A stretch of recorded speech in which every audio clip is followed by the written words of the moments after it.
Hello, good morning. Sound check, sound check. Now it's 10:05, so we are going to start very, very soon. So right now, I see 21 people in the room. Eddie is still with us, right? Okay, so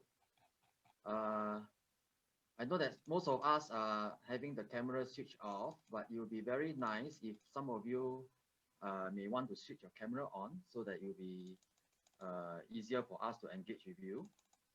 Of course, if you are currently still eating your breakfast, it's fine now. Okay, but later on when you are ready, you can switch on your camera. Okay, so that we can have a two-way interaction.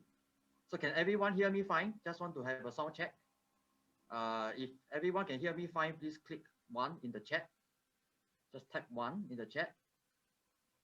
Oh, okay, that's great. That's great. So currently we have 21 people in the room. 21 people. So we are expecting more actually, about 30 plus to 40. Not too soft, huh? Okay. So is my volume okay? Loud and clear? If it's loud and clear, please click 1. If it's loud and clear, too soft, huh? Or too soft? Okay, okay. Let me adjust. Huh? How about now? Is it loud and clear? Okay, so I see 1. No? Helen say no. Daniel say yes. So Helen, maybe you want to adjust the volume on your side. Do you have a speaker for your do you have a speaker on your side for your laptop? I can use a earpiece so that you can hear clearly.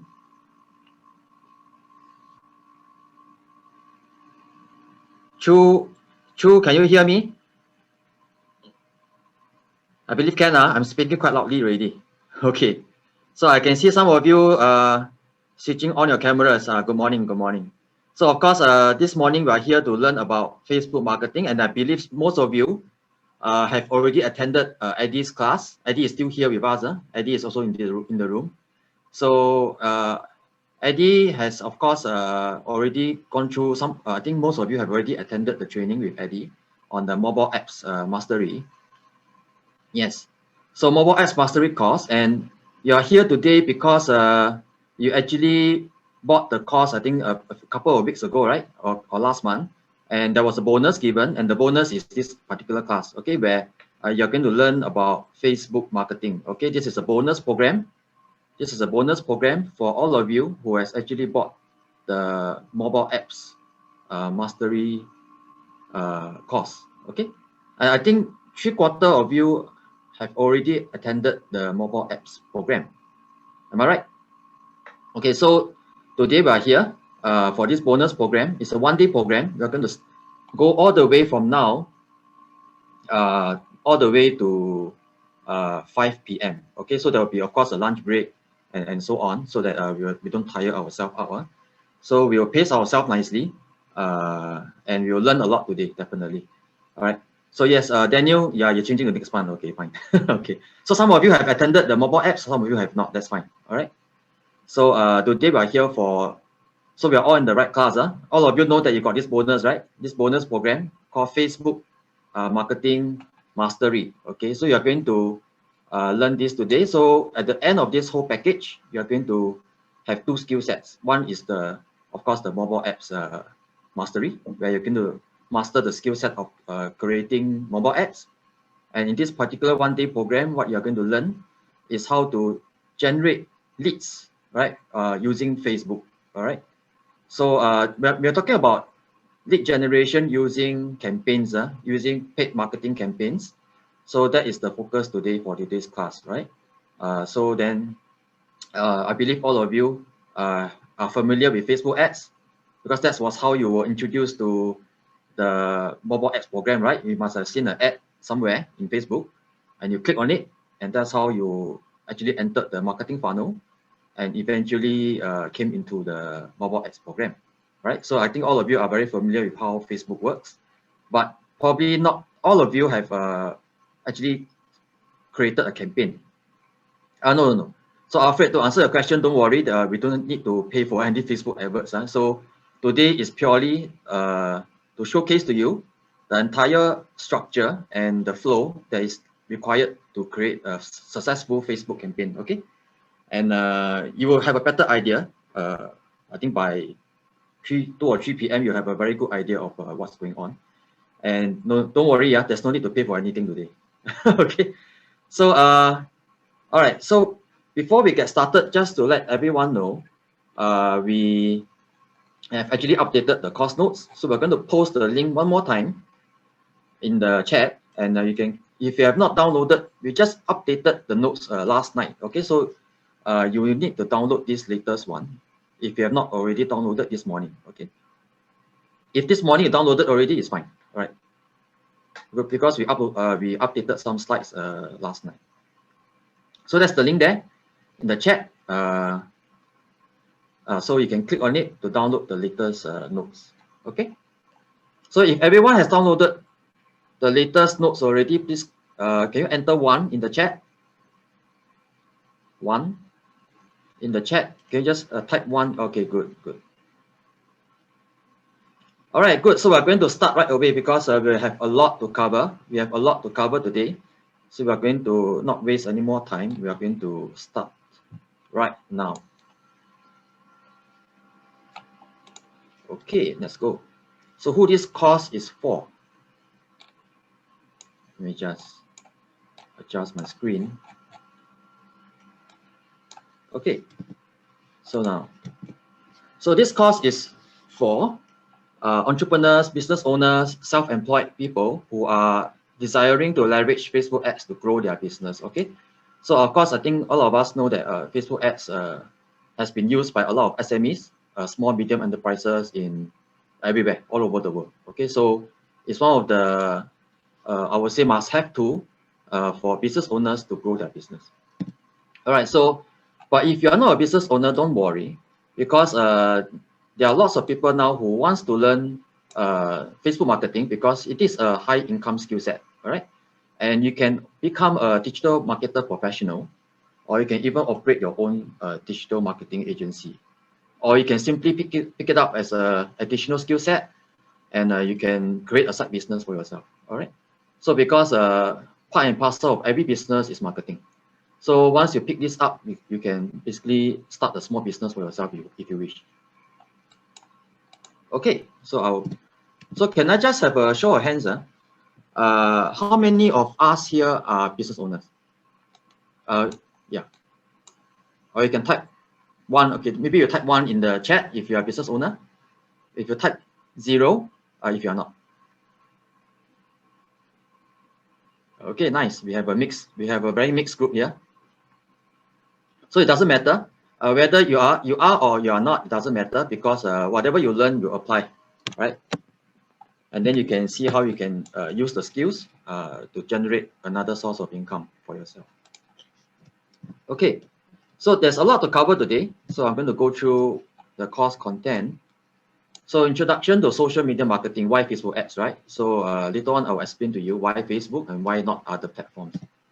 And we have a lead generation roadmap from leads to paying customers. So leads means potential customers. So you're going to learn how to run successful ad campaigns on Facebook, and that will of course give you lots of leads. But leads is not the final destination, because from leads you need to convert them into paying customers. So how do you do that, right? We'll cover that in this course.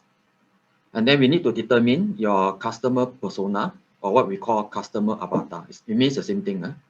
So basically, we need to find out who is your ideal target audience, who is your best customer that is likely to buy from you. And then, so we will do market research today as well, using free tools, free tools from Facebook. So some of you may not know that there are such tools available. Later I will showcase to you where to download the tool, where to use the tool to do free market research, right, for your product or your service. And then we will go through how to do market research using Facebook Audience Insights. Right? This is the tool that I was talking about, and later on I will show you how to use it.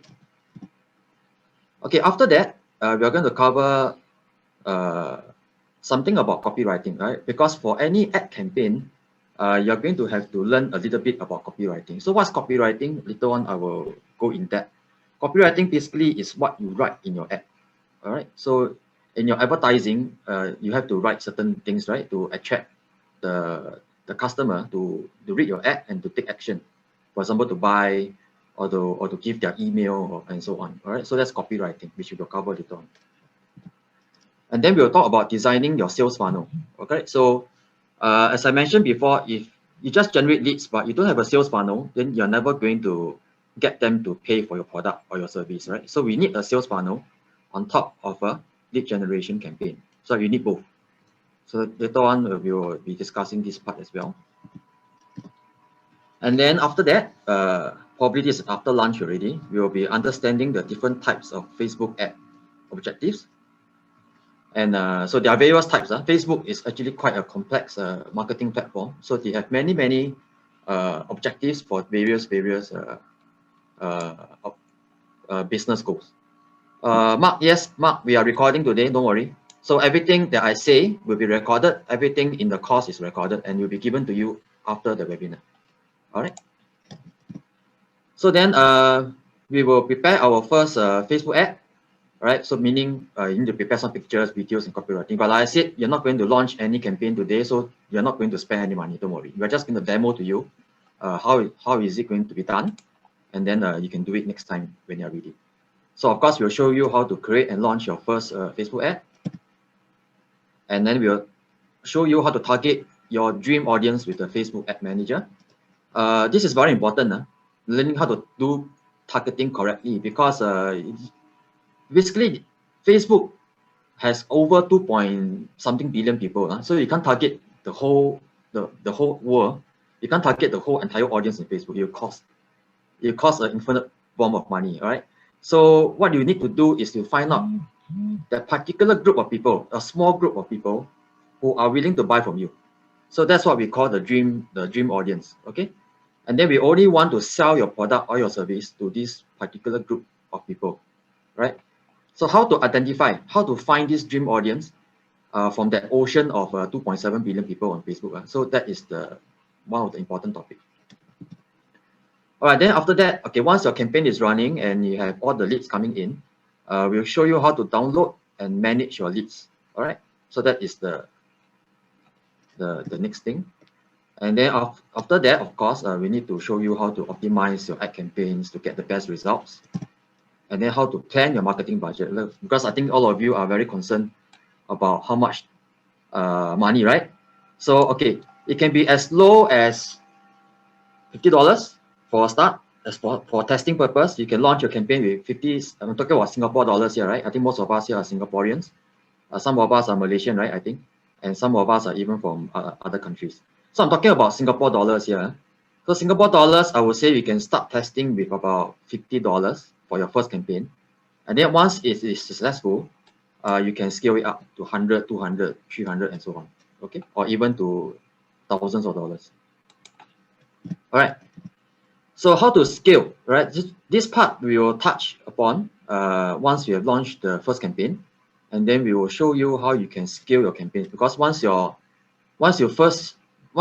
see your first dollar coming in, your first dollar, that means your profit. All right. So how do you get from a profit of, let's say, $100, and then how do you scale it up to a profit of $200 or $300 or even $1,000, right? So that is something that you may want to know. Okay, then after that, we will put it all together. Basically, how to turn your leads into paying customers via your sales funnel. All right. So how do you build a complete sales funnel? And then how to integrate your campaign with a customer relationship management system, what we call a CRMS, or some people just call it a database. Okay, because there must be a place to store all your leads, right? Your leads are basically your potential customers, and you need a database software basically to store all your leads. Okay, so this is something that we will touch upon also later on. Okay, so basically just a very short introduction before I jump into the course content.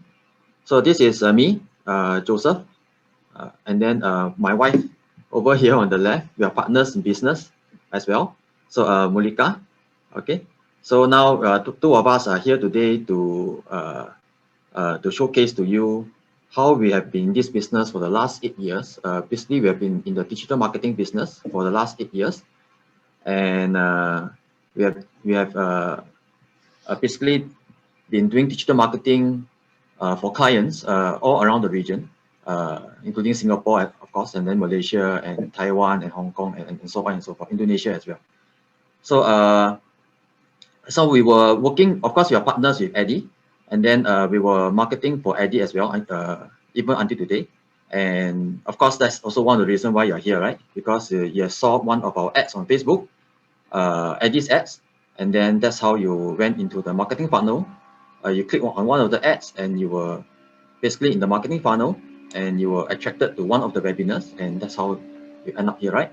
So it shows that it works, right? This marketing funnel built on the Facebook platform. It's a very effective platform used by many business owners to generate leads. Okay, so just a little bit about our track record, if you don't mind. So I'll just show very quickly, 1 or 2 minutes, what is our track record over the last few years.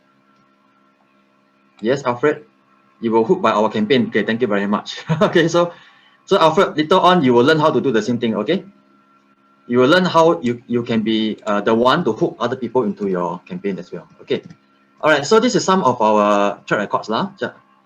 So this is for a past Australian client, so we can go out the name lah, just for confidential purpose. So this is a Australian client. We did this is Australia dollars, $27,000, and we reached out to 300,000 people in Australia, generated over 1.4 million impressions, and we have 260 leads generated for Australia. Australia is not a very cheap market, by the way. So don't go to Australia first if you don't have a high budget. Okay. So this is Hong Kong. Hong Kong dollars. This one was quite a big client. We did over 800,000 Hong Kong dollars. This one for Hong Kong client, and done over 7.6 million impressions. Reached out to almost 1 million people, and we have generated over 1,500 leads for this client. Singapore client, also quite a big one. Singapore client. This is Singapore dollars, $450,000, done over 22 million impressions. So some of you may even have seen some of these ads. Reached over 2 million people and generated over 8,900 leads for this particular Singapore client. Another Australian client, so this one is 8 million plus impressions, 200,000 ad spend, reached up to 1.5 million people and 2,900 leads generated. And Malaysia client, okay, this is another client, 30,000 ringgit, generated over 700 leads for them. Taiwanese client, so 3 million plus impressions for Taiwan and done over 1.3 million. This is NT, Taiwanese dollars, and 1,500 leads. Another Singapore client, 50,000, 2,000 over leads. Malaysia client again, 65,000 ringgit, 2,500 leads. Okay, so these are all the past portfolio with the various clients from various countries. Great app, I think you're all familiar. Okay, so no need to introduce. All right, so that's a little bit about us. And so over the last 2 years, we have done easily over 1.2 million Singapore dollars. And the return on ad spend, this ROAS, that means after spending all those money on ads, right, what is the return? So the return on ad spend was between 200% to 300% for our various clients. And so a lot of our clients are in the training, seminar kind of industry. So we have, over the last 2 years, generated over 36,000 leads. And our clients have actually generated over $5 million in revenue. Okay, so that's all about us. All right, so we're going to jump right into the course content. Okay, so at least now you know where we're coming from and what's our experience and so on. So right now, I would just like to let you know, I think our value today is not so much on how to do the technical part. All right, of course, we will still show you how to set up the technical portion, which is how to run the campaign, how to hook up to your database, how to manage your leads and so on. But I think our best value for you today is our 8 years of experience running countless, I would say hundreds of campaigns for many clients. And so we are sharing with you our 8 years of experience and what works and what doesn't work. All right, I think that is the that is the most valuable part that we can share with you today. As for the technical portion, like I said, we're recording the whole class today, so you can review that part at home after this class. And yeah, I can let you know that in YouTube itself, if you search for Facebook marketing, there are thousands of videos. There are thousands and thousands of videos on Facebook on how to click here, click there, how to launch your campaign and blah, blah, blah. So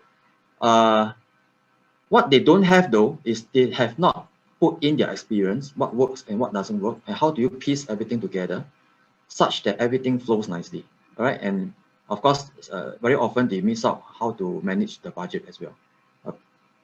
So that is the part. I think later on we will have Q&A session as well. So you can tap on our brains and ask lots of good questions on how you can actually launch your first successful campaign. Okay. So there'll be multiple Q&A sessions throughout this whole day. All right. So we're going to jump right into course content right away. All right. So why social media marketing? Okay. So now, so this is taken from Salesforce. Some of you may be familiar. How many of you have actually heard of Salesforce? Quite a well-known company. It's a listed company in the US. You can see here at the bottom here, there is a Salesforce. All right, so basically Salesforce is a, first I heard of it. Today is quite a small class, 26 people of you, so you all can be more interactive. You can have more attention on you as well. So yes, Salesforce is quite a big, well-known company in the US. It's a listed company as well. And they basically have done research. Every single year, they have a research paper done on the global trends on marketing. Okay, so they have done this research quite recently, and you can see in the screen that there is a timeline here, 2011 to 2021, and we are right almost at 2021, right? Another few months. You can see that there is an orange line and a blue line here. The orange line is basically uptrending. So the orange line is representing digital marketing channels, and the blue line is representing traditional marketing channels. Okay. So basically, this is what it's telling you is that digital marketing channels are on the uptrend, and by next year, another few more months, you'll be safe to say that globally, 75% of all marketing will be in terms of digital. You can see here, digital takes the lion's share of marketing dollars, right? By 2021, marketing leaders will spend 75% of their total budget on digital marketing versus traditional marketing. Okay, so that I think that speaks a lot that we know where's the trend going. It's definitely going digital, right, versus traditional.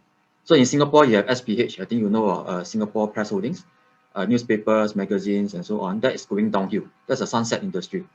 The sunrise industry is definitely in digital, where you're talking about Facebook and Google and Twitter and TikTok and so on and so forth, right? So all these are the digital channels that lots of businesses are now jumping on board. All right, so this is also become an opportunity for yourself. All right, if you intend to become a digital marketer, or you intend to launch campaigns, digital campaigns for your business. All right, so at least you know now what is the right thing to do, rather than to go on something traditional, right, which is downtrending, like newspapers, like magazines, radio, or even TV. Okay, so social advertising is claiming top spots for spending growth. All right, so you can see here, social continues to dominate marketing channels for increased spending. So you can see here 67% social media marketing, social media engagement, and advertising on social platforms. Right? So you can see that majority of the digital marketing space, a huge part of it is actually going to social media marketing. Okay, so now, so why Facebook ads? Why Facebook ads? Because social media is very big, it's huge, right? So because social media includes things like LinkedIn, Twitter, YouTube, yes, and also Facebook, of course, and then Instagram and so on. But why Facebook? All right, so Facebook is definitely the king of social media. All right, there are how many people on Facebook? 2.7 billion people. All right, that's almost half the world's population. Almost. Okay, so 2.7 billion people with Facebook accounts. So that is something that you cannot afford to miss out on. Okay, so that's why we're here today, to learn about Facebook marketing. And your potential customers are spending a lot of time on Facebook. Okay, whether you like it or not, while we are here, your potential customers are scrolling through Facebook, looking at newsfeed, checking out what their friends are doing, and so on. So if you're not reaching out to them on Facebook, then you're missing out a lot. So Facebook advertising is also one of the most targeted forms of advertising. All right, why? Because Facebook knows everything about everyone. All right, almost everything about everyone. They know how, they know your age, for example, your profession, what are your interests, and who are your family and friends. So they know where you hang out, and they know what you like and what you don't like. So basically, they have gathered so much data about almost everyone on earth. They know how to target a specific group of people. All right. So that's the best way to put it. They know how to target your ideal audience, and they know how to target your customers. Okay. So that's why Facebook advertising, because there's so much data about everybody, you will learn later on that it's actually very effective and I would say, very easy as well to target your dream audience and your dream customers. And Facebook advertising is also very cost effective. All right, let's say you can start with $100 or $200 for your first campaign, and then once it's proven effective, you can always scale it up. Can you do that with newspaper and radio? Quite unlikely, right? Because a long time ago, I've also bought ads from SPH, Singapore Press Holdings, and I paid over $1,000 to $2,000 for one small little box in the newspaper. So it is not cost effective at all, and it's also not trackable and not measurable. Okay, so Facebook you can start very easily at a very low cost. So how fast is it? It's very fast, because like today you have learned how to run ads. You can start tomorrow, for example, and your ads can be seen by Monday. All right, it's that fast. It's very fast. All right, so there is no lag in terms of time, because the moment you launch your ad, usually you can see it running within a couple of days. And it also, of course, increases brand awareness for your products and your services. So what else? Increases website traffic, right? If you want to get more traffic to your website, then Facebook can help to do that. It increases leads and sales, and of course revenue. And it is very importantly measurable and trackable. Unlike if you were to buy a traditional form of advertising like TV, like radio or magazines or newspaper. All right, that's very I would say almost impossible to track, right, and very hard to measure. But Facebook advertising is very easy to measure, and it's very easy to track where your leads are coming from and how many of the leads are buying from you. All these are measurable and trackable. It can lower your cost of customer acquisition as well, precisely because if you target correctly, if you know how to design your ads in such a way, your cost of acquiring a customer is very low. Right? I would say it's one of the lowest possible. It's one of the lowest way to acquire new customers. And it can help you easily break into new markets. Why? Because Facebook is in almost every country except China. Okay, except China. China, you have to use something else like TikTok or WeChat. But except China, you can almost market your product or service to any country on earth, okay, with Facebook. All right, so it is very easy. For example, you launch a campaign in Singapore, and you decide that, oh, my products are selling like hotcakes in Singapore, and now I want to expand to, let's say, Malaysia, and then Hong Kong, and then Taiwan, and then even US or Europe. You can do that easily with Facebook, because you just have to duplicate the same ad that you're running in Singapore or Malaysia, and then you duplicate the ad, and then you run it in, let's say, Germany or US or Hong Kong or Taiwan or Thailand. Okay, up to you. All you need to do is maybe you try to translate the language, but you can run the same ad basically in that new country, and then you can break into new markets. So, okay, the last and also very important reason, your competitors are also using Facebook. So are you using it or not? So if you are not, then how are you going to compete with your competitors, right? You're going to lose out because your competitors are acquiring customers at such a cheap cost. If you are not doing it, you are still using traditional methods like newspaper and TV, then it is very hard for you to compete, right? Because your competitors are basically getting customers at very, very low cost using Facebook. Okay, so let me see. I'll say, yes, there'll be a question and answer session. I see some questions coming in. Not to worry, there will be a Q&A session coming in after this. Then you can ask questions. All right, so the model, very simply, we are going to discover today how to design and launch a Facebook ad. And then after that, from there, we are going to get traffic, right? Because people on Facebook are going to see your ad. They're going to click on your ad.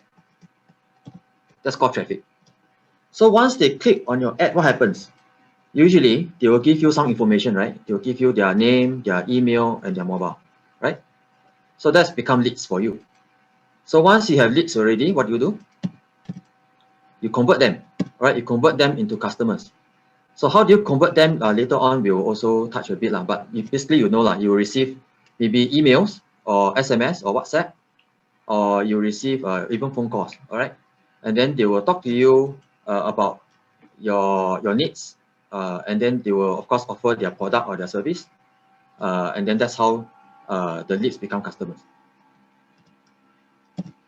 Okay, so there's another model, slightly different. Facebook ad, basically there's traffic again, but this one you will go to a landing page or a sales page. This is not a website. So we're not talking about a normal website where you have some information about your company or your product or your service. This is a landing page or what we call a sales page, where there is a copywriting on that page, basically to help you to sell, right, your product or your service. So we call this a landing page or a sales page.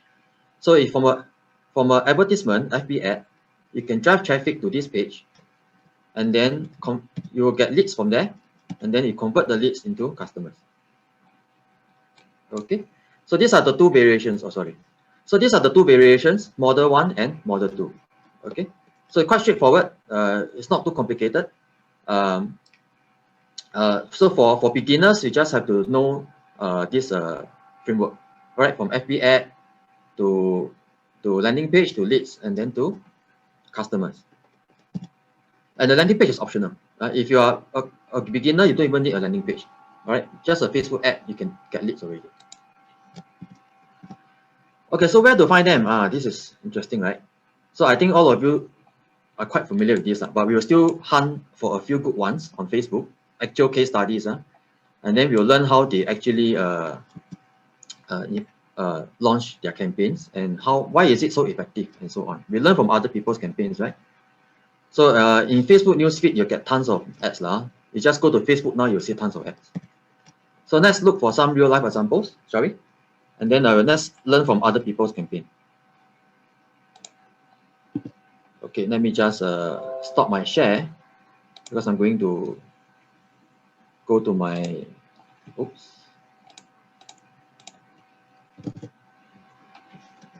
Okay, so I'm going to Facebook. Okay, I will share again my screen.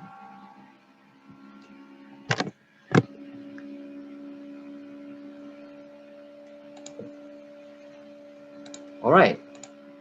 Can everyone see my Facebook? If yes, please click 1. Okay, good. Thank you, Alfred. All right, good. All right, so everyone familiar with Facebook, Okay, so we'll just go. I'll just scroll through. Of course, all your friends. I already see one ad already. Okay, so all your friends and colleagues and family members are on Facebook. So that's why you use Facebook, right? But whenever you scroll through your Facebook news feed, I'm sure you'll find a lot of ads Okay, on the right hand side you see ads, or even in the middle. I just haven't even scroll for 1 second. Already I see one ad already. So sponsored. So once you see this something called sponsored, you know that this is an ad.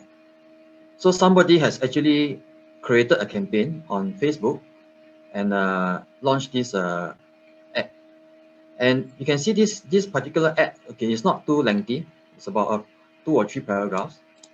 And it says this guide is specifically designed to help struggling entrepreneurs leverage the power of copywriting. Very interesting. How come I'm seeing this ad? Somehow they know that I'm in the marketing business, right? They know that somehow this Facebook knows that I'm in the marketing business, digital marketing. And so they know that I will probably be interested in copywriting, because copywriting is a skill for digital marketers. So that's how, when I said that Facebook is very powerful in terms of targeting, they know how to deliver the right product or the right service to the right audience. So for me, I would say I am the right audience for this particular ad, right? So then they are trying to offer me something. They are asking me to check it out and to click on learn more. Okay, so at this point, you have seen the example of an ad. So let's say this is something very interesting to me. Let's just say I'm very interested. It's a seven-figure marketing copy guide that gives them the right words and the right methods to help to do just that. Okay, so let's say I'm very interested. I'm very curious. So I click learn more. So immediately when I click this, what happens? Someone will get paid, right? Facebook will get paid, okay? So when I click the learn more button here, Facebook is going to get paid by who? By this guy called Sean. All right, so Sean basically will have to pay Facebook when I click this learn more button. So, but it's okay, don't worry for him. It's only going to cost about maybe 20 cents, so it's okay. So I'm going to click learn more.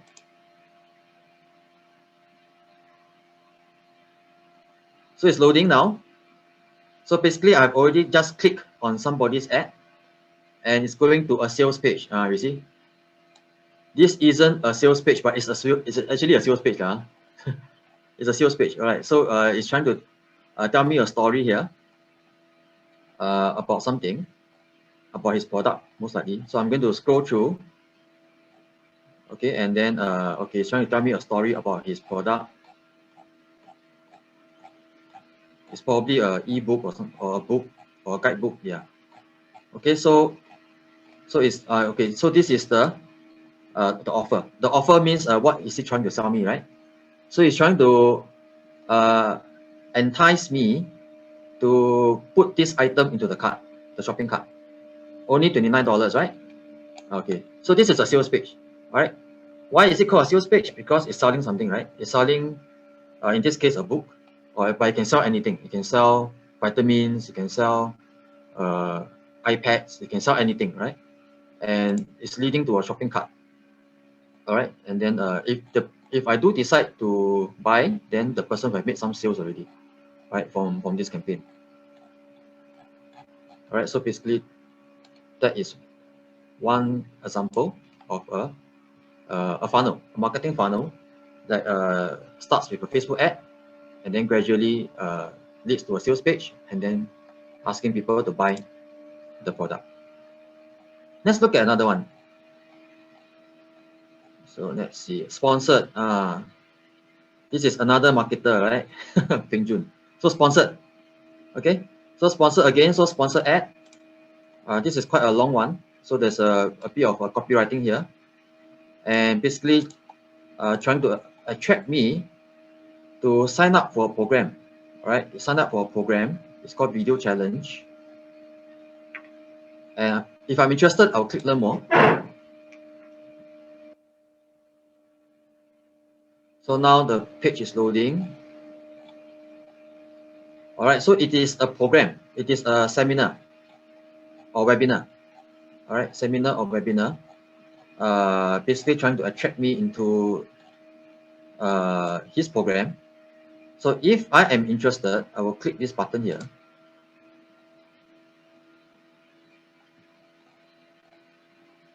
And then I will need to give my contact info, right? So I need to give my name, my email, my phone, my address, my city, blah, blah, blah, or even my credit card also. Okay. All right. So they'll be asking for information. Okay.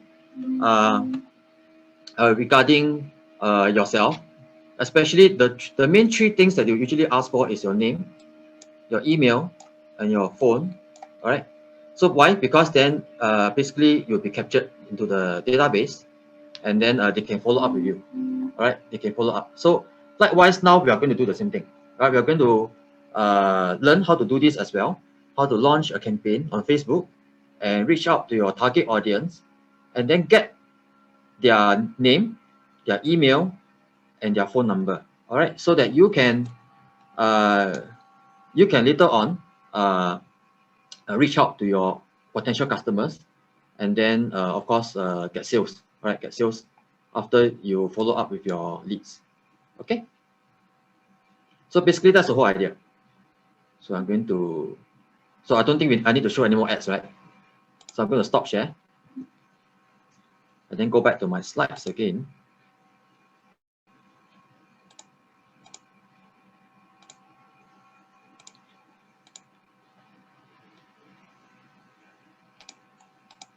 Okay, so now that we have a better understanding of how ads work, basically Facebook ad will lead to usually a sales page or a form where you will be capturing your target audience name, email, and mobile. All right, and these three data will be captured into your database, and then later on you can follow up with your potential customers, or we call them leads lah. Okay, leads. Okay, so before we embark on this journey of digital marketing, of course, we need to know what is the purpose of marketing. Okay, so why do we even market, right? So, of course, marketing is part and parcel of business, but have you ever paused and asked ourselves, why marketing? Why do we do marketing? So, this is from people who have, for myself, who have been doing this for the last 8 years. So basically, we understand why we do marketing. Is to help folks to realize that there are products or services that can help them solve problems, remove pains, or give them something they desire. Right? So we are reaching out to people to help them solve problems. All right, to help them solve problems, remove their pain, or to give them something they desire. This is the whole purpose of marketing. All right, because a lot of people out there have problems in the world, but they may not know what solution is there available to help them solve those problems, to remove their pain, or to give them what they desire. Okay. So then marketing fulfills the role of letting your target audience be aware that there are solutions available, right? Which means products or services that can help them solve their issues. So this is the whole role of marketing. Right? So if you intend to become a marketer, you're actually doing a very great service for a lot of people, because your solutions are going to help people solve their problems. Okay.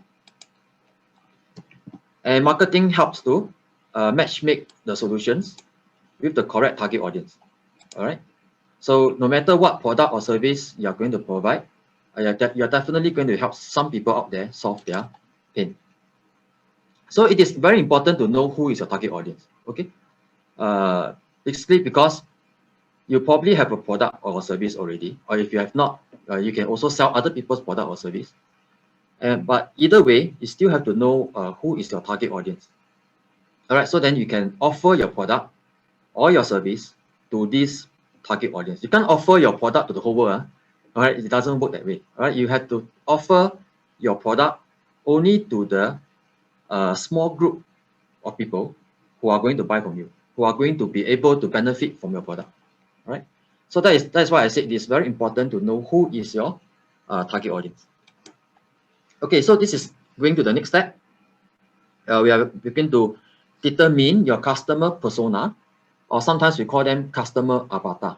All right, so this is the first step before we even launch any campaign, because we have to understand the persona, meaning the personality, right? The character, the personality of your dream customer, or we also call them customer avatar. Okay, so usually this is the very first step that we do before we launch our campaign, because if you do not know who is your customer, then you cannot have a successful campaign.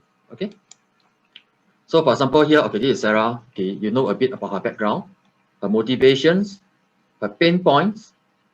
So after knowing these three things, then you have a strategy, a digital marketing strategy to reach out to her. All right, so basically for a Facebook campaign especially, you need to have a few data points. Data points means we must have certain data in hand before you can target your ideal customer.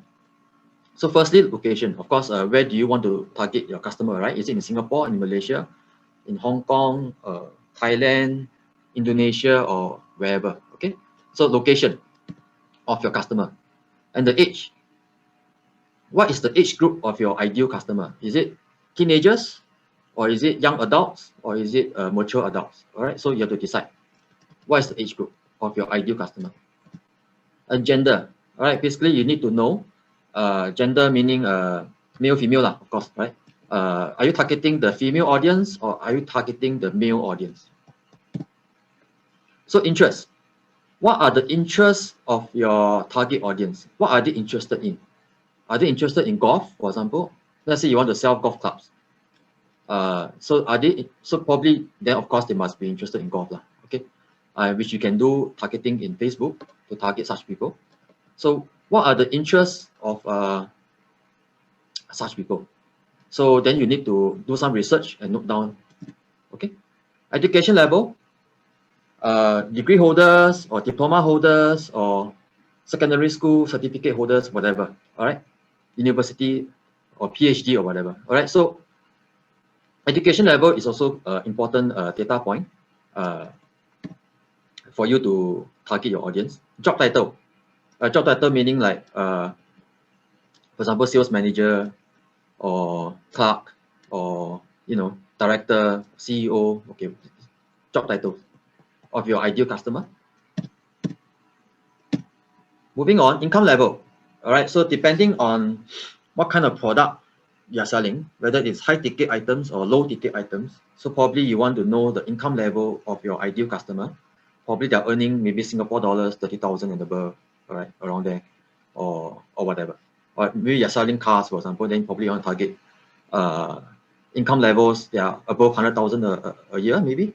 All right, so that's income levels which can be also targeted in Facebook. But relationship status will be things like, are they single? Are they married?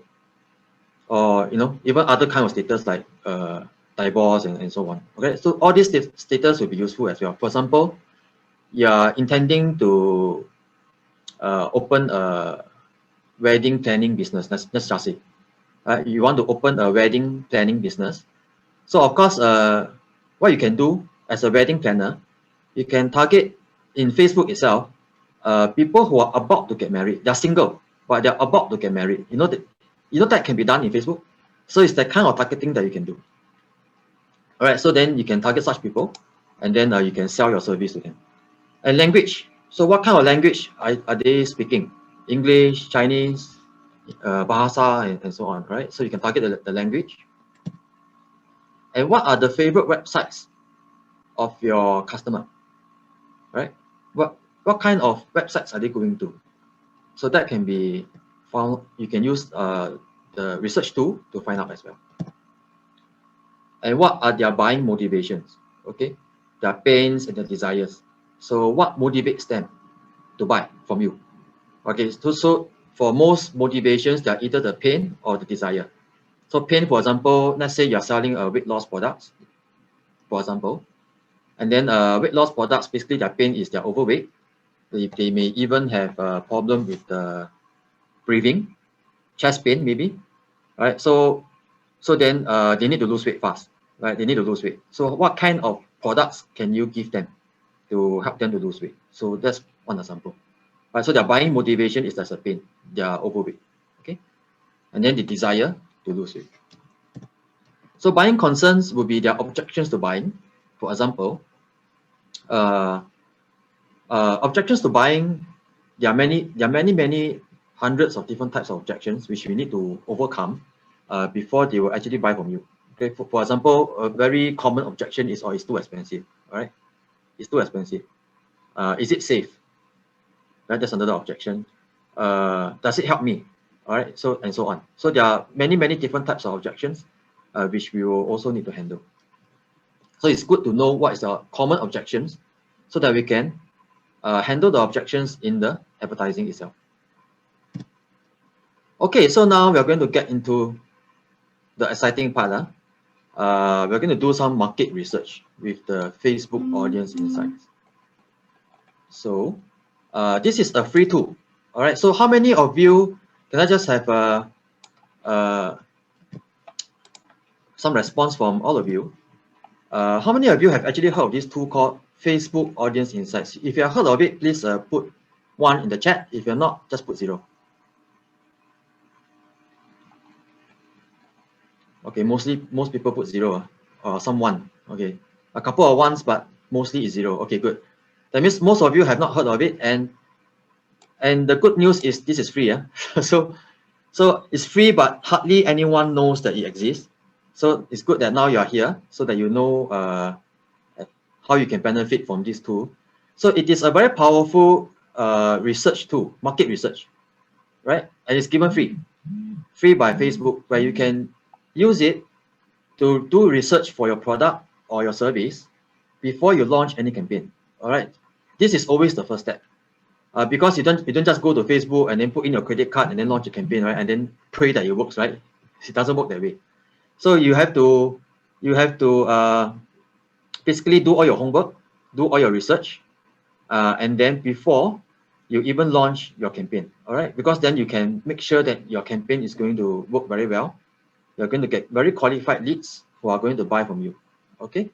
So we're going to dive right into this right now. And after this, so you can just focus on my screen at the moment. Later on, I'll give you time to practice and also to do some I would say homework for this part, where you can do some research for your target audience, okay? Because this is quite important. So what I'm going to do now, so just focus on my screen for now. Later on, I'll give you time to practice. So so the link is already given here. All right, facebook.com/business/insights/tools/audience insights. So I'm going to click on this. Is it going? Okay, probably I need to stop share again. So because I'm going to my Google Chrome. Okay, I'm launching. So that link, I'm launching that link, and then so that you can see my browser. Okay, so now I'm at. So after clicking that link, you will see this.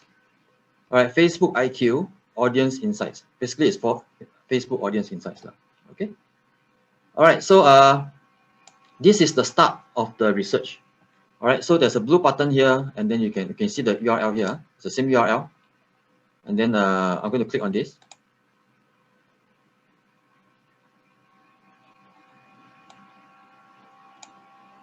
Right, you're going to love this tool. All right, so basically choose an audience to start your research. All right, so everyone on Facebook or people connected to your page. So you want to choose the first one normally. Okay, so welcome to the research tool. And what you see here right now, okay, just be careful. So once you come in, it's defaulted to the United States, right? The location. You can see here, United States. So, and the audience is limited to this number of people in the United States. So we don't want that, right? So because I'm not sure where you're targeting, but maybe you're targeting somewhere closer to home, like Singapore or Malaysia and so on. So I'm going to get rid of this. Okay. Now you see here now, more than 1 billion people, correct? Yeah, so more than 1 billion people, and I'm going to, let me just do a refresh.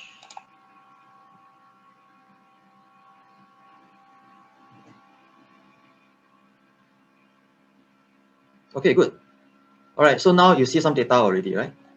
Okay, so I just give a orientation, introduction, and then before we do some actual research, okay? All right, so remember just now I mentioned you need some data points about your target audience, including their age, their gender, their relationship status, education level, job title. You can see it's so amazing. Facebook knows everything about everybody. This 1 billion people is all captured by Facebook, and all their data is available on this platform. This is a research platform for you to do research. Okay, so if you're not making use of it, you're missing out a lot. Okay, So please make use of this tool. All right. And so probably maybe we'll put the link into the chat in case you need it, the research link into the chat so that you can use it later on to do your research. All right. So we're going to see here. We have not entered any country yet, or any interest yet. So this is the raw data at the moment. This is 44% of all Facebook. It means the 1 billion people, right? You see the 1 billion here, right? So 44% of these 1 billion people are women. So this is the starting point, right? Because then you can see there's a slight skew towards male audience.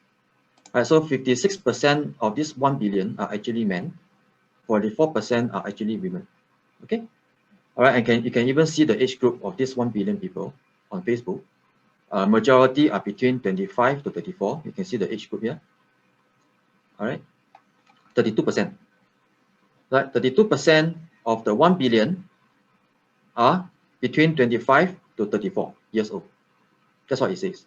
Okay, and majority 56%, slightly more men than women. Okay, and then relationship, you can see mostly married, I would say 43%, and then followed by singles 38%. And quite I would say majority are in college. That means they have tertiary education, college 66%, and 30% high school. These are the profile of the people on Facebook. All right, so then you can decide whether this is the right platform, all right, for you to launch your product or service. Okay, and then these are the various kinds of job titles. People basically enter all kinds of information in Facebook, right? Where they work, what kind of position they have. So Facebook knows, are you in production or IT or computation or admin services, or and so on and so forth. Okay, and what kind of information can you get? Page likes, which is again very powerful.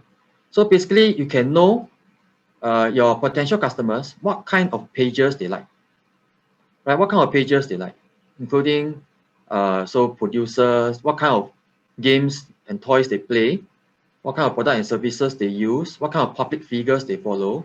This is you all know this person, right? So they follow this person called The Rock. This is a movie star, a Hollywood movie star. So then this is something that you need to take note in your research. Why? Because in Facebook, you can actually target people who like The Rock. So remember this. In Facebook, when you're launching your campaign, you can target people who like The Rock. So then this is a very important piece of information that you can use when you're doing your targeting. So their favorite politician is Barack Obama, right? You can again use this piece of information in your targeting. And then you can also click on this link if you want to, and then find out what are they finding out. Why are they so interested in this movie star? All right. So what are they reading? What kind of information are they following? Oh, okay, so they like to follow his gym routine, right? He's in the gym. So immediately one idea come to my mind. What can I sell? Gym equipment maybe, right? If I want to sell gym equipment or even supplements, weight gain, I would say muscle mass, how to gain muscle mass kind of supplement or gym equipment, then I can target people who follow him, right? And so on. Okay, so that's just one idea. Okay, so let's go back and then let's see what other page likes your target audience may be following. So like, so these are all the various pages, Michael Jackson, Simpsons, and so on. So they like this kind of pages, which you can put down in your research. Location. So your target audience, where are they from? Because you can see they are from all around the world, right? So you can see they are from could be in the Middle East, Abu Dhabi, Dubai, and so on and so forth. So then you know exactly where to target. So let's see where your potential customers can come from. Okay, so you know which country to target, and you can even see the activity. So your potential customers, your leads, what are they doing? For example, here they are posting comments, or they are doing post likes, or they are clicking on ads. You see, this is one of the activity they are doing, right? They are clicking on ads. And then device users, are they mostly Android users, which you can see here is quite high, right? So 79% are Android users, and then iPhone users 14%. So you can even target, for example, you just want to sell phone accessories, just for example, and maybe you are selling some kind of accessories for Samsung. It's an Android phone, right? So then you can just target Android users, right? Leave out the iPhones, because that's not your audience, right? Your audience is the Android users, so you target only Android in Facebook, and then you can sell your products to them. So now we're going to do some detailed research now. So we need to start with a location, because it's targeting the whole of Facebook, 1B. You're not going to target 1B, right? 1 billion people. Your budget must be super big to target 1B. So we are only going to start with one country. So let's say Singapore. Let's say, all right, Singapore. So immediately you can see here 3.5 to 4 million people, right? This is all Singaporeans, of course, right?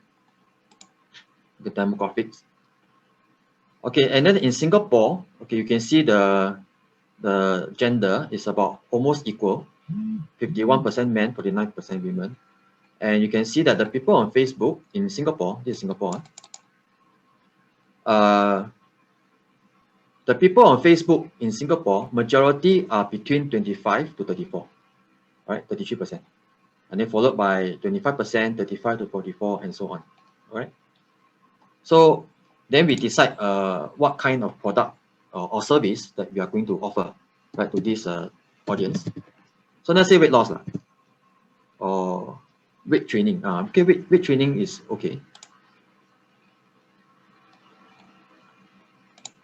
So this is fitness and wellness. So fitness and wellness, so it's about half-half, all right? So half-half, and then you can see that majority of people who are interested in this particular niche, fitness and wellness, in this age group, 25 to 34, 40%, all right? And then you can see their education level and their relationship status. Mostly, I would say, is people who are interested are married, and the other one is the singles. Education level, college, and their job titles and so on. Okay. Let's say you want to research another interest. What other interests? Let's say dating. Okay, anything that comes to my mind. Okay. Let's say you want to operate an online dating service. So in Singapore, it's quite even. 47% women, 53% men. Okay, and you'll see that this is the 25 to 34 is 45%.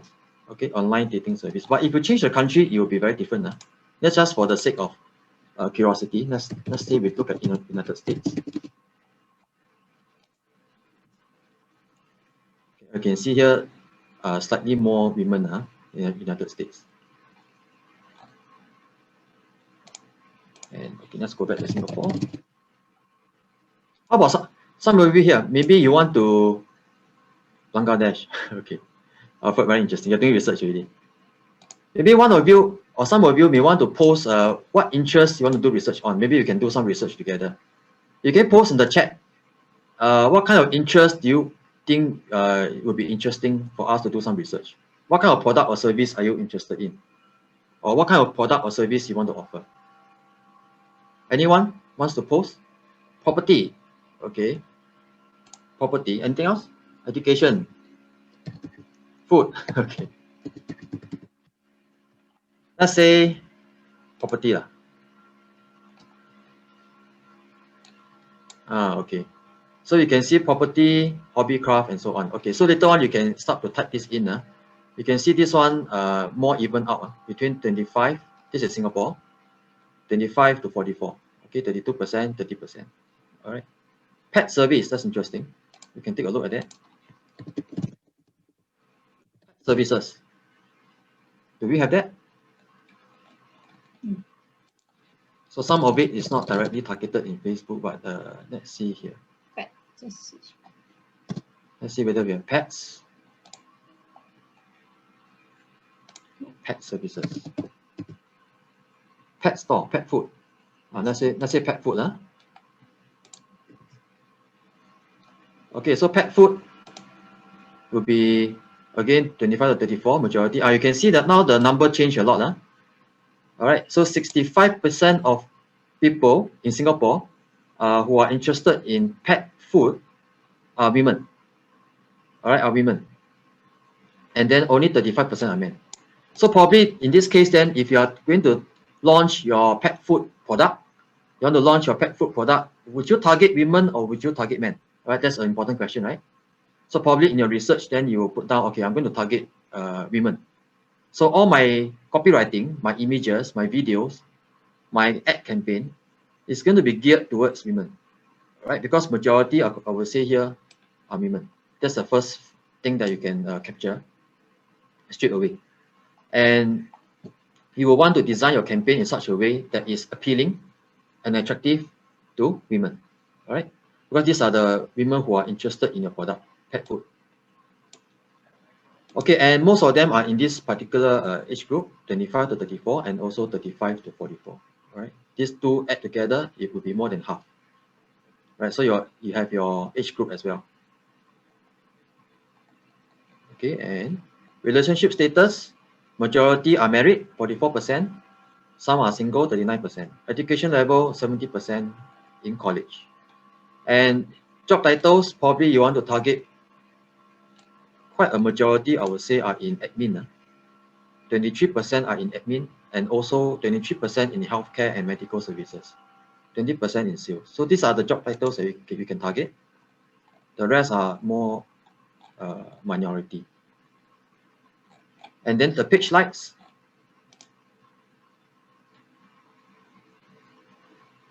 Okay. So these are the potential targeting that you can note down. All right. So pet service, you have Pets Place, you have Pero Mart SG. Probably these are pet store products. Okay. So you can target them because those who follow, the people who follow Pets Place, for example, they are also your potential customers, right? So what you're doing here, you're actually targeting your competitors, okay? Which is actually one of the best places to start because your competitors are already selling products and services to your target audience. So if you target the followers of your competitors, basically, those are the hot audiences, the hot audiences who are ready to buy. You just have to offer something special that probably Pets Place is not offering, all right? Or Mart is not offering. Then they will come to you instead of going to your competitors. Right, so you can actually do some research about what other people, your competitors, what are they doing. If you click on them, okay, this is Pets Place. So what are they doing and why is your target audience so interested in them? All right, so what are they selling? Do they have some kind of special promotion, for example? Then you can do your market research, right? Can I follow them, their marketing strategy, what are they selling, and so on. All right, so you can do your research here. All right. Okay, so all of these are clickable. You can click on them and then you can find out more. All right. So what kind of charity organization they like? Your target audience likes SPCA. Makes sense, because SPCA actually takes care of stray dogs and stray cats and so on. So your target audience will like SPCA. They like Pet Lover Center Singapore. They like Nutella for some reason. I don't know why. Nutella is a chocolate, right? Okay. So they like Nutella, Ferrari Rocher. This is female, right? So female crowd, remember, female crowd likes chocolates. Okay. So female crowd, they like chocolates and they like cats. It seems. Okay. So Nutella, Ferrero Rocher, and bakery, they like cat and the fiddle cakes are quite interesting. So related to cat also. And then the page likes, you can see all the page likes here. Right, you can also do some research on the page by clicking on the page. So I'll leave it to you. Then location. This one Singapore too small to really see location, but you can see here Bedok lah, Kallang, Jurong, Choa Chu Kang, and so on. Okay, but for big country, it will make a difference. For big country, you can actually target a particular city. All right, so you target that city, and then the campaign will only be seen in that city for big countries. And then activity. So what is your target audience doing? So a lot of people who like this interest, pets, pet food, they are quite responsive to ads. You can see. You see ads click 44 compared to the rest. Comments, post, share, and promote. So they are very responsive to ads, which is good for us, right? Which is good for us. So if we will launch an ads campaign for this target audience, a lot of them will likely click on your ad. That's what it means, all right? They will likely click on your ad and then they will respond to your offer, or whichever pet food you are selling and so on. And then we can also take a look at their device that they're using. Again, you can see majority Android. 60% is on Android. 38% is on iPhone. So probably I will target Android and iPhone, these two lah. Okay, which is majority lah. Anyway, so then are they mostly on desktop or mobile? So you can see 60% are on mobile. Why? Why do we need to know this? Because later on, you can target your ads, right? Your ad campaign at mobile users or desktop users or both. All right. So this is why you need to know this. So your ads will be seen by mobile phone users and desktop users. You can choose one of them or you can choose both. All right. Okay. So that's how. Do you see how powerful? Do you think this is a very powerful tool? Before you even want to launch your campaign, that you should be doing a lot of research on this platform, right? The audience insight platform. To do all your research first before you even launch a campaign. How many of you agree that this is very powerful? If you think so, please click 1 in the chat. Thank you. Thank you. All right. So this is always a starting place for you to do your research before you even start your first campaign. All right. So this is the introduction to the research platform. Okay, I'm going to go back to my slides again.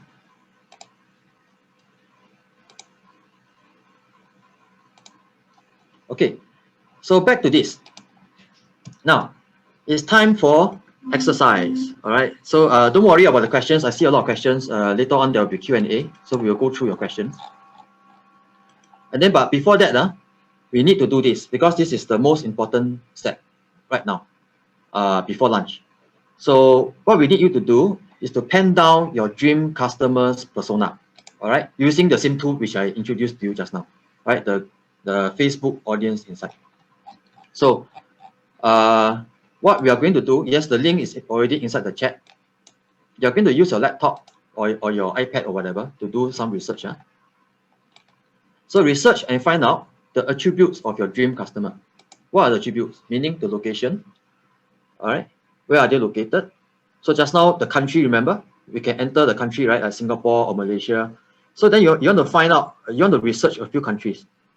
Where is the best country to launch your product, right? It may not be Singapore or Malaysia. It could be somewhere else, right? So you want to find out the location of your dream customer. What is the age? What is the age of your dream customer? Is it between 25 years old to 35 years old? Or is it above 40 or is it above 50? All right, so you have to know the age group of your customer. The gender, is it male or is it female? Interest, what are they interested in? Just now you saw all the page likes, right? So the page likes basically is what they are interested in. They are interested in, for example, just now we saw SPCA. They are interested in SPCA. They are interested in Nutella, chocolate, and so on. Right? That's the interest. Alfred, the dream customer should be niche, right? Dream customer should be niche, not mass plus, right? So education level, are they college graduates, or are they other kinds of education levels? Job titles, are they like you saw all the job titles right just now in the research tool? What kind of jobs are they, or what kind of industries are they in? Income level, Okay, income level is only available for United States. All right, so for other countries, income level is not available. So, but if you research on United States, you can actually find out the income level of that person. Relationship status, single, married, divorced, and so on. Language, English, Chinese. Okay, what language are they using? Favorite websites, just now you saw quite a few, right? In the tool, you can actually find out what are their favorite websites, and then their buying motivation, pains and desires. Okay, what is the motivating factor you think that they will buy from you? All right, is it because you can solve a particular problem? So from that problem, you will know what pain they have, right? So write down the likely pain that your potential customer has, right? Or desire. And then write down also the buying concerns that you think they may have. For example, what is their main concern, objection to buying from you? Is it because the price is a main factor? So they're very concerned about price? Or is it they're very concerned about other things like safety or ease of use, convenience, and so on? So what is the objection? I also write it down. Because the more detailed it can be on these things, it will be much easier for you to launch an effective campaign later on. All right. So okay. So can we take? So we are going to start now. 15 minutes. The time is let's see. All right, 11:20 now. So 11:20. So can we all take out? You can use a laptop or you can use a piece of paper. 15 minutes. Please go to this link that is inside the chat, and then use that tool. Use that tool to do research for your audience, for your target audience, and then pen down all these items, location, age, gender, interest, education level, job title, and income level. Income level, if you don't know, it's okay because that's not only for US, United States. How you can infer the income level is the job title, right? Because we can actually target job titles such as managers, directors, CEOs, and so on. So that is one way to target certain income levels. So relationship status, language, favorite websites, buying motivation, and buying concerns. Okay, all these are in your notes, right? So you can start now, and then we'll come back in a while, 15 minutes later, to go through your research. Okay, so we'll come back around 11:35. Okay, 11:35. So let's do this exercise. We'll play some music in the meantime, to keep everyone awake. Okay.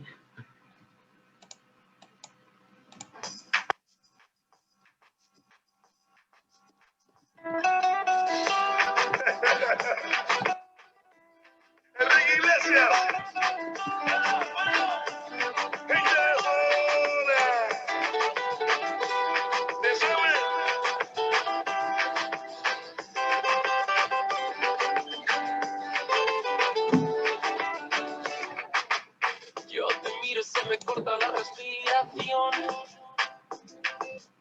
Cuando tú me miras se me sube el corazón. Palpita lento el corazón. Y en un silencio tu mirada dice mil palabras. La noche en la que te suplico que no salga el sol. Bailando, bailando, bailando, bailando. Tu cuerpo y el mío llenando el vacío, subiendo y bajando. Subiendo y bajando. Bailando, bailando, bailando. Ese fuego por dentro me va enloqueciendo, me va saturando.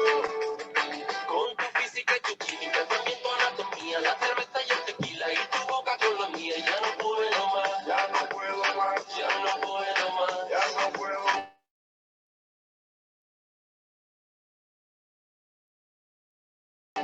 Con esta melodía tu color, tu corazón.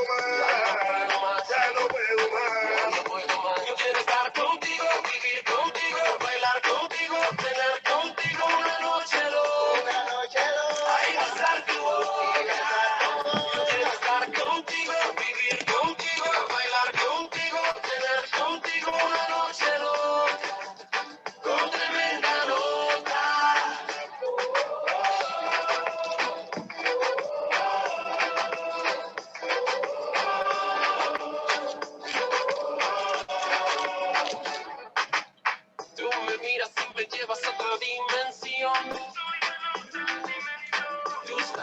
aceleran a mi corazón, los latidos aceleran a mi corazón. Qué ironía del destino no poder tocarte, abrazarte y sentir la magia de tu olor.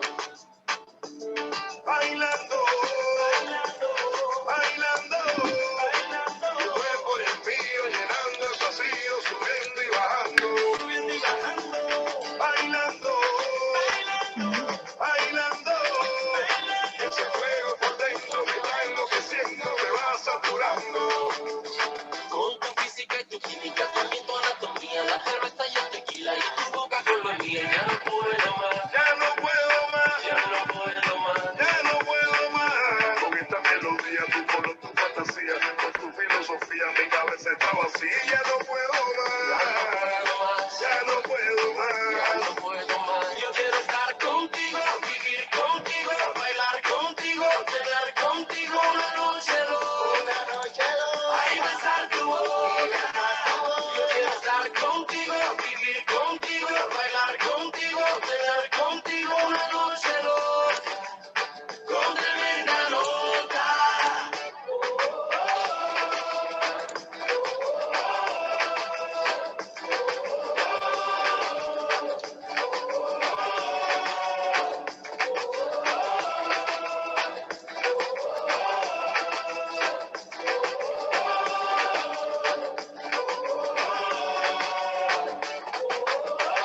Bailando amor, bailando amor, es que se me bailó.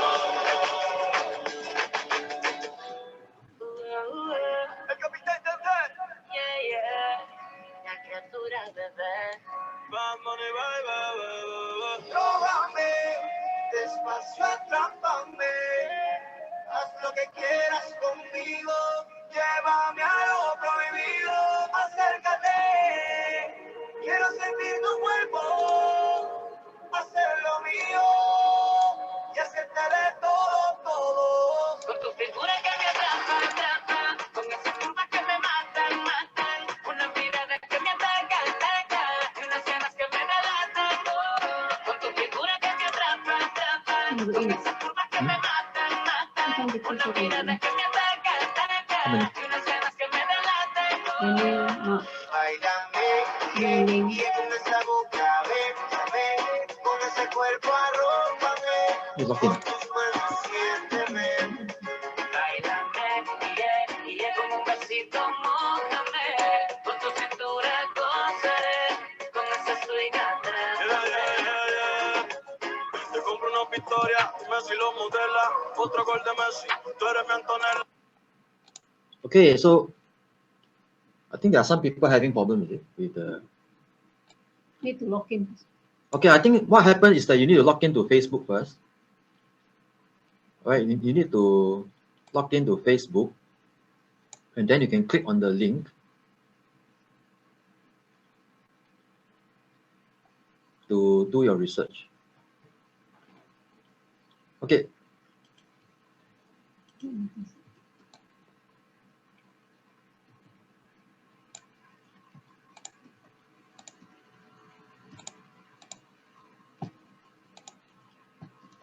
So make sure you log into Facebook first. Log into Facebook first, and then you should be able to open a new tab, and then do your research from the new tab.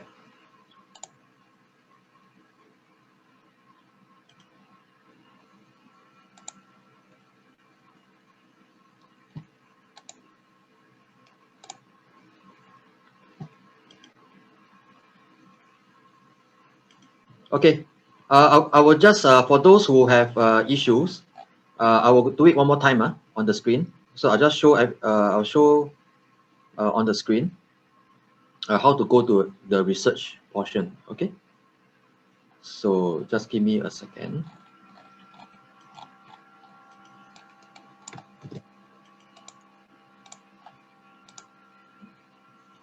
So not to worry. So I'm going to share screen one more time.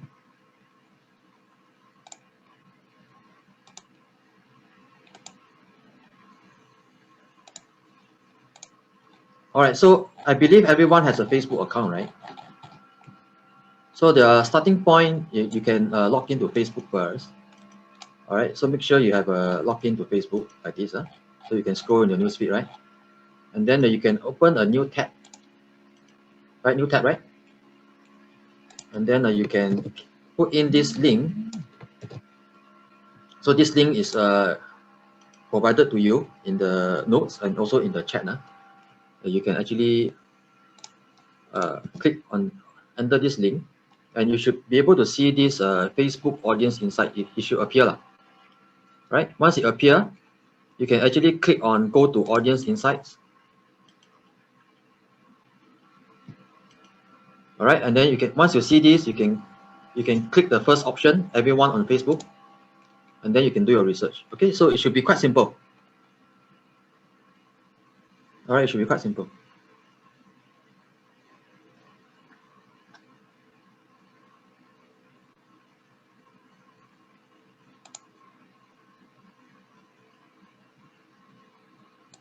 Oh, I didn't screen share.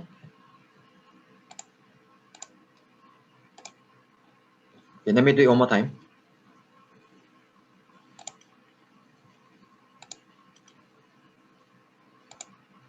Now better?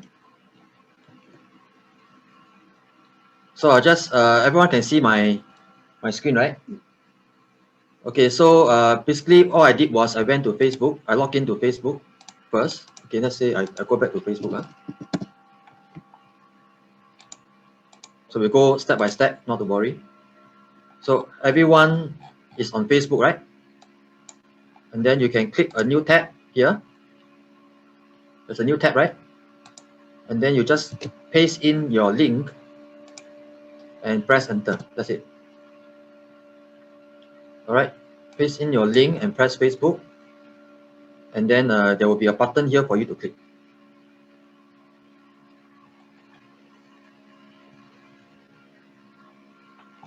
You don't have a link. Let me see. Let me see if I can help some of you. Oh, this one looks very long and complicated, but that should be the. If you go to Google search, let me see whether there's another way.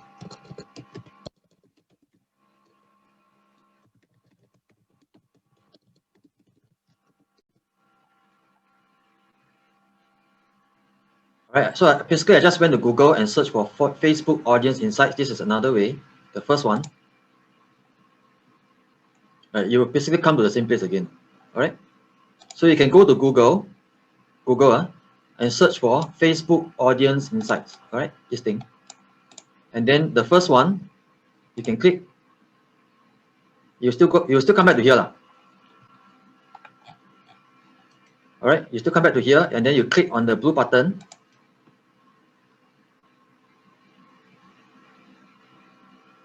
All right, you come back to here again. Okay, so there are two ways to go to here. You can go to Google as well. Facebook audience insights. Okay, press enter. The first one. All right, so that's it. So then you can go inside already. Okay, so you need to clear cookies and log in. Okay. So I think most of us able to go in already.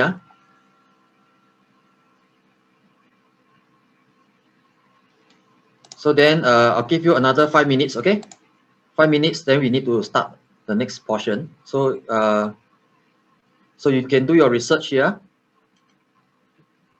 and put down your research data either in your laptop or on a piece of paper. Okay. So just now I was while you're doing this, so just now I said that for US you can actually research the income. If you're targeting US, you can actually target the income directly.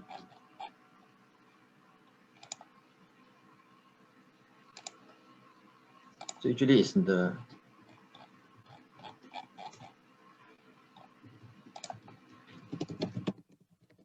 so I'm doing research as well together with all of you.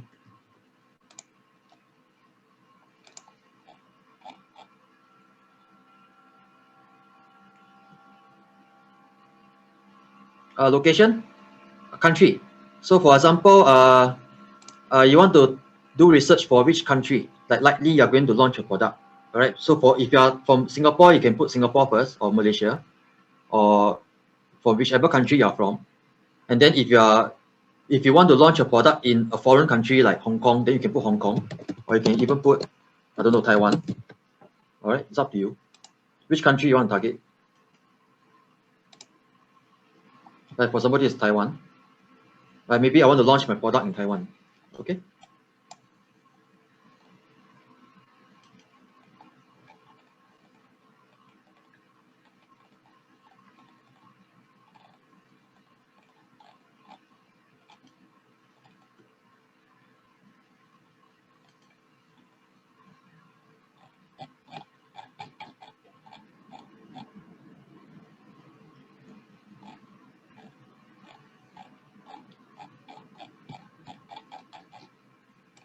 So I'll just give another few more minutes for you to complete your research.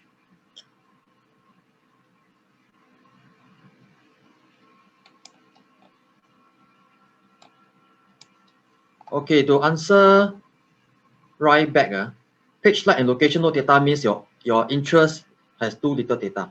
For example, I choose weight loss. You can see on my screen, I choose weight loss, right? So this has got a lot of data because a lot of people are interested in weight loss. Maybe the research you are doing on that particular niche, right? There are very few people who are interested in that niche. That's why you got no data. So then you may want to reconsider whether you want to still go into that product or service.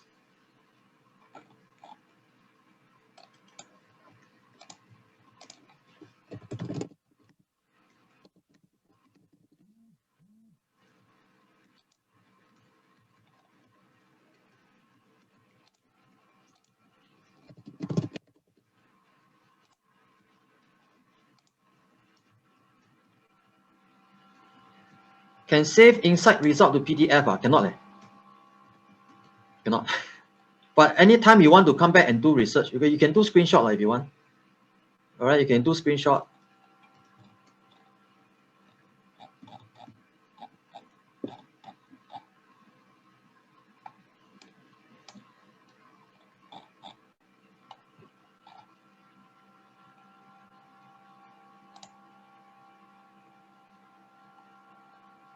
You can see this one.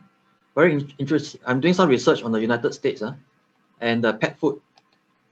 You can see it's definitely majority is women, 71%. So if I want to launch a pet food product, pet food for the United States, then I would definitely want to look at women, 71%. Only 29% are men. And the age groups are very spread out, all right, between 25 to even 64. So they are very spread out.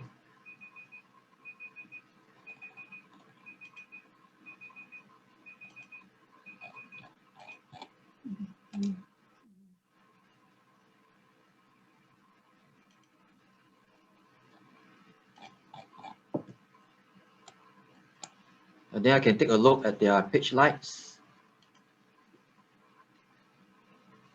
So they like all these products and companies and websites and so on, magazines,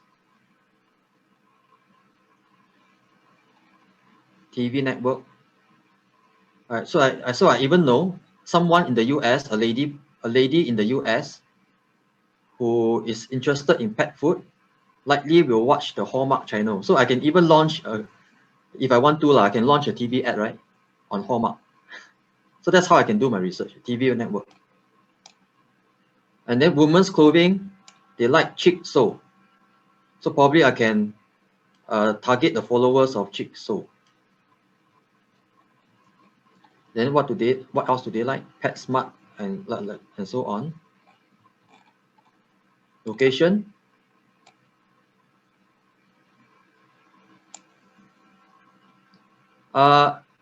If you are doing research on beauty and health, we don't have to click relationship status. It will just come out.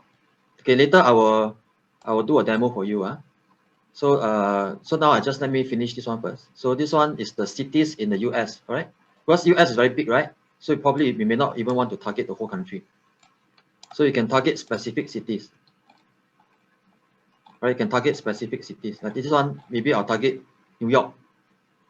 Right, New York 0.8%. And maybe California, Los Angeles 1%. All right, and so on.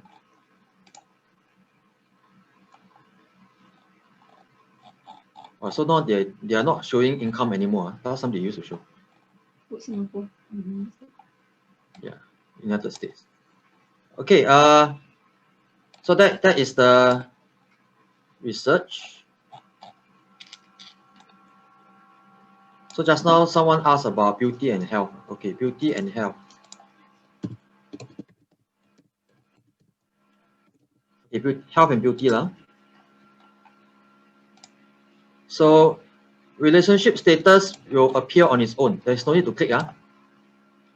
You see? Relationship status will appear on its own. There's no need to click. So it's for you to get know your target audience, that's all. So for example, now I'm doing research on the United States. In this niche called health and beauty. Okay.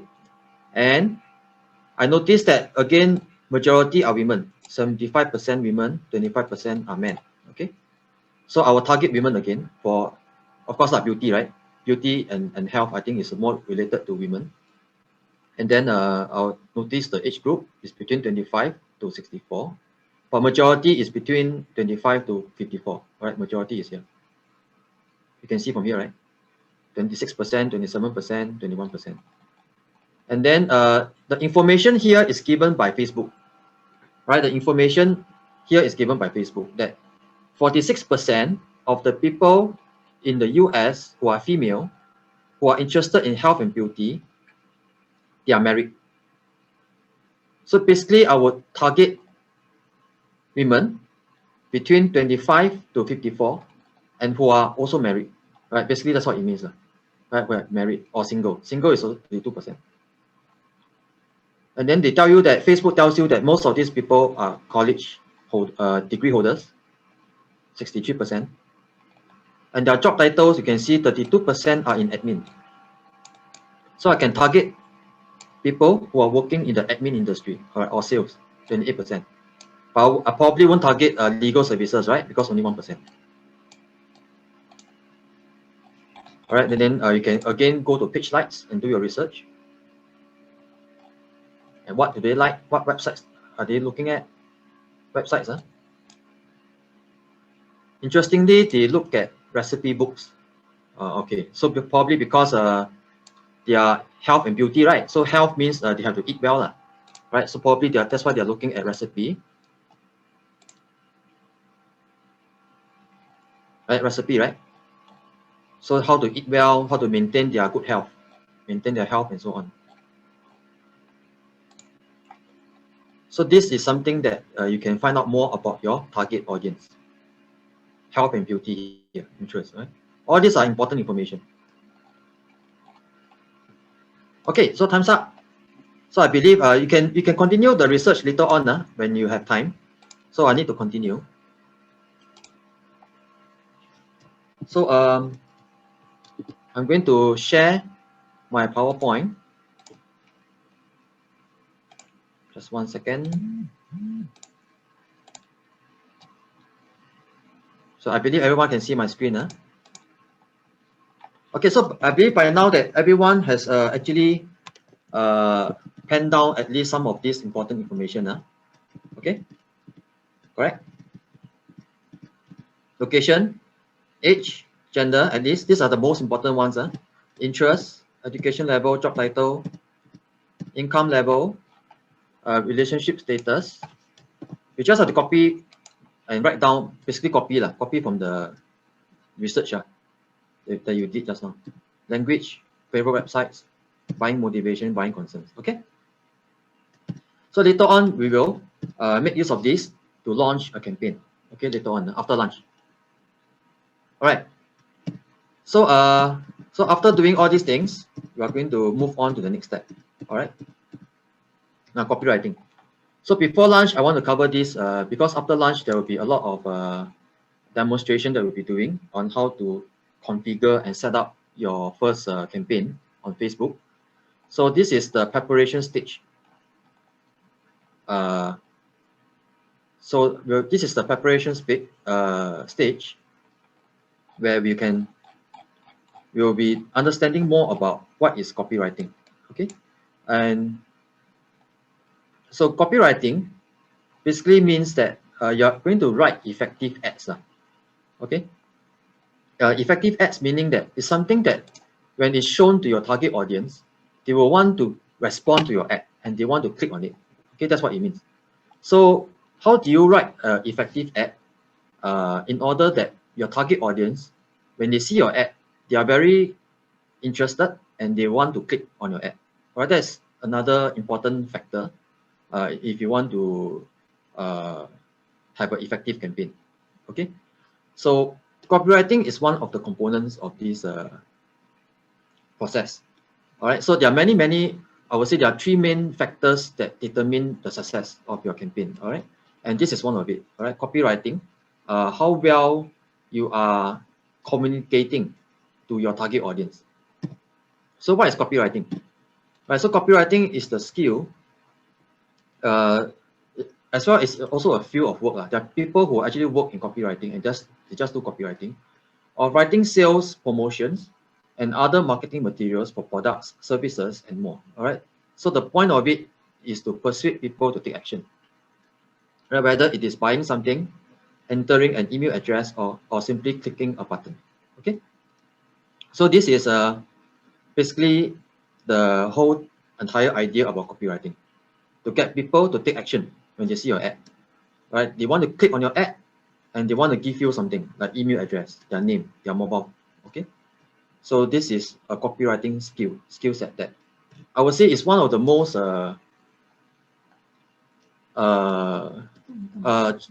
I would say it's a high income skill set, definitely, and it's also one of the hardest to teach and to teach people, because it is something that you need to acquire and practice over the years. Okay, probably it's something that if you're really interested in this, you can of course pick it up. But if you find it very challenging, you can also outsource it. You can outsource it to copywriters, because there are people who are just pure copywriters and they will be more than willing to do the copywriting for you. And then you can take care of the launching of the campaign. But the copywriting can be outsourced. It's up to you, but at least you know there's such a thing. Right? There's such a thing called copywriting. And then whether you want to pick it up yourself or you want to outsource it, is up to you. But you can always do some simple copywriting on your own first. Right? That's definitely possible. So the whole understanding about copywriting is that you must understand consumer psychology. So consumer psychology is what drives people to take an action, right? In this case, is you want to drive people, motivate people to buy from you, right? Your product or your service. So in order to do this, right, you need to understand two things. People are in general driven by two universal instincts. Only two, so it's quite simple, right? So they're driven by pain and pleasure, or pain and desire. Okay, so most people want to run away from pain, and then they want to move towards pleasure, right? For example, you want to run away from pain, right? Of course, nobody likes pain, right? So pain can, and then the bigger question is this: what kind of pain, right? There's so many different kinds of pain, which we will cover later on as well. All right, and there is a categories of pain and pleasure that drives human beings. Right, it's actually quite universal and it's quite common to everyone. So in this case, I will go into more details about these two universal instincts, pain and pleasure. But before I get there, I need you to download this book. It's free for you guys, so you can just download it. It's called Cash Advertising. So cash advertising basically is cash plus advertising. That's why it's called cash advertising, right? So cash advertising basically is a book that teaches you how to create effective advertising, and then of course generate cash flow for your business through effective advertising. Okay. So then in this book, they will give a lot of details on this thing called the human life force 8. So basically these are the 8 main driving factors or instincts that all humans will have. Right, so if you touch upon this life force 8, basically you can sell anything to anyone. Okay, that's what it's trying to say. All right. And then the copywriting, there are 3 parts to it. Most copywriting, you have 3 parts. The first part is the hook, where you will be hooking your ideal audience. And then there's a story where you share about your product or your service, and the story behind how your this product or service can help them. And then finally, of course, you offer your product or service. Right, so these are the 3 parts. So I'm going to ask you, all of you, we're going to put this link into the chat now. This bit.ly link. I'll put this link into the chat. And then we will go into the book, and then we will be exploring some content from this book. So you can just follow the link in the chat to download the book. And then we'll spend some time, maybe 5 to 10 minutes, going through the book. So just give a bit of time for everyone to download the book.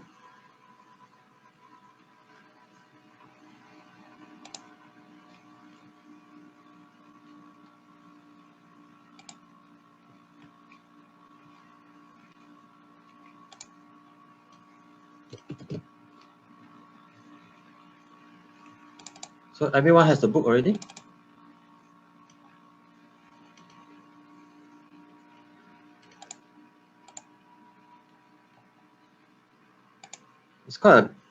It's over 200 pages, so it may take a while to download.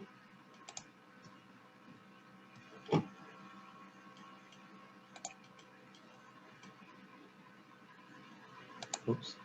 I want to share the book on the screen. Okay, this book, so everyone has this book, Cash Advertising.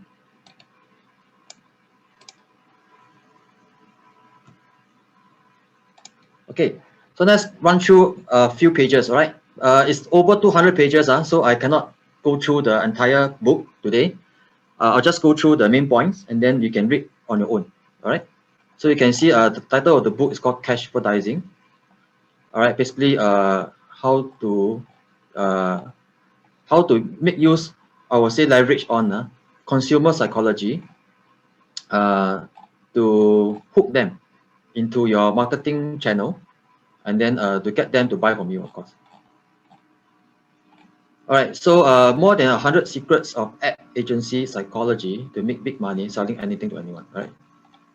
Cash Advertising. It's quite a well-known book in the advertising circle. Right, it's quite old, you know. This is black and white. Okay. All right, old but effective. So let's see what this book is going to say. All right, so basically what you understand as a marketer is that you need to understand human psychology. All right, what people want. So what people really want, you can see here, is there's a life force 8, right? And then the 9 learned secondary human ones. Just now we talked about pain and pleasure. So we're going to jump to this chapter 1 first, and then understand a bit about consumer psychology, okay? So we're going to jump to page 19. Right, jump to page 19, what people really want.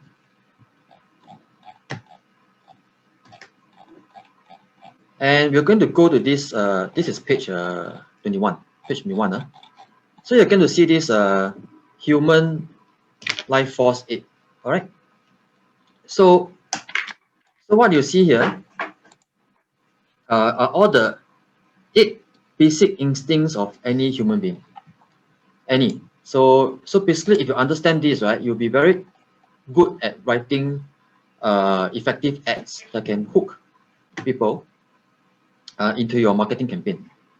Okay, so basically what it's saying here is that human beings are biologically programmed with the following 8 desires.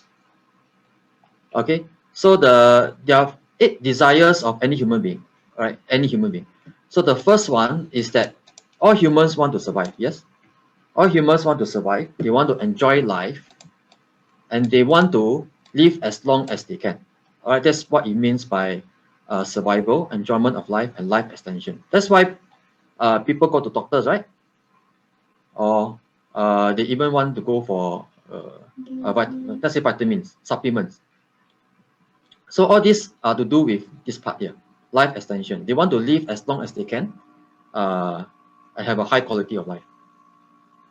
The other one, enjoyment of food and beverages. This one I think everybody knows. All human beings, they enjoy food, they enjoy beverages. Okay.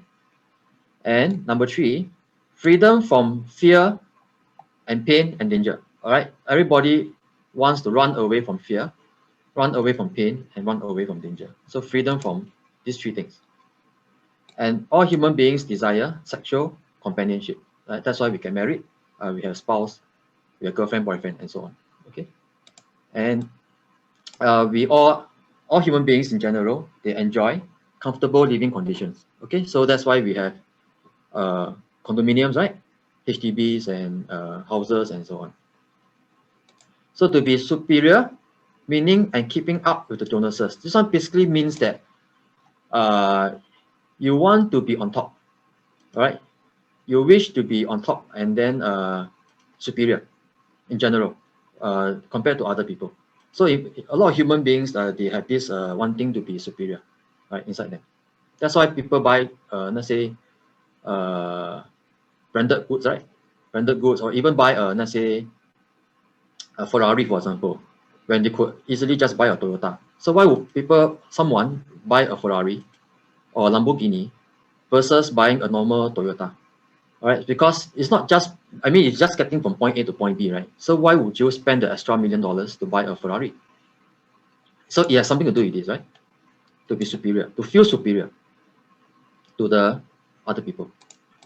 And most human beings will also have this basic instinct, which is they want to care and protect their loved ones.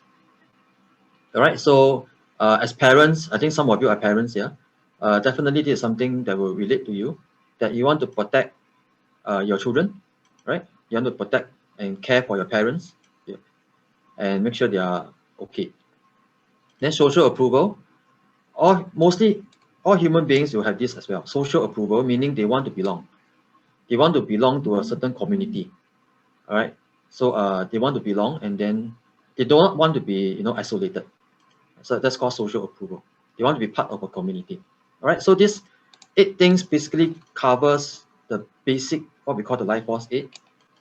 And you'll notice that whatever product or service that you're going to talk about is going to be very related to these 8 basic human instincts. Okay, and so probably just now, some of you actually mentioned about, I think somebody mentioned health supplements or something, right? So let's say you're in the health supplement business. Let's say you are, all right? Vitamin C, for example, or let's say you're selling health products. So then which area will you be attracting your target audience from 1 to 8? Anybody knows? If you are in the health supplement business, you're selling vitamin C, you're selling health products, okay? Which of this category are you appealing to? Which of this number 1 to number 8 are you appealing to in order to attract your target audience? Okay, in this case, for example, it's definitely life extension, right? Some of you type number 1. Okay, yes. So if you're in the health supplement business, you're actually going to focus a lot on this life extension. So in your copywriting, you're going to be writing things like, so you're suffering from, let's say, arthritis, okay? And this calcium product has been proven by research to be able to remove arthritis pain, and there's no side effect. All right, so basically you can have a trial offer for free, and you get 1 bottle to try, and it's been proven to be able to remove arthritis pain. And then of course that person who is suffering from arthritis pain, if you are reaching out to the correct audience, they see your ad, they will be interested, right? They'll be interested, and then they will click on your ad, and then probably they want to try out your product or even buy your product. All right, so this is what it means by the 8 basic human instincts. All right, so whichever industry you are in, it will apply to one of these 8, or even a combination of the 8. For example, if okay, survival. Okay. Now, survival is a very huge thing. It's the number one. So when we say survival, think of people looking for jobs, for example. This is about survival, right? Because if they don't have a job, they won't have salary, right? So if they don't have a salary, how are they going to feed their children and their parents and their spouse and so on? Okay. So what kind of industry belongs to this particular category? Number one, survival. Many, there are many. For example, recruitment agency. All right, they help people find jobs, right? Recruitment agency. That's in the job search industry, helping people to find jobs. All right, and uh,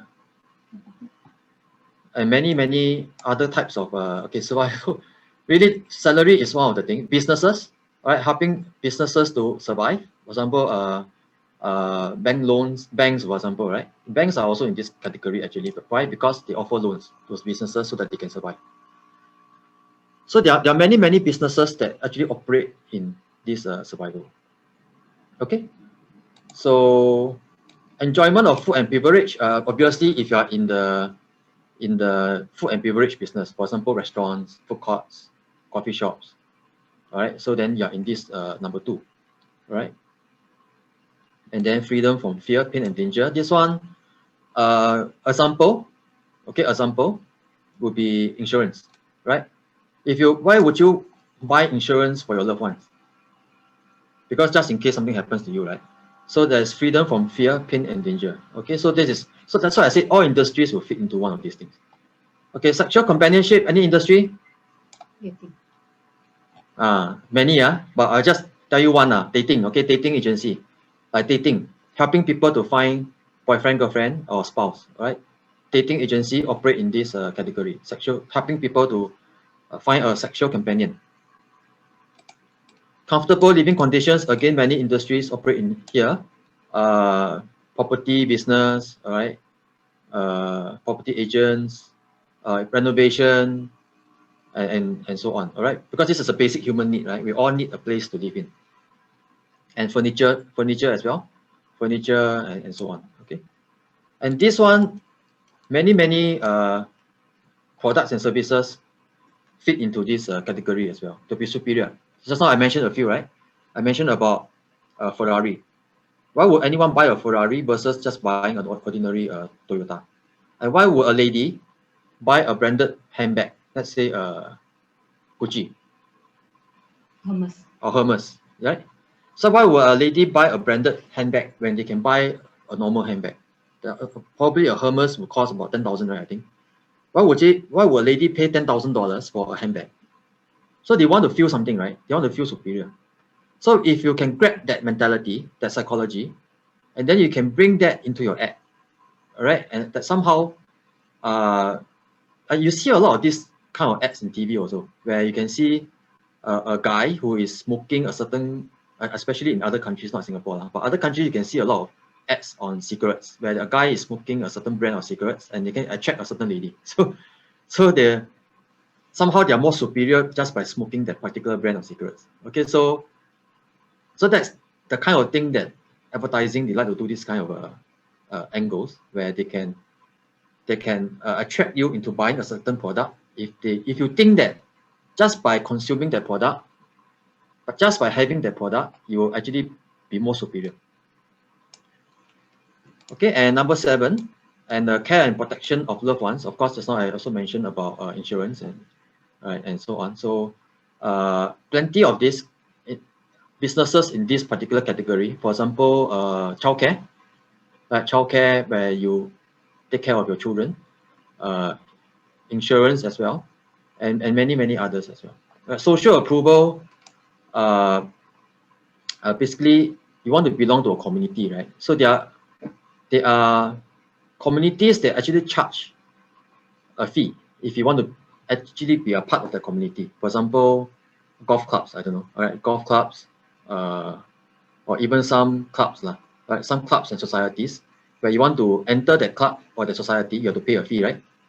Right. So then there's a social approval, because by belonging to that club, probably you feel maybe superior as well. All right, and you belong to a certain community. Tribal.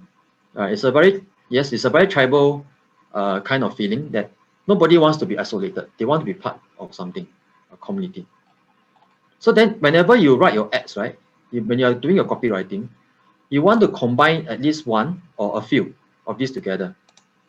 Right? So that in your copywriting will appeal to the person who read your ad and they'll be attracted to click on your ad. Okay, so that's how some of you actually took action on some of the ads that you click on. If you look at your own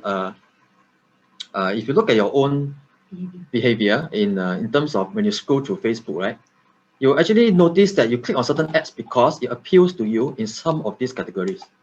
All right.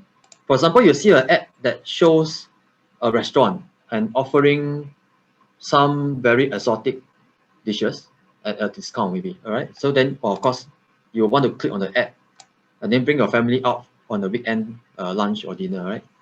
Because this is appeals to you here, enjoyment of food and beverage. So all these are the basic human instincts. Okay, so someone mentioned about secondary needs. Okay, I'll just go through very quickly. The 9 learned secondary human wants. So of course, you can read the book in detail if you want to learn more about the psychology of human beings and why they do certain things, why they buy certain things and so on. It's because of all these human wants. And there are secondary human wants that you want to know about. Basically, a lot of humans, most humans in fact, like to be informed. All right, they like to be informed. They like to learn. They like to improve themselves. So that's also why you're here. Basically, you want to be informed, right? You want to learn something new, right? You want to upgrade yourself. So that's why people are attracted to seminars, trainings, and classes and courses. Right? They want to learn. They want to upgrade. They want to be a better version of themselves. So to be informed, there are many industries in here. A lot of them are education. Okay. So yeah. So to be informed, then is mostly, I would say, is education industry. Okay. So education industry, for example, like I said, schools, seminars, trainings, courses, right? So this is where people who are operating in this space, they'll be attracting people who like to be informed. So people in general are also very curious. Okay, they want to find out about new things. All right. So if you are in this niche, you can appeal to people's curiosity.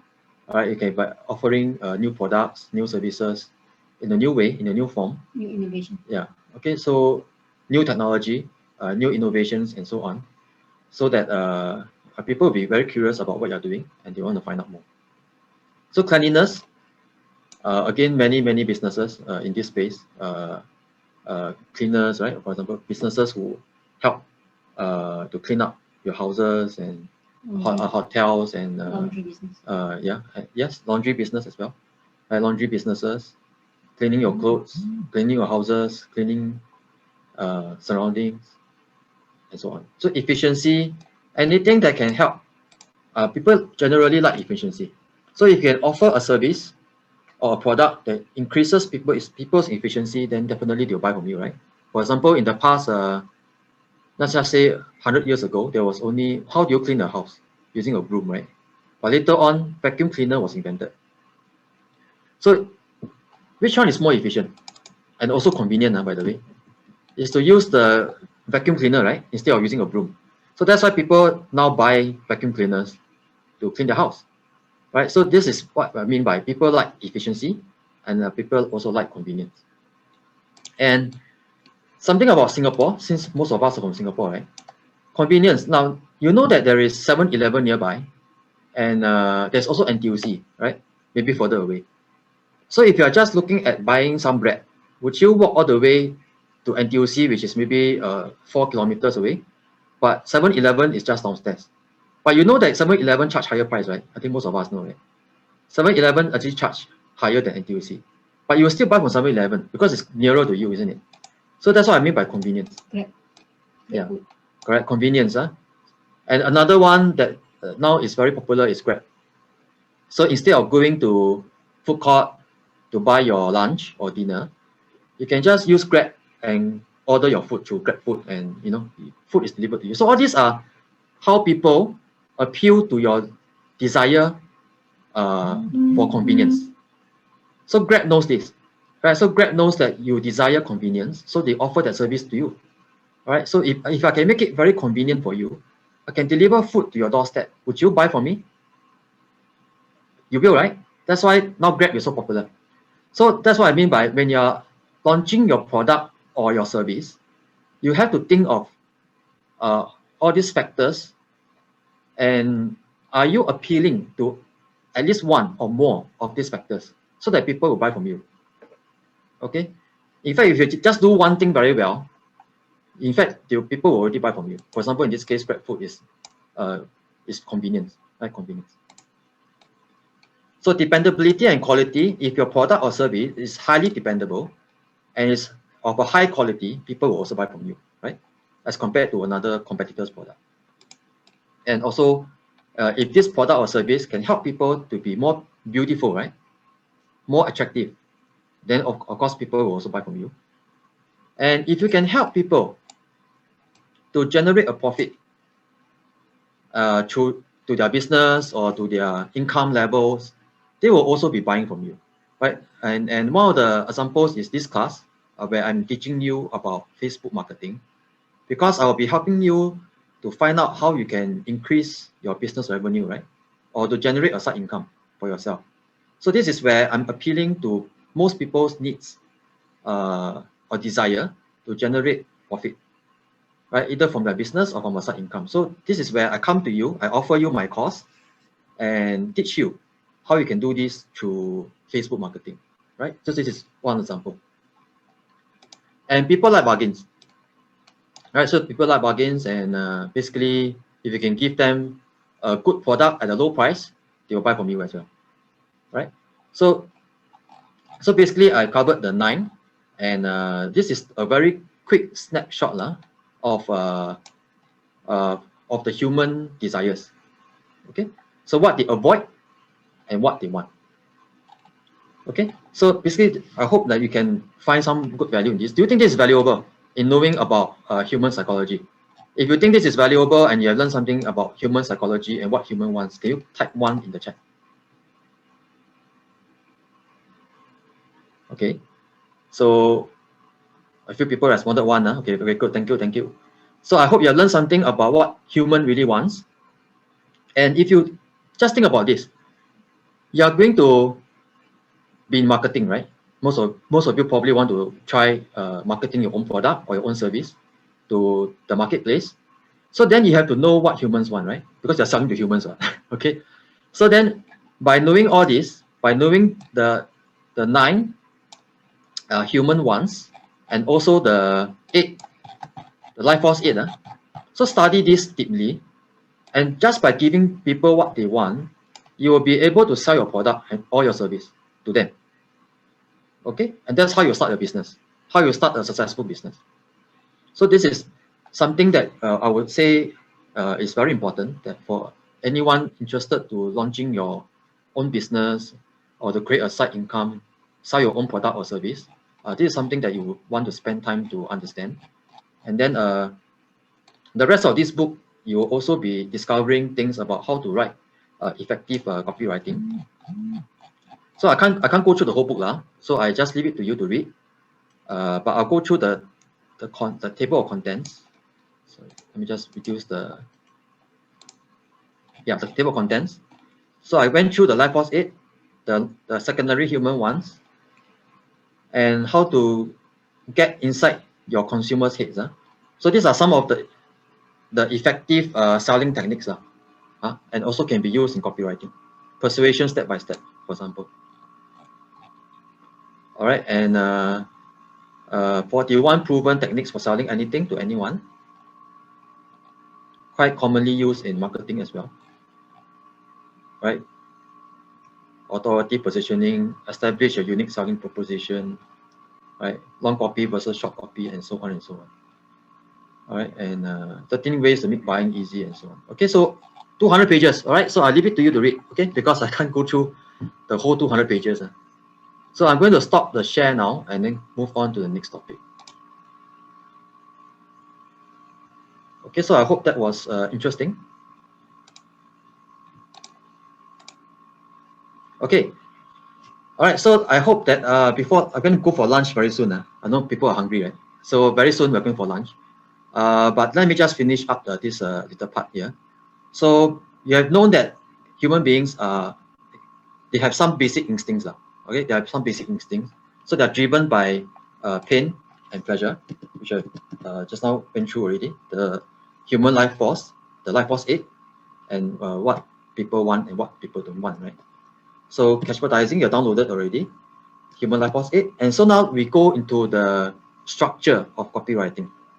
So structure basically means how do you write an effective ad, right? So usually for this part, what we call the hook, the story, and the offer. So there are 3 parts to an ad, right? The first part is that you know that people, their attention span on Facebook is very short. If you don't catch their attention within the first, I would say, 2 seconds, at most 1 to 2 seconds, usually. Because you're scrolling through Facebook, what are you looking for? You're looking for entertainment, right? Why would people in MRT stations or in bars or in wherever they are, they're bored, right? So they took out their smartphone and they scroll through Facebook. So they are looking for entertainment. So they are not looking to buy a product. So you must understand. They're not looking to buy a product or a service. They're looking for entertainment actually. So you must have a hook in front. The hook is the first part of your ad. All right. So the hook can be an attractive picture, for example, attractive title, or attractive video, or the first sentence of, or the first 2 sentences of your ad. These are the hooks. So then, if the person is not hooked by your ad, they will just scroll. They just continue scrolling and scrolling, and they will not bother to be looking at your ad. Then you will lose out, right? Because what you want is to attract your target audience to click on your ad. So the hook is the first part of a good ad. Then after you are hooked already, that's the first successful part of your campaign. Is that your ad is effective enough to hook people to want to know more. So once the hook is done, the second part of your ad is the story. The story is basically the part about how your product or your service can give people what they want, right? Just now what we said about the human life force 8, remember? And help them solve their pain. Right? So if your product or service can give them what they want, help them solve their pain, or give them something they desire, then your story is successful. All right. So your hook, your story, and then the last part, of course, is the offer, where you offer your product or your service to your target audience, and that's where they buy from you. All right. So this is basically the 3 parts of any ad. Usually they have hook, the story, and the offer. Okay. Now, this part is also fairly important to understand, so that you can know how to write this advertising for Facebook using hook, story, and offer. It's a framework. So basically, I'm not going to go into details because it can be quite lengthy, but I will give you a website which basically describes the whole flow about how to create an effective hook, story, and offer. Okay, so I'm going to place the link into the chat, and then you can actually click on it. Then we can scroll through again to have a quick look. So I'm going to share.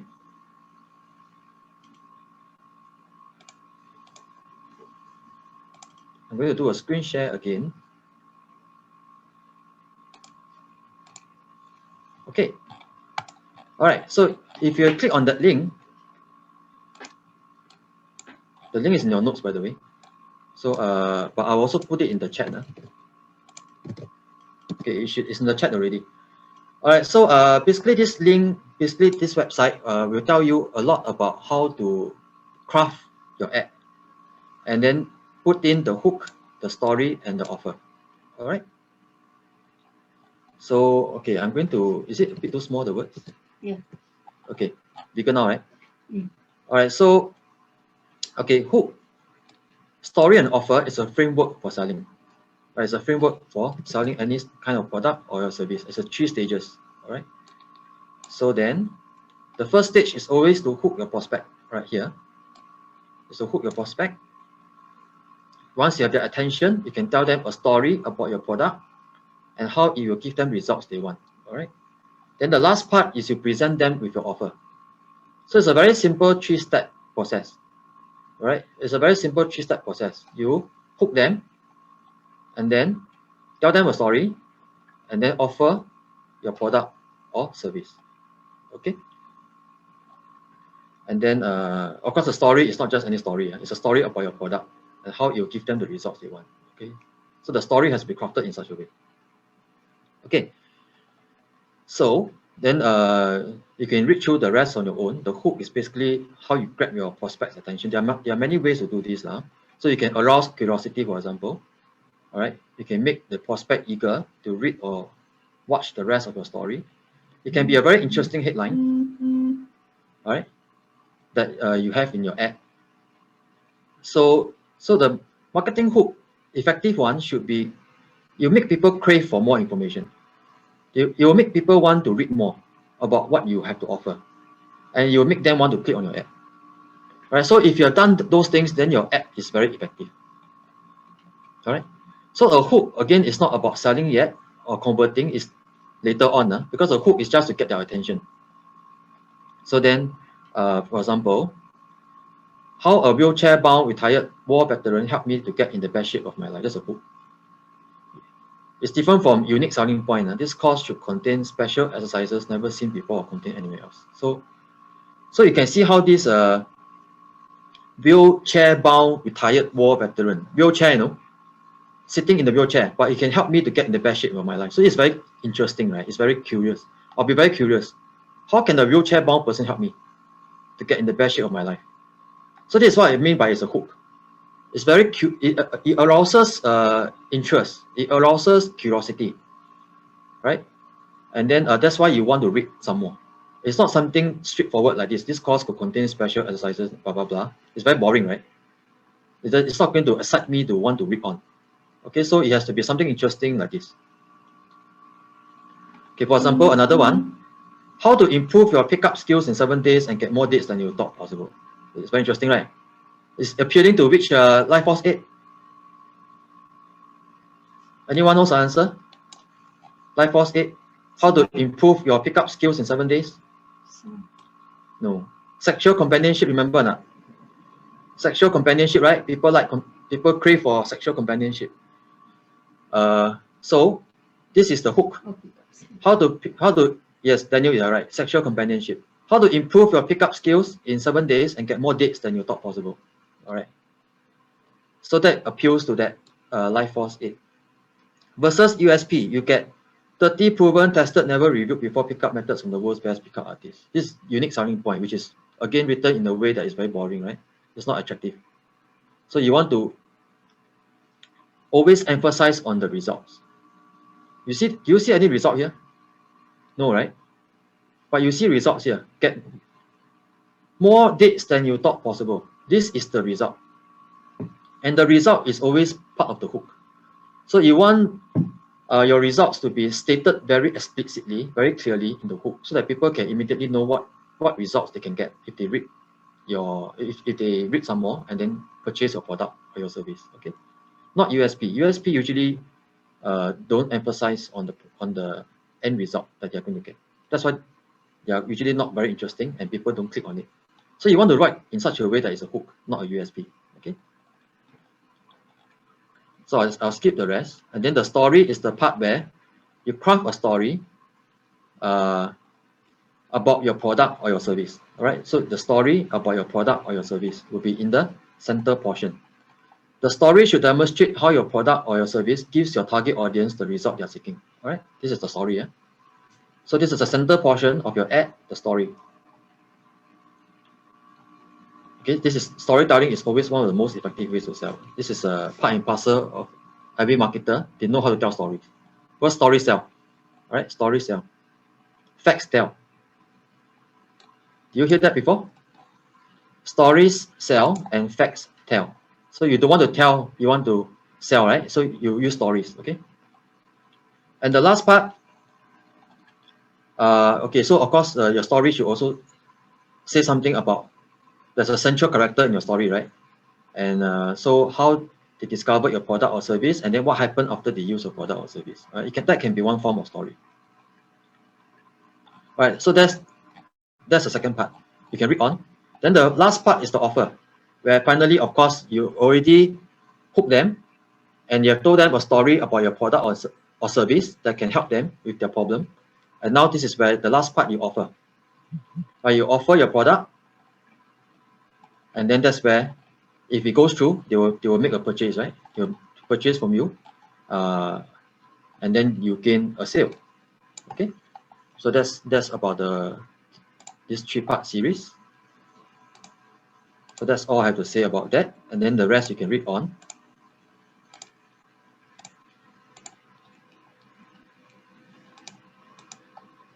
Okay, so I hope that was interesting. Now, okay, so this is the last exercise before we break for lunch. Okay, so I want you to do, because if we don't have this later after lunch, we can't launch the ad because there will be nothing to write in your ad, right? So we just use 10 minutes, not long. After this, we'll immediately go for lunch. Yeah, so just 10 minutes where you can either use a piece of paper or your laptop and then write down a simple hook, a simple story, and a simple offer for your product or service. All right, so use this chance to practice your copywriting for your Facebook ad. And so don't worry about this, it's just for practice and it need not be perfect. All right, it need not be perfect. So it's just purely to understand what is necessary to get effective Facebook ad, because this is one of the core. All right, it's not so much on what to click and what to go to set up your Facebook page, and then the technical stuff. All right, this is, I would say, one of the most important steps that a lot of marketers, they miss out, because they do not know how to write a good piece of copywriting. And if you don't have this, it's going to be very, very difficult to get a good ROI for your marketing campaign.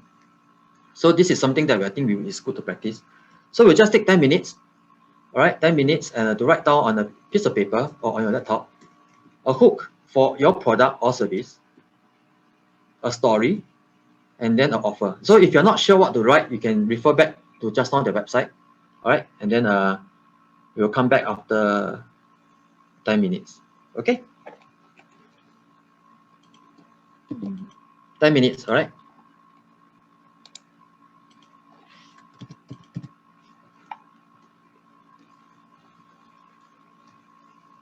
So I will again play some music so we don't fall asleep.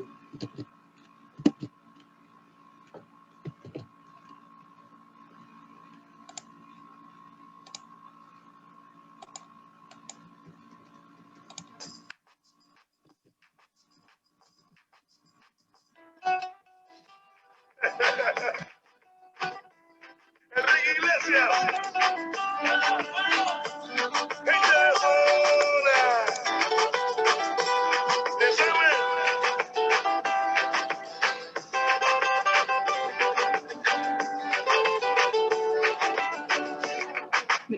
Yo te miro, se me corta la respiración. Cuando tú me miras, se me sube el corazón. Me palpita lento el corazón. Y en un silencio tu mirada dice 1000 palabras. La noche en la que te suplico que no salga el sol. Bailando, bailando, bailando, bailando. Tu cuerpo y el mío llenando el vacío, subiendo y bajando, subiendo y bajando. Bailando, bailando, bailando. Ese fuego por dentro me va enloqueciendo, me va saturando. Con tu física y tu química, también tu anatomía, la cerveza y el tequila y tu boca con la mía. Ya no puedo más, Ya no puedo más, ya no puedo más. ya no puedo más. Con esta melodía, tu color, tu fantasía, con tu filosofía, mi cabeza está vacía. Ya no puedo más, ya no puedo más. Ya no puedo más. Yo quiero estar contigo, vivir contigo, bailar contigo, tener contigo una noche loca, ay, besar tu boca. Yo quiero estar contigo,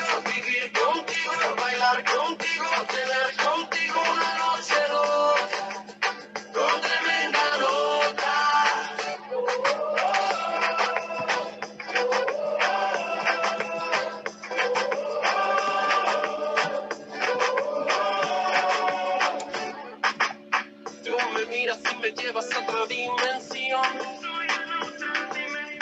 Tus latidos aceleran a mi corazón. Tus latidos aceleran a mi corazón. Qué ironía del destino no poder tocarte, abrazarte y sentir la magia de tu olor.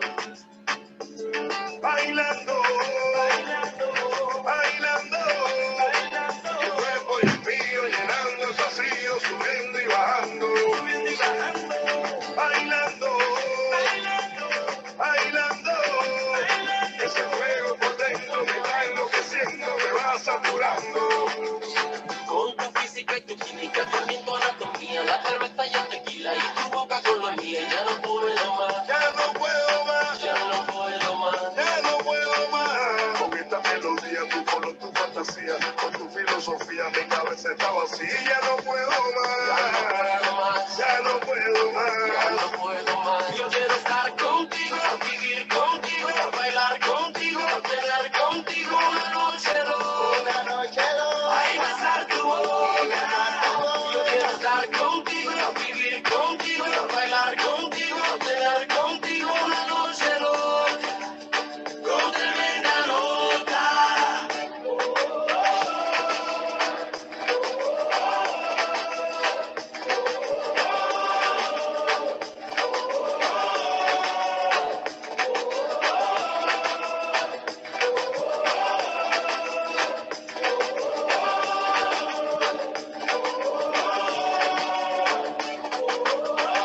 Bailando amor, bailando amor. Es que se me bailó. El capitán Tandé. Yeah, yeah. La criatura bebé.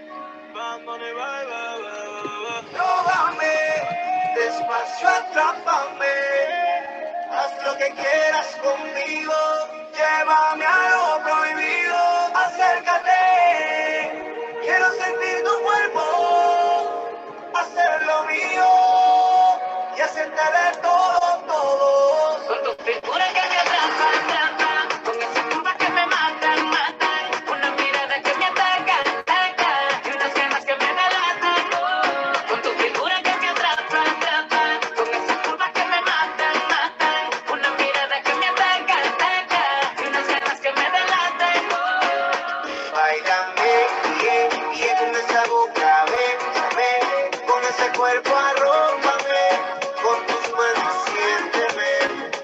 Báilame, yeah, yeah, con un besito mójame, con tu cintura gozaré, con ese swing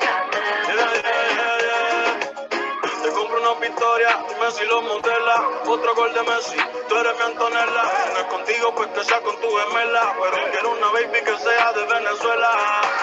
Y yo sé que tengo mala fama, pero lo malo a ti te llama. Tú eres la que escoges Cancún o las Bahamas. Si quieres Francia, después terminamos en Punta Cana. Ven y bailame, esta noche soy tuyo, dale besame. No aguantes la cana y tocame. Ve tu juego y lo ganes, yeah.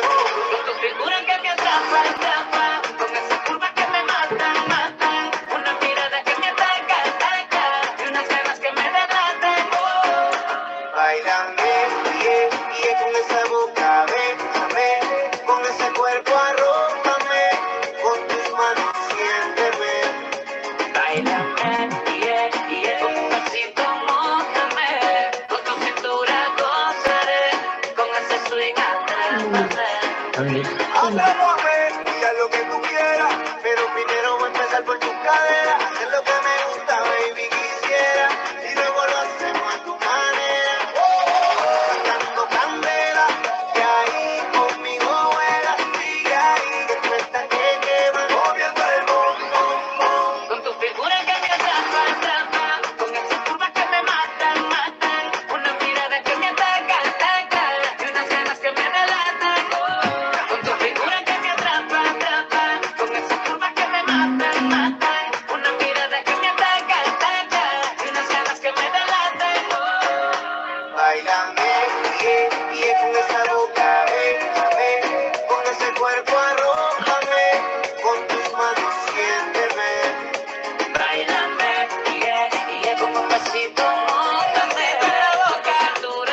Okay, about 2 minutes left. 2 minutes. So just use the 2 minutes to finish up. Cacho, el capitán Yandel. Vamos, díselo a Luya. Mambo Kings, BB, Nacho, Hopkins, baby. Yeah, yeah, yeah, yeah.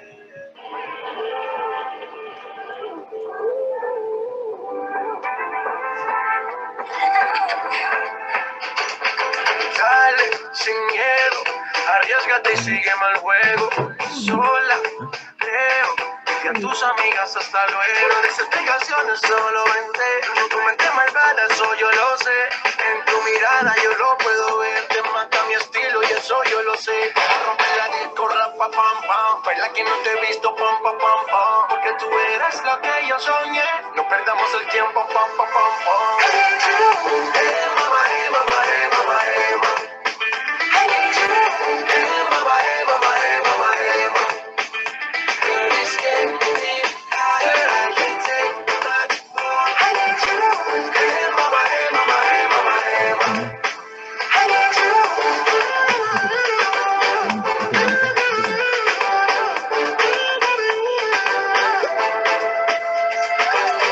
Pa'lante con la libertad de Cuba y que la isla entera suba.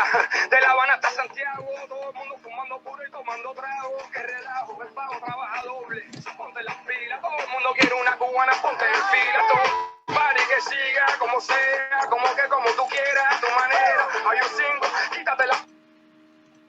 Okay, so I think whether or not you have completed is okay because it's the effort that counts. So we're going to break for lunch shortly, but let me just answer some quick questions. I see one question, quite long one just now, 12 p.m. is it? Yeah, so from Alfred Hong. I want to sell my book on politics, social science. Which of the Life Force 8 desires to target? The Life Force 8 are all primal instinct. Okay, very good question. I'm going to answer this question now, okay? Other questions we can answer after lunch, all right? But I'm going to answer this one. So when you sell your book on politics and social science, you have to ask yourself, who is your target audience again? Right? Because it could be many possibilities. For example, if I am an author and I want to sell a book on politics, am I targeting students, for example? Is it for a university program, for example?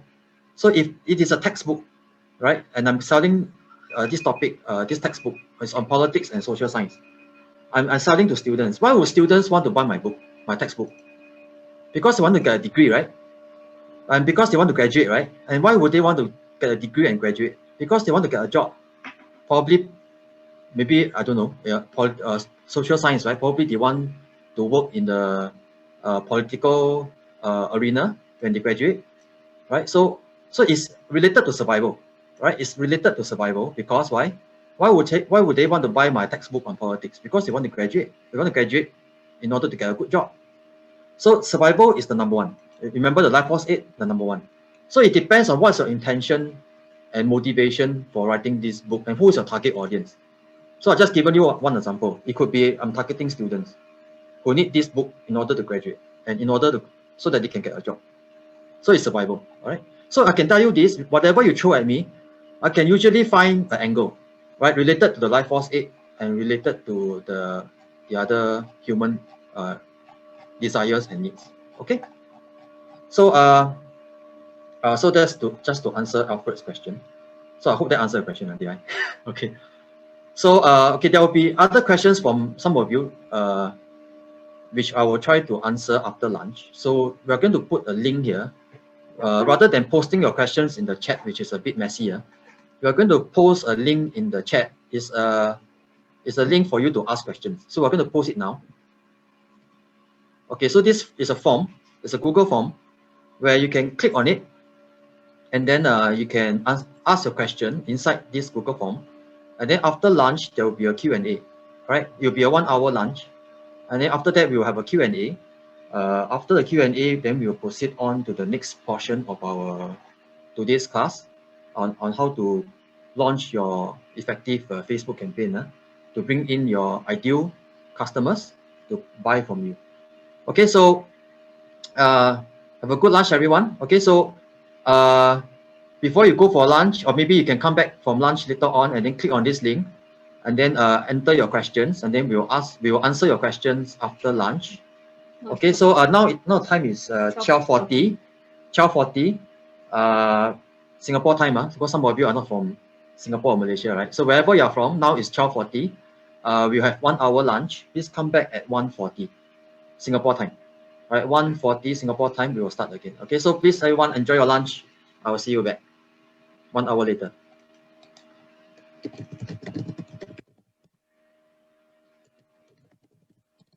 Come back at 1:40.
Sound check, sound check.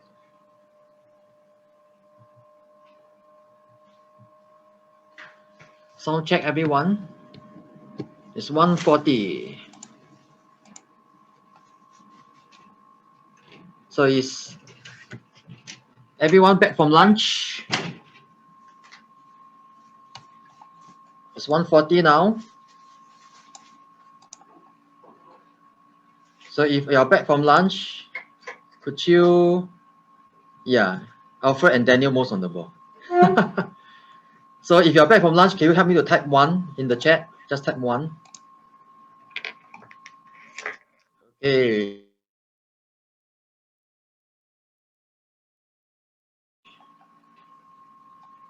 And okay, so we have a lot of topics coming up. So you're back from lunch, everyone. So this is the period of time when people get sleepy, right? Okay, so hopefully not too sleepy. So we still have a lot to cover. So we are going to discuss how to, of course, create your first Facebook ad and create your sales funnel and generate lots of leads, right? So how to do that? But before we jump into that, just now we mentioned there will be a Q&A. So there are some questions I saw in the Google form. So we are going to answer some of those questions, maybe about 5 to 10 minutes to answer those questions before we go into the next part. Would that be okay?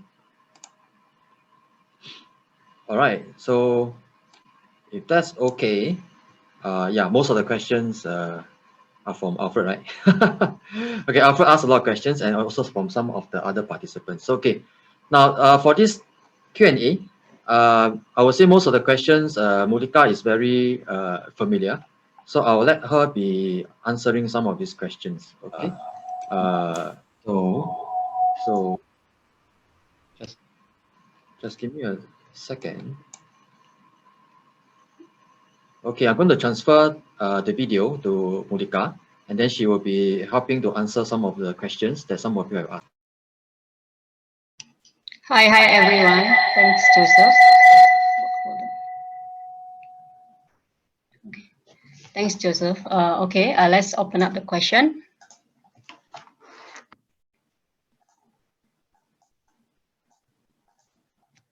Okay, the first question is, how do you measure engagement in social media, by Alfred? Okay, how do you measure social engagement is by counting the likes, people who likes your posts or your ads, and people who comment your ads. Oh, okay, just hold on. I need to share screen.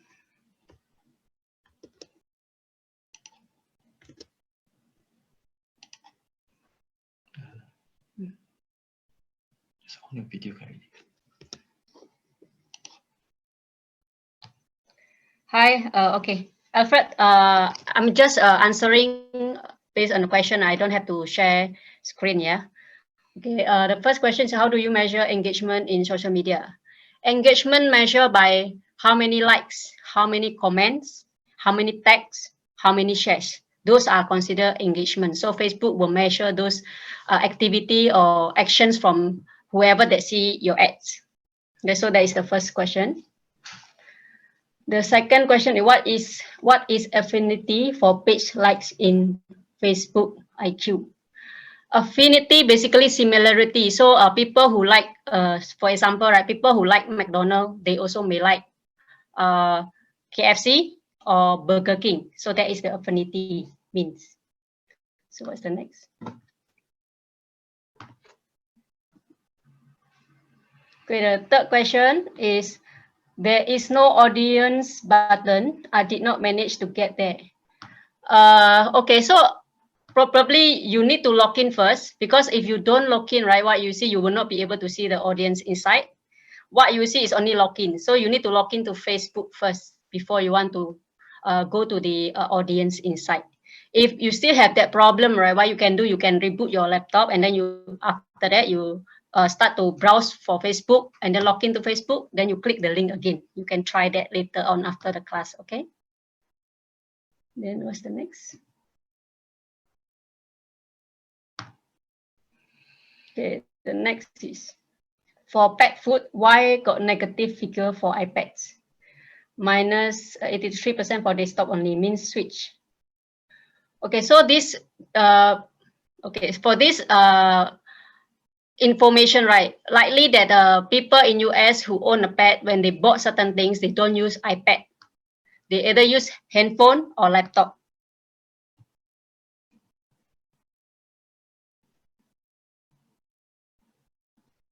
Okay, so then the next one is, what if the Facebook page owner don't like or don't allow sponsor adverts? Okay, so this question from Alfred, right? What happened is that when we say that we need to target people who like certain page, right? We didn't literally ask them to market for us. What we do is, in Facebook later on, when we do the demonstration, right, in the targeting, we can target their Facebook page. Meanings, right, they don't have to give us permission to target them, because the platform belong to Facebook. So we just tell Facebook what page we want to target. Of course, certain number of the page, right? If the number is small, the targeting will not appear. I mean, the name of that page, it will not appear. So later when we do the demonstration, I will give more details on that. The next one. Millionaires say Facebook is old-fashioned, obsolete. Say my target audience is millennial. They like YouTube, IG, and TikTok. Why should I do Facebook marketing? Okay, this question is by Alfred. Alfred, if by the way, you can use Facebook platform to target Instagram. So for example, if your audience is millionaire, you can actually just use Instagram to target. Later in the demonstration, I will let you know. I will demonstrate how you can just target Instagram only, not Facebook. So if your target audience is between 25 to 34, you can actually target Instagram. And then in the audience ad setting, right, you actually can actually set what kind of platform you want to target. You want to target the Facebook only, or you want to target Instagram only. Okay, so then what if the Facebook page owner is repeated? Do you have offer any Facebook intensive training? Yeah, we do have a mentorship at the end of this training, right? Later Joseph will share. I'm still unable to access the audience inside. It states that Facebook redirect me to many times despite I managed to get the link.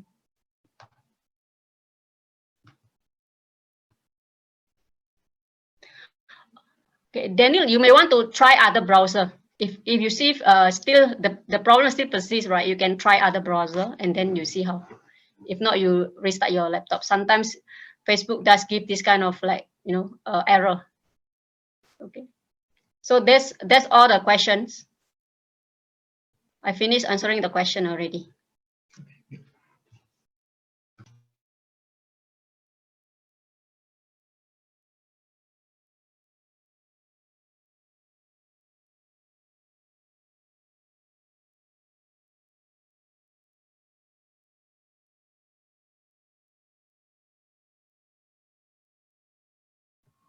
Okay, everyone can hear me?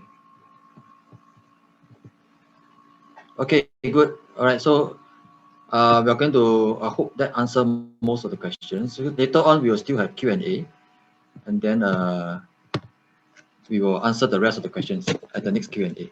Okay. All right. So this is the portion that is after lunch, and so not to worry. It's the heavy part is actually mostly in the morning, so that's a good news, right? So most of the heavy portion has been covered, and the afternoon portion we will be covering more of the technical aspects of how to launch a campaign. Okay, so this part we don't expect you to actually do the hands-on to actually launch a campaign. All right, so all you need to do is to observe how we do it. So we'll be demonstrating how to launch your effective campaign on Facebook, and then how you can model the way we do it, and that's how you can do it at home after the course if you want to launch your own campaign. Okay, so we'll be sharing what to look out for, what the common pitfalls, and what you need to do once you have the leads. Okay, so getting the leads is the first step. Then what's the second step, right? After you get the leads. So we'll be sharing all of those things in the afternoon. So a lot of things that we'll be covering. Okay. All right. So hopefully everybody is excited, and we are going to start right now. Okay. So sales funnel. All right. So this is the sales funnel topic that will lead us into creating our first Facebook ad. So what is needed to convert leads into customers? Okay. So basically, the first step is always to create awareness, right? Because if the prospects or the leads out there, the people out there are not even aware that you have such a product or service, then they will never be able to buy from you. Okay. So creating awareness is usually the important to have. So after they have awareness of what you have to offer, then of course you have to get them to be interested and then to consider, right? To consider whether your offer is appropriate for them, and then after which, this is the consideration stage, right? And then after that, they will intend and evaluate, which means this is the stage usually where they will compare your offer with your competitors and see whether is yours the better choice for them, or they should buy from your competitor who is offering a similar product or service. Okay. So if after intent and evaluation, you find that your product is the best one that fits them the best, then they will buy from you. Right. The last stage you can see is purchase. Right. So purchase will be the final bottom part of the funnel, where they will finally be able to buy from you. Okay. And then you of course generate a profit as well. Okay, so the components of your sales funnel. Now let me just get back to this one. Okay. Yeah, so Facebook ad. So there are actually four main components that you'll be looking at. So the first component, of course, is that you need to design your Facebook ad. Okay. And then get it launched and get it approved. Just a word of caution that not all ads are approved by Facebook, because they will want to see whether your ads are legit, what products and what services you are selling, and if your products are legit, then that's where they will approve your campaign. Okay, so it's not, and they are, Facebook ad, they generate billions of dollars of profit per year from advertising revenue. So we are very small people to them. Even if you are spending thousands and hundreds of thousands or even millions, is still very small to them. All right, so we have to abide by their rules, not the other way around. All right, so we have to follow their policies. We have to follow their rules and regulations in order for our ads to be approved. So that's one of the things to take note. All right, so landing page and sales page. Okay, so this is the other thing that you may want to create. It may not be suitable for all types of services or products. All right, so it depends. It depends on what you're offering. So it may be for your particular industry that you may need a sales page. For example, you're selling health supplements. You're selling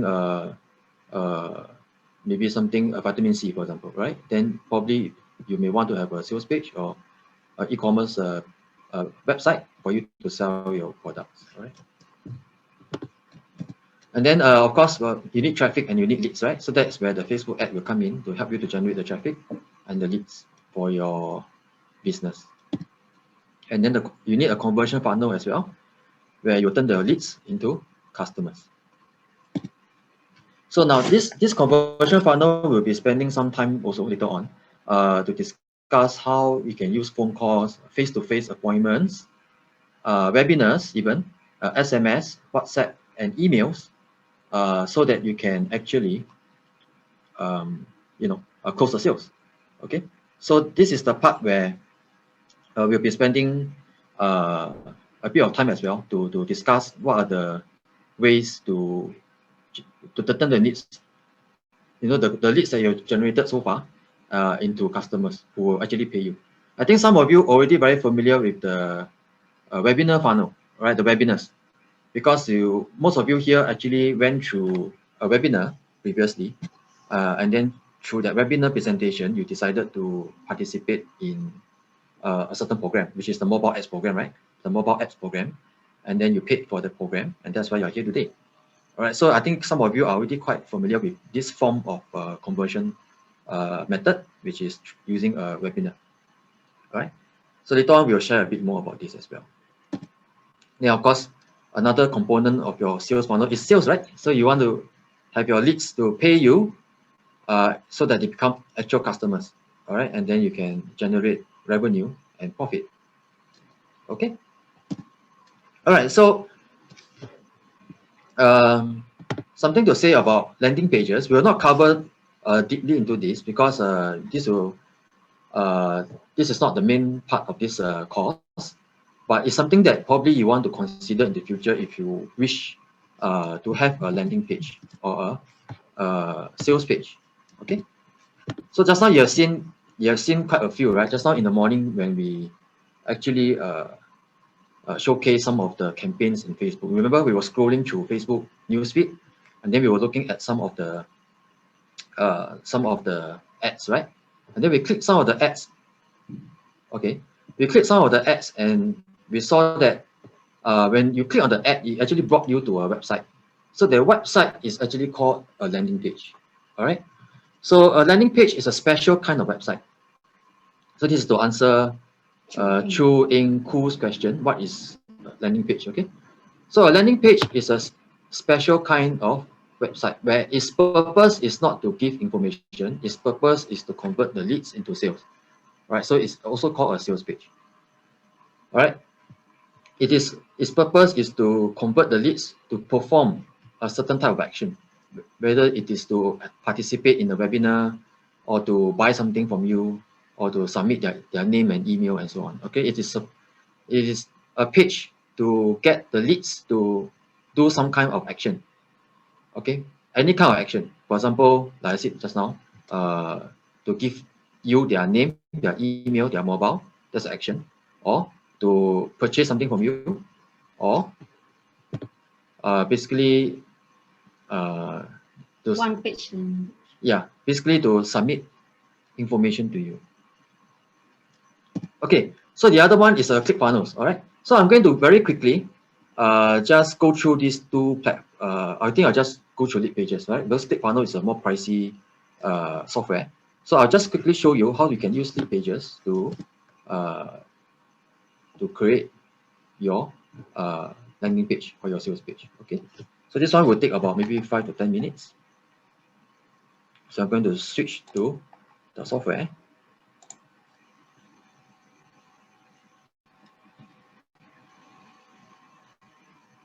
So just give me a second.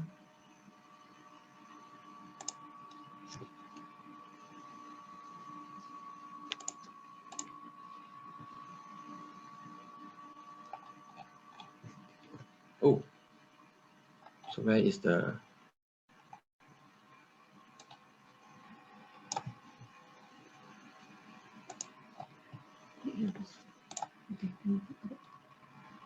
okay, pardon me, I'm still loading up the page. Okay, just to refresh everybody's memory. So just now in the morning, remember, we click on one of the ads in Facebook, and then it brought us to here. This is actually a special kind of landing page, which we call a sales page. It's a website, yeah, it's a website. So, but it's a special kind of website, not the typical one where you just go there and then read some information and so on. It is a website that its purpose is to generate sales or certain action from you. Okay, so you can see this is an example of how a typical sales page can be done. But you can see that it's a lot of effort, right? It is not a straightforward method. Okay, you can see here, add to cart, and this is called a sales page, all right? So just now I mentioned I will go to lead pages.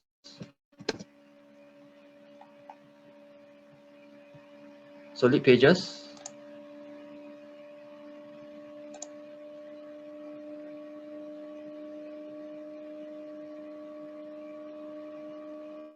Okay, you can see here landing pages on top, right? And so this software basically allows you to create landing pages easily. Okay, and so then you can see how it can be done. So maybe I can just show you. I think some of you are have seen this before, so maybe you're familiar with this.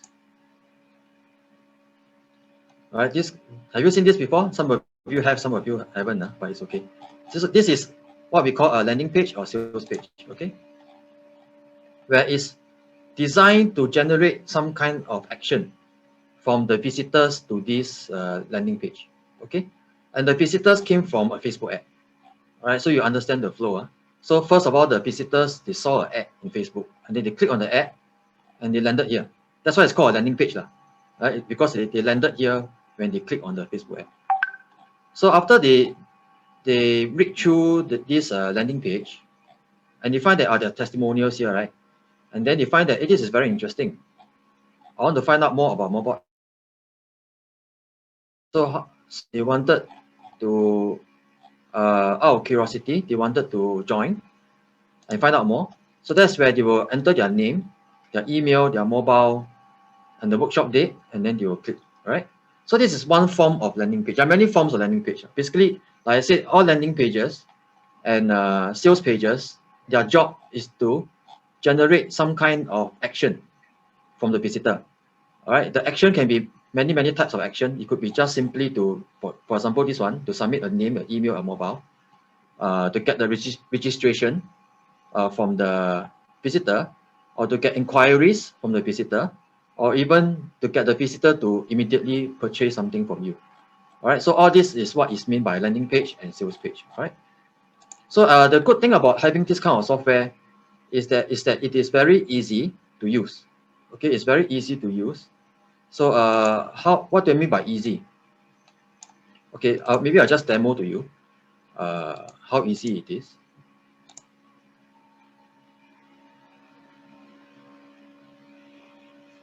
Okay, this is lead pages, by the way.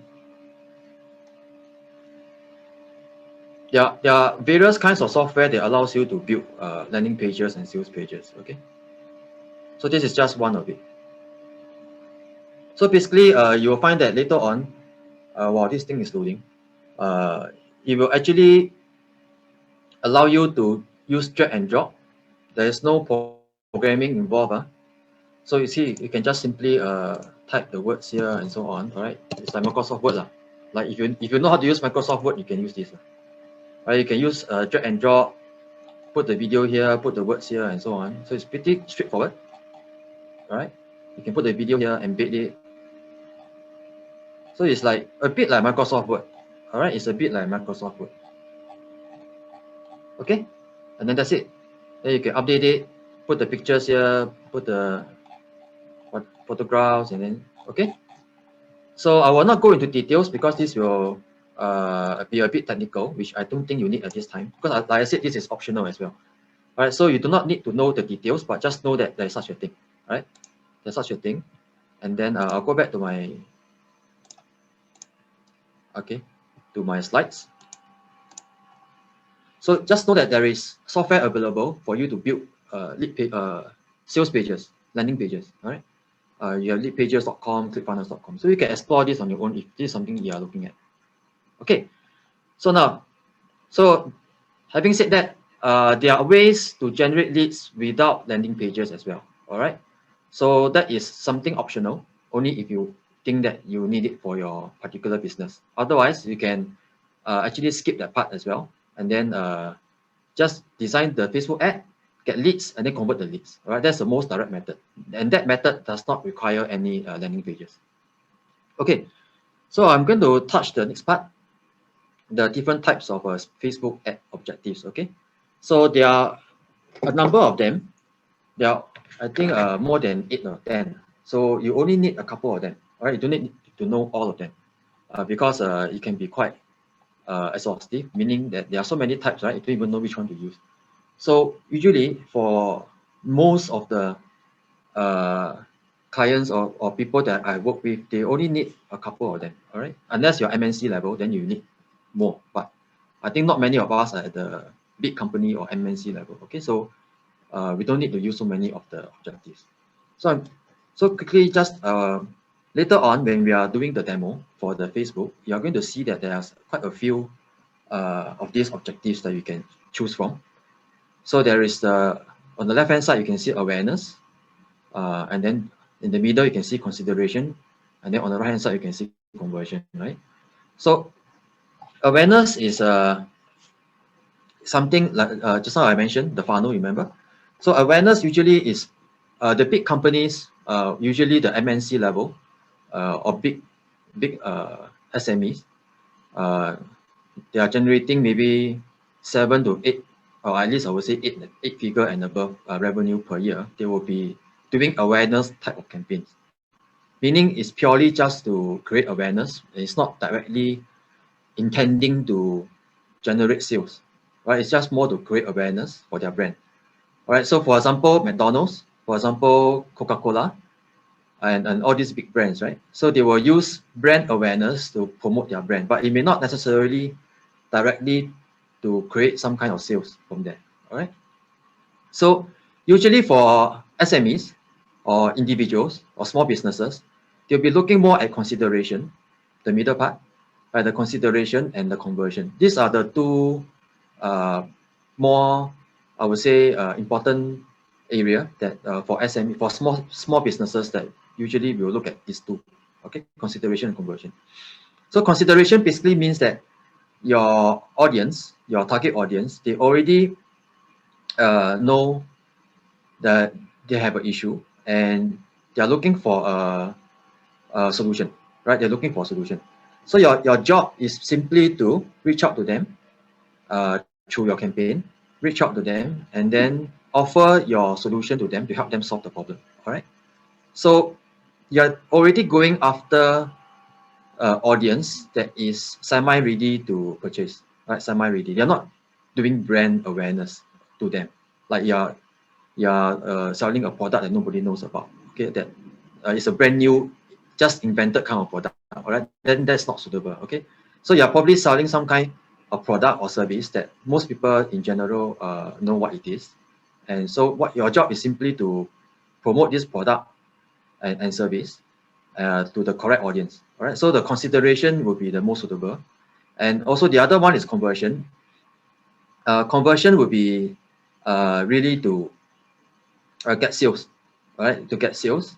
For example, you're running an e-commerce store, all right? So you can run a conversion type of campaign to drive people to your e-commerce store to drive sales, right? Immediate sales. Okay. So both, by the way, having said that, consideration can also lead to sales. So it's not just conversion. It's just that conversion has got more features that is catered to this type of leads, where you want them to get them to buy straight away. So for consideration, the leads after generated, you do have a follow-up process to convert them into sales. All right, so which I will share also later on after this. So that's basically the differences between awareness, consideration, and conversion. But if you want to know more about these three types, awareness, consideration, and conversion, these three types of objectives, right? Then I would suggest you go to the previous slide. There's this link here, right? Where they will actually give more detailed examples of each type of objective. Okay, so I'm going to maybe I will just very quickly I will maybe share a little bit about this website. So okay, all of us also this link will be placed into the Zoom. So can we all also click on the Zoom? And then so that the link now is in the Zoom. So can we click on it? And then let's take a look at the website.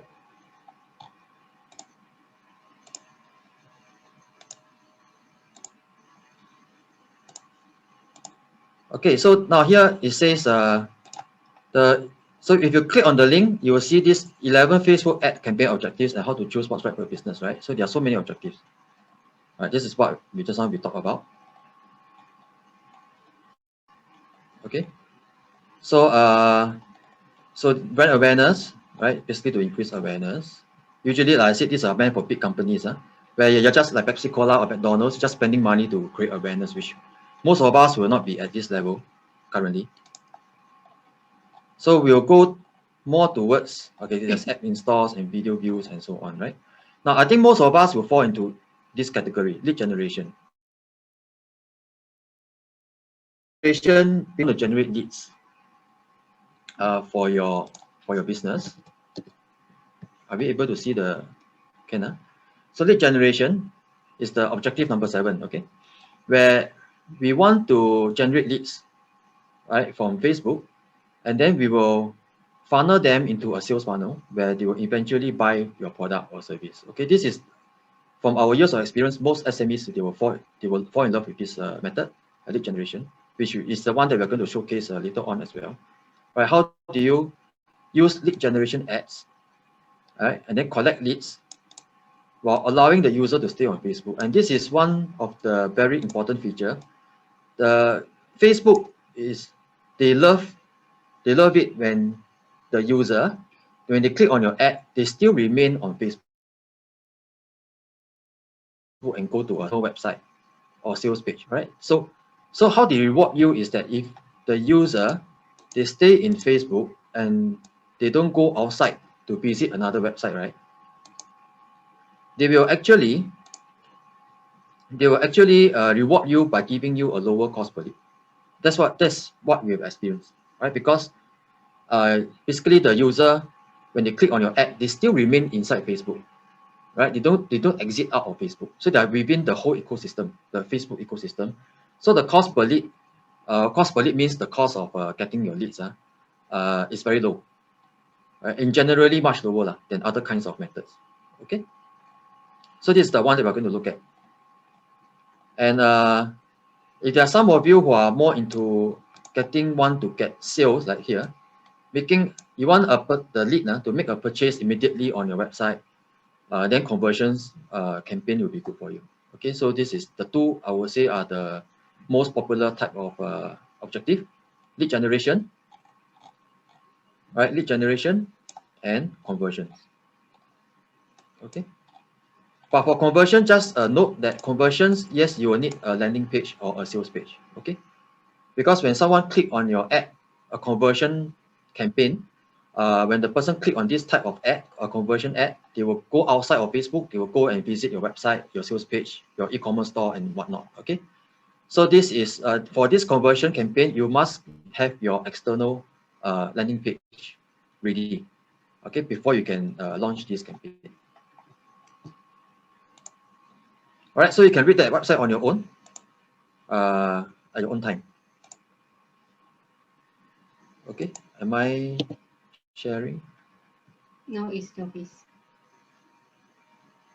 Okay, so share screen. All right. Okay, so now we're back at this here. All right. So how do I then choose? Okay, I already explained just now, right? So whether what is your objective, and whether you are MNC or SME, right, or an individual trying to sell your product or service. So like I said, most of us will be in the consideration or conversion. All right, and then so once you launch your campaign, then you funnel down your leads, and after conversion, of course, they will be your customer. And once they are customers, then you'll be funneled down here, where you want them to become loyal to you, meaning that they don't just buy one time. All right, they don't just buy one time from you. They will buy 2 times, 3 times, 4 times. That's what is meant by loyalty. So that's the further down the funnel, the marketing funnel, where they are already your customers, and now you want them to be loyal and buy from you repeatedly, right? 1 time, 2 time, 3 time, and year after year, right? Preferably. And advocacy just means that they are not only your customer, they are your raving fans. So raving fans means that they will go out and tell their friends and their families how good and how great your product is. So they become your fans. So they will go out and tell their family, their spouse, their loved ones, their friends, hey, how good, I bought this fantastic product from this guy, and then you should really buy from him as well. That's called advocacy. So that is the final stage of the marketing funnel, where you don't even need to spend any more money on ads, because you have your fans to spread the word for you, right? Your customers become your fans, and they will spread the word for you through word of mouth. So that is the final stage of the funnel. Okay, so now we have so I hope you are ready. to finally prepare for this the Facebook ad itself. Okay, but before this, can I have a quickly a show? Maybe just type one if you have launched your own Facebook ad before. If you have launched your first your Facebook ad in the past, can you type one in the chat? If you have not launched any ads before in Facebook, please type 0. So I just want to have a sense of the audience. Or mostly type 0. In fact, nobody type 1. Okay, okay. All right, so this is a very new audience. Okay, no problem. All right, so this is a very fresh and new audience, so we'll go a bit maybe slower for this portion. Okay, so basically right now we are going to talk about how to launch your first ad on Facebook. Okay, and this area here will be Mulikah's expertise. So in a while, she'll be doing a demo on how you can actually launch your first Facebook ad. I think almost everyone type 0. Okay. All right. So very simple. The first step is simply to have a picture. All right. A picture of something that's related to what you want to offer. All right. Your product or your service. All right. A picture. And then so the question, the first thing to take note is that pictures for Facebook must be copyright free. All right, copyright free is very important because if your pictures are owned by somebody else or owned by another external entity, you cannot use it for Facebook ads, right? Because Facebook ads will disapprove your ads. Okay, so it is important that your pictures are copyright free. Okay, so later on, we will be sharing a bit more about where to get this kind of pictures from these websites. Okay, so Maybe a bit. We has been. okay, so now this part here will be running. Once we start this portion, we will be going on for a while, at least an hour or more. So if you, I think I will give everyone a 5 minutes water break. If you need to drink water or you need to run the toilet to the washroom, you can do it now. So 5 minutes for you to freshen yourself up, wash your face, or go to the toilet, or drink water, or have a break for 5 minutes, and then come back 5 minutes later, and then we will start this part. Okay, so 5 minutes.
You have the I share screen straight away.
to access somebody.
Okay, so are we back from toilet break? If you are back, please type 1 in the chat. Is everyone back from 5 minutes break? If you are back, please type 1 in the chat. Okay, great. All right, so the next portion, you'll take about almost an hour to explain to you, to demonstrate to you how you can get your first ad up and running. Okay, but now I'm looking at some questions that just come in. So Alfred is asking, do we need to be registered as a company before advertising our product and services? The answer is no. Okay, you do not need a company to start advertising. Okay, so but if you of course one day you want to do it officially as a business, of course you need lah. Okay, but not now. If you're just starting a side business, right? You are still maybe working for someone, and you want to start a side business, you do not need a company to start advertising. Can I check first time you launch a? This is from Mark Leong. Can I check first time you launch a FB ad? How much audience we can on average attract? Okay, this one we will let you know later on, because during the next 1 hour we'll be actually showing you how to launch the ad. And when launching the ad, Facebook will actually show you what is your audience size. That means the size of the audience you are reaching out to. Okay, and it depends on your product. It depends on several factors. One is your product or service, what kind of product or service you are offering. Secondly is what country, of course, right? One, because some countries have bigger populations and so on. And what and your budget, your marketing budget. Okay, because the higher your budget, then the audience size will be bigger also. After how long do we launch the second FB ad? Okay, when the first FB ad is no longer effective, then you launch the second one. This one we will explain later on also. All right, during the rest of this class. Okay, so if no other questions, we will go right into the preparation for your first Facebook ad, since all of you are new. So we will be explaining the step-by-step for this portion. Okay, so for this part, I will hand over to Mulikah. She will be explaining how to prepare for your Facebook ad, including how to get the pictures and the rest of the materials ready. And then before we go into the Facebook platform and actually launch the first ad. Okay, so over to Mulikah.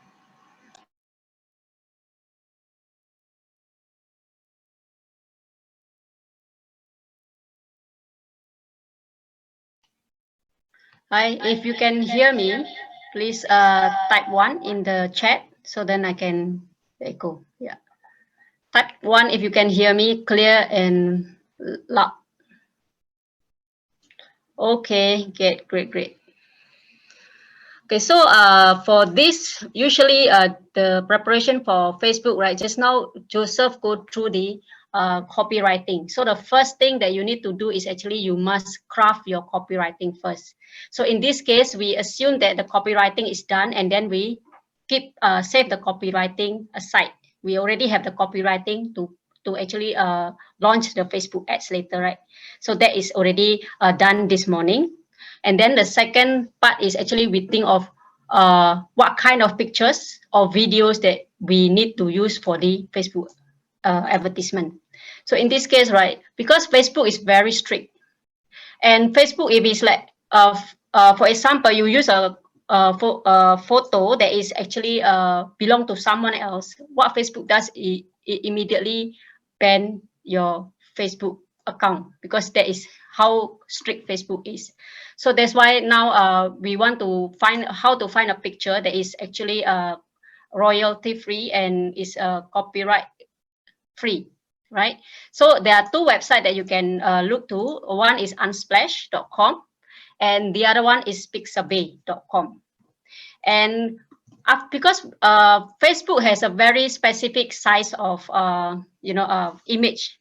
For Facebook we have 1000 by 280. Later I will give you the size of the Facebook ad, because if it's too big, then the image will be not perfect. I mean, it's like people only see the head or people see the leg. So you make sure that the size is correct when you upload into Facebook ads platform. Yeah. So canva.com is a place where you can resize the photos and also can design the photo nicely without using Photoshop. So now I'm going to go to the website directly, go to Unsplash and Pixabay. Then after we found the photo, we can go to canva.com. So the third thing, you can find the photo. Actually, because Facebook is so strict, right? They themselves provide us a free photo, but their photo we cannot do anything. We actually, their photo is like you upload into the image of the ads, and then you cannot edit or you cannot make the photo beautiful or you cannot make the photo aesthetic. So that's why we have our own photo, and then we design it in a way that we want, and we can put some words, because sometimes the hook is not only in the copywriting, but the hook can be in the image itself. So which is why later we use canva.com to design an image that is attractive enough for people to click, because image is the most important in terms of like the first impression, right? People see when they scroll. Imagine when people in the MRT or in the train or in the public transport, they are so free, and then they're looking at their phone, Facebook newsfeed, and then if they see the photo, the image they see is very interesting, they will stop. Otherwise, if the photo is not interesting, they will keep scrolling. So means they did not see your ads. So that's why creating a what is interesting or flashy photos is actually helps to lower cost your leads in Facebook ads. Okay, so shall we go to the website now? So while waiting for the website to load, okay, just give me a second. Okay, so this is the Unsplash. Unsplash, you can have a lot of images. For example, if I want to sell, let's say in the wellness industry, I want to sell pure honey, right? So I can then look around the website and then look for pure honey. And then all these images, copyright free, you can use it for Facebook advertisement later on. So how do you choose an image that is suitable for your products or services, right? You look, imagine is what is the end result you want to give your customer is. Like for example, if you are selling a pure honey, right? So the image has to be reflect of a pure honey, cannot be something else, definitely, right? So for example, if I choose pure honey, would I want to choose the bee, or would I want to choose an image of honey? So this is, I have to study. If I were the customer, right, I always put myself in the mind of the potential buyer. So if I see the bee, will I click the ads? My answer would not, because I thought it's a kind of like animal. So what I will do is I ask myself, will I click this ad if I see one? And then after that, look for something like this. This is represent a honey that is already in the plate. When you see this, what I will see is that I can already feel, wow, this is already sense. My taste bud is already come out. I can taste that it should be sweet. So when you sell something, some products, right, it has to have the elements of like immediately linger the taste of the customer. For example, if honey, I see this image, for example, this honey on the plate, right, I can imagine that it tastes sweet. So then I will choose this picture for the honey. That's an example. And then another example, we look for, let's say, different product, property. So I go to a different platform, let's say, because I want to let you see how it looks like. So I go to Pixabay, because Pixabay is another platform that is actually you can use to download a free photos. So just note that there's a sponsor image here, right? These photos are not free. These photos are sponsored, means advertisement. So if you click here, you need to pay. What you need to do, you click below over here, right? The images below here without any sponsor is free. You can use it. So now let's say I want to market property. What kind of image? So I have to look at the I imagine I myself put myself in the mind of the potential buyer. So if I was selling property, what do I want people to feel? I want people to feel that as if they already own the property. So then what kind of image I want to choose? So if a person feeling own a property, what do they do? What do they have? They usually have the key in the hand. So I'm looking for that kind of image. Let's say this is appropriate. This image for me is appropriate to market a property. Why? Because there's a key. So when people see the key, immediately in the mind of the Facebook user, right? Hey, what key is this? And then they see the ads. Own your property. Oh yeah, I imagine that I own the property. So it gives the kind of feelings that as if already like imagine the desire is already there. You give a desire of the owning of property compared to you just show an image of, let's say, like this property. It's just, to me, it's just a like image, and it only feels like a wallpaper to me, right? It doesn't ignite any feelings of owning the property. So that's why I would say this would be appropriate for an image, because an image doesn't have so much thing to say, right? It's just an image. So otherwise, if you have a video, then that will be different, because you can say something about the property. But if it's an image, you only have 1 second to make people stop to see your ads. So that's why the photos that you choose, it has to ignite the desire of your potential buyers. Okay. If you understand and make sense what I say, can you type 1 so that I can know that you are guys listening? Okay, great. Okay, so how to download this photo? You can see there's a green color, right? Free download. For Facebook, right? Because we need the size of 1280 by 260. We need to download bigger size, 1280 by 853. Because later on when we resize it, right, it still looks nice. So just download, and this one is absolutely free.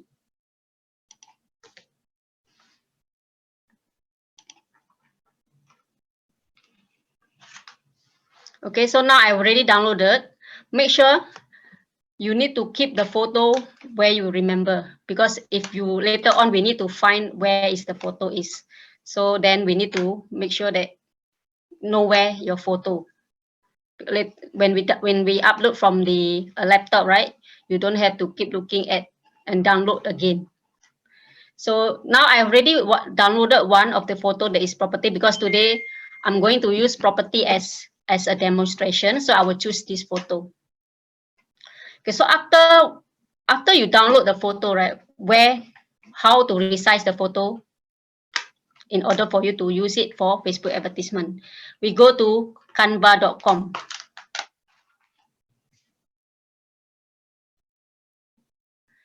You cannot use the save picture, because if you use save, right, what will happen is that you save the whole website. It's better to download it. Okay, so now I've already saved the photos. I go to home of canva.com, www.canva.com. This online software is actually free of charge. You can use it because even if you do not know anything about design, right, you can still come up with a nice professional photo as if you a designer. Okay, so and this Canva photo as also we can use for designing the Facebook cover, because later we want to create a Facebook page, right? And then we need the cover. Okay, so then this Canva can help you to design a very nice Facebook cover. Okay, so now we just step by step we just prepare an image for our ads first, and then after that I will show you where to how to design the Facebook page cover, because later on in the demonstration I will be creating how to create a Facebook page. So then before that we have the cover first standby, then we can upload into our Facebook page later on. Okay, so now we want to proceed with Facebook ads image, right? So what you can do, you don't have to worry if you cannot remember the size of the Facebook image ads. So because here in the Facebook Canva, right, they actually provide you the template already. So what you can do, the fastest way to go in is just type Facebook ads. Can you see? You straight away can find Facebook ads. The size is 1,200 by 628. So you just click here. And then Canva provide you with a different design. All this design you can use, and then you can download it for free. You see, just now like I downloaded one property, right? I need to find a suitable design for me to use for Facebook ads. Then you scroll down, whichever that you feel that is suitable for the ads, I can use it.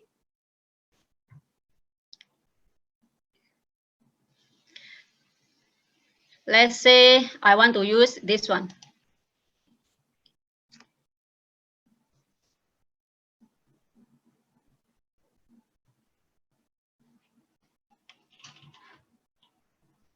Then what I can do, I can just replace this image with my own image.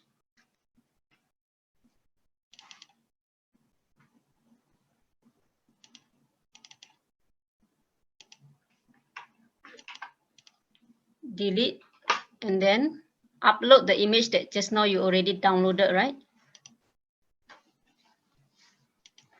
On the left side, you can click the upload and then upload image or video. And then because your images you save in your desktop or your laptop, so you choose the device.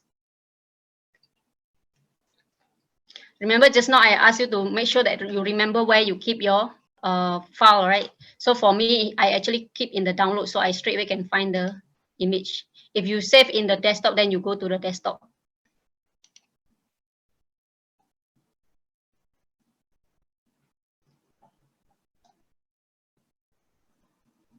Okay, so then I drag this image over here, and then I change these words to something on your property.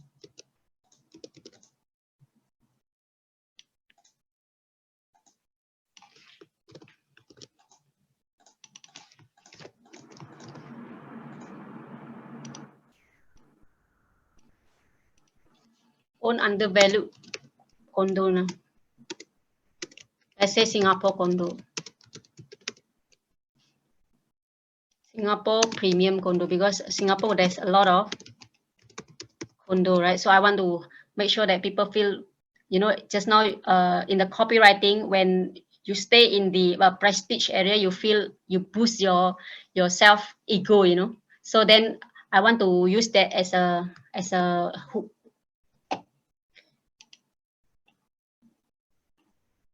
You can actually adjust the size.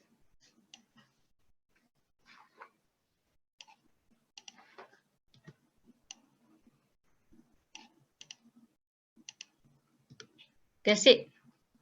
I will use this as an ad image. So once you finish, you can download.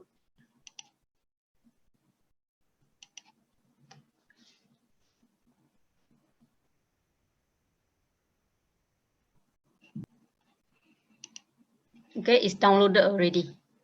So I'm waiting for it to download finish. And then after that, I will use that for the advertisement. So now while waiting for the file to be downloaded, now I want to share with you where to design the Facebook cover page. Okay. So then before I start, right, I want to know how many of you have Facebook page. If you have, can you type 1? If you don't have, type 0. So then I know how to proceed from here.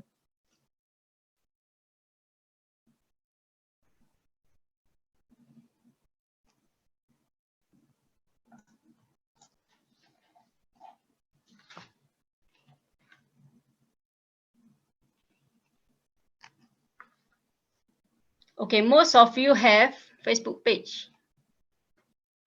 Okay, so only 3 people don't have. Oh, 5 people. Okay, so later on, I will show you what is Facebook in case for those of you who don't have Facebook page, right?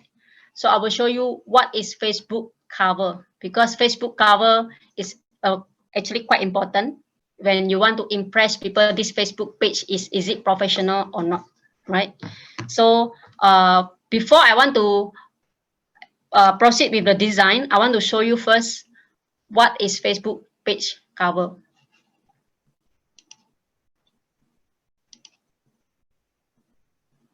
Okay, are you able to see my screen? Okay, so let's take a look at one of the cover, for example, using this one. What is Facebook page cover? Facebook page cover is, this is like a billboard, a very important place to display what you do. So that's why it has to be professional. You cannot put anything that is doesn't reflect what is the page does. I mean, what is the page purpose for? If it's for services, you list down your services with your company name. If it's products, then you list down what is the product with a website, at least here. Because imagine this place is like a billboard, a place for you to showcase your products or services. So that's why it has to design properly, right? So how to design this size? What is the size of this image? Actually, you can use Canva to do it for you. Then you don't have to find out what is the size of the Facebook page cover. Okay, so what you can do, you go back to the home.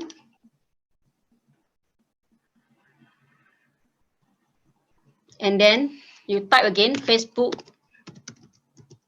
page cover.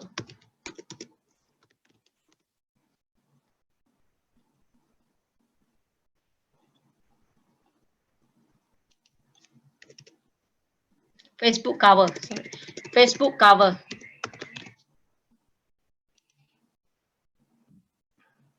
So here, if you are a designer yourself and then you want to make a nice design, you can use the one that is create a blank, means you can design your own cover. But the size you don't have to worry because Facebook already give you the size. I mean, sorry, the Canva already give you the size. So if you are like don't have a designing background, you can actually leverage on this design. Let's say you want to choose beauty.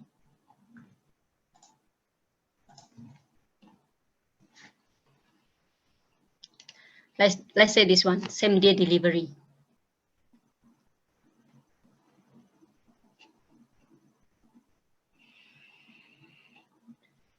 Actually, what Canva does, just take note. As long as you see this particular image with the Canva logo, right? It means it's not free, it's paid. So we don't want to look for the paid one. So we go back, we look for the free one because at this moment we don't want to spend money for the cover, right? So we just look for the free one.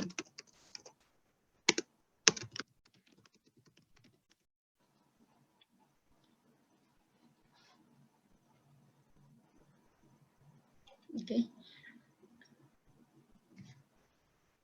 Okay, let's choose this one, pizza.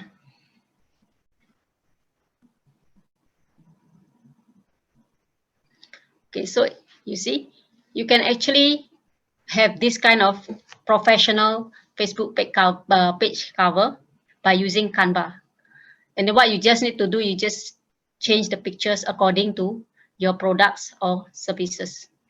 Over here, all this you can choose for free. You can actually use this design for free as long as there's no logo of Canva. It means you can download it for free. Okay. So far clear? If you are clear, can type 1.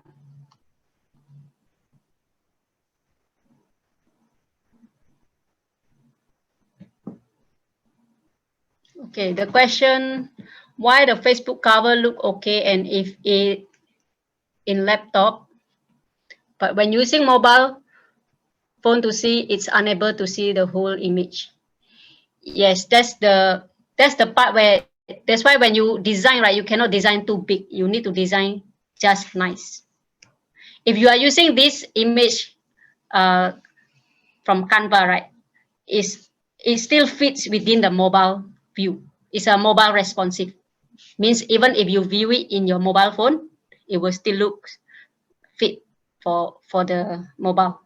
So you can actually use this size, so then you will not have the problem where how come in the desktop is nice, fixed nicely, but in the mobile phone is not nice. Okay, so as long as the size is correct, Facebook is smart enough to adjust according to the mobile phone. Okay, so far clear. I see one. Okay, good. So just now the one that I designed for Facebook ads actually couldn't download, so I need to go back to this one. So far the Facebook cover is clear, right? So you can actually try it on your own. This Canva is free. You can explore after this class tonight. Don't need to sleep. You can explore this image, because sometimes those who likes aesthetic, right, they will spend a lot of time designing their Facebook page. Okay. Yeah. Okay. So now I need to find back where is my Facebook ads image design, right? Because just now it unable to download.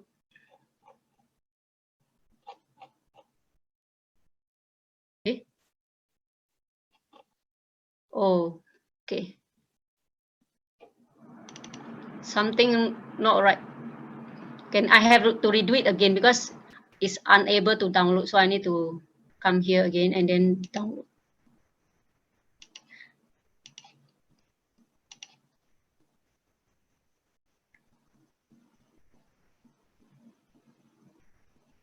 Okay.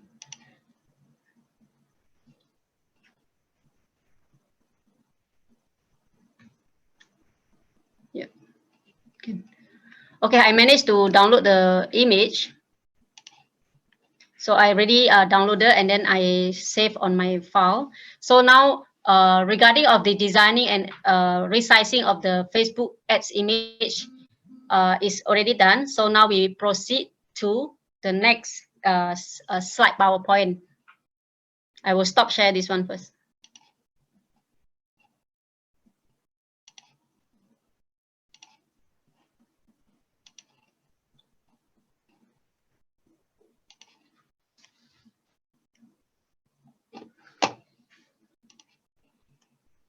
Okay. So for videos, right? Because if you are a beginner, you don't want to spend so much time on creating video, because video are more complicated. You need to edit. You need to hire people to do it for you. So for first your Facebook ads, right, I would highly recommend using image first. You don't want to spend money to hire a videographer for you, or you want to edit yourself, because video is much complicated. Okay, so unless you already have a technical knowledge on how to edit video, then go ahead and use your videos for the ads. But otherwise, majority of you here, I believe, is not very good at editing videos. So that's why we don't want to use video for this demonstration purposes. Okay. Copywriting, just now I've already covered in the morning, and then already done some details of first you need to prepare and craft your copywriting before you even create your images and or videos. Okay, so that is the step is actually first you need to design your image and then after or videos, and then after that prepare the copywriting. So once you have all these two or three, right, you go to the Facebook advertisement platform.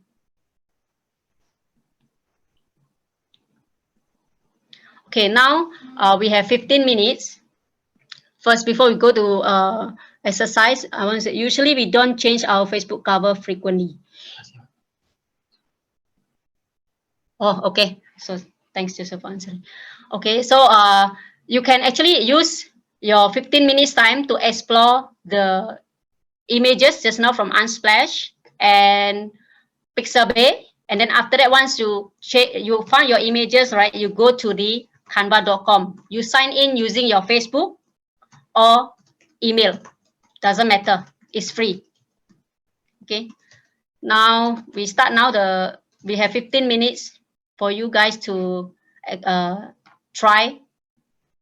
Do we have the link? Have ready.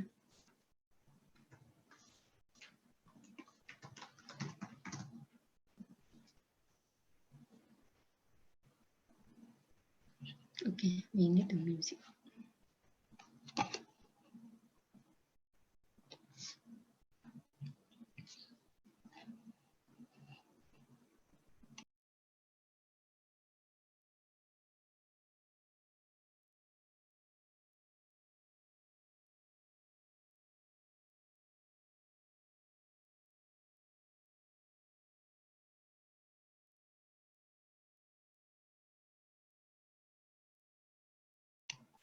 Okay, the link for the canva.com is already posted in the chat, so you may want to click from there.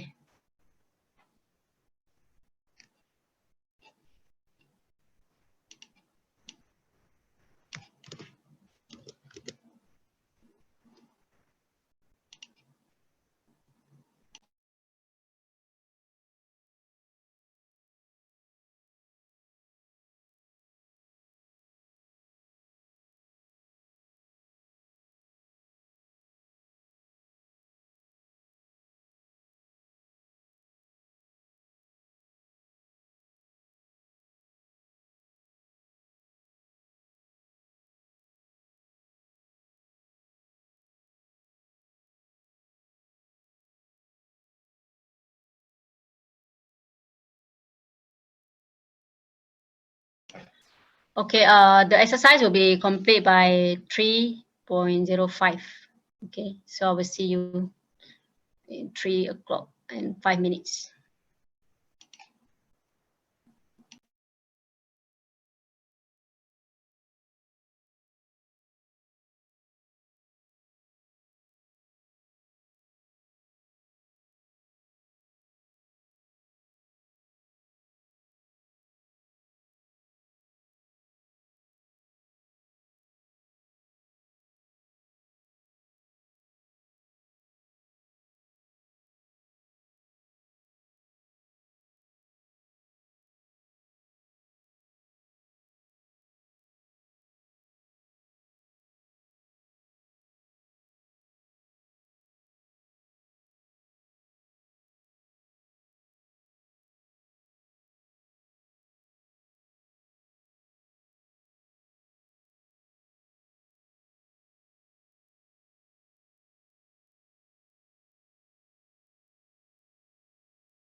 You have unmute, right? I am.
Not good.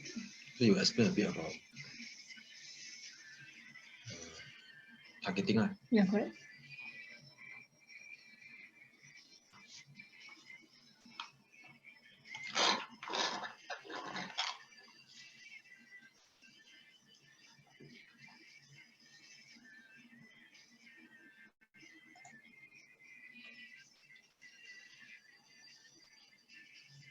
Mm.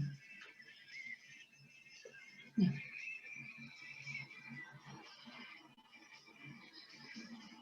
Mm.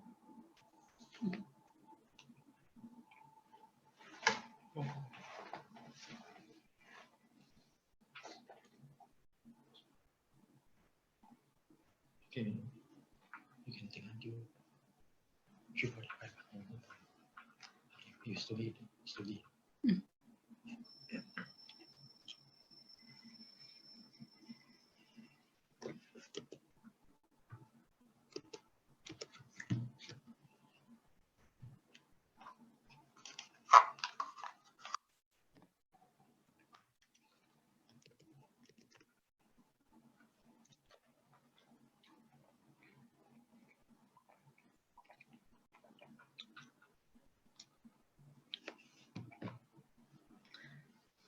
Okay, 3 minutes more to go.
Cost minimum to save the image. How to avoid cost minimum cost.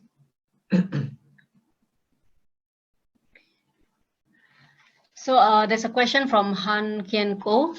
He said, cost when I want to save the image, how to avoid? So you mean they're asking for payment? Is that correct? So if they're asking for payments, right, likely the one that you use, the template, right, is a paid one. So you need to change the image or change the design because not all designs are free. Yes.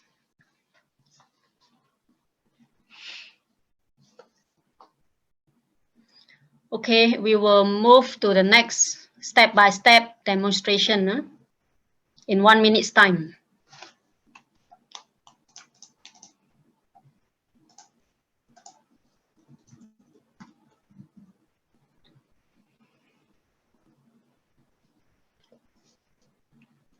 The good thing about Canvas is when you already do the design, you can actually share with whoever that you want to share. Just provide the link, just like what Alfred does. He just provide the link and then everyone can see his design, and then also can download as well.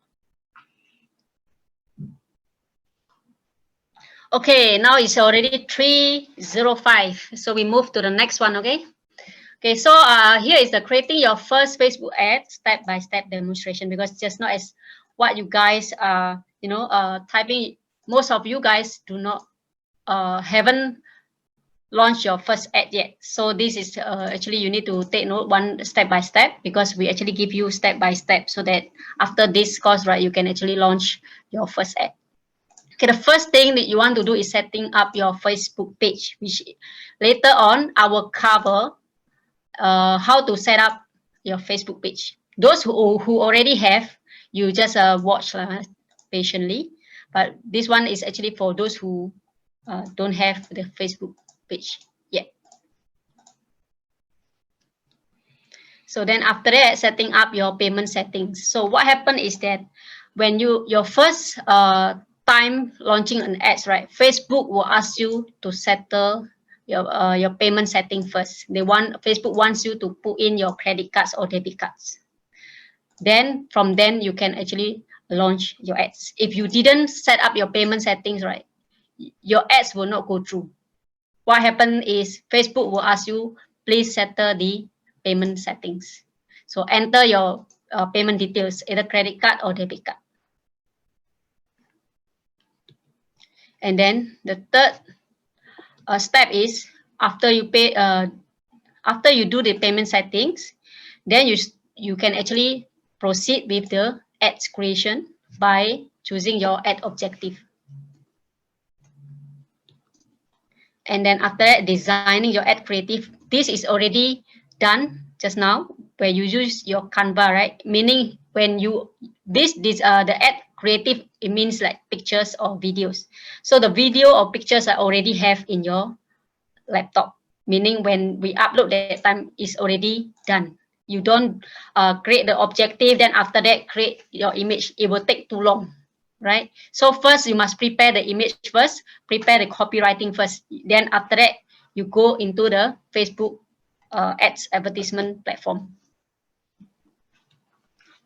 And then after we choose the objective, the next step will be targeting your dream audience.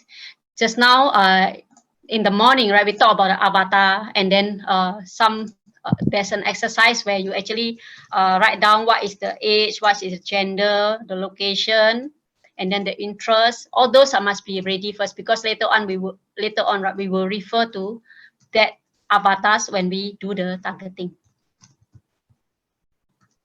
And then after that, we do the launching your first Facebook campaign. Okay, so let's proceed with the demonstration step by step. Yeah. And then because most of you are new in terms of in Facebook ads, right? You don't have the leads yet. So then what I will do, I will showcase my ads account, and then how to download your leads when you have leads already. Because now at this moment, you will not be seeing the leads in your account yet, but I will use my account to show you how to download when you have the leads, then how to download, and then after that, you can follow up with the leads. Okay, so first step, we go to setting up your Facebook page, right? Okay, so for Facebook page, right, you need to, for those of you who never create Facebook page before, you need to type this URL, facebook.com/pages, and then create. So we will post this link in the chat so that later on you can create your first Facebook page.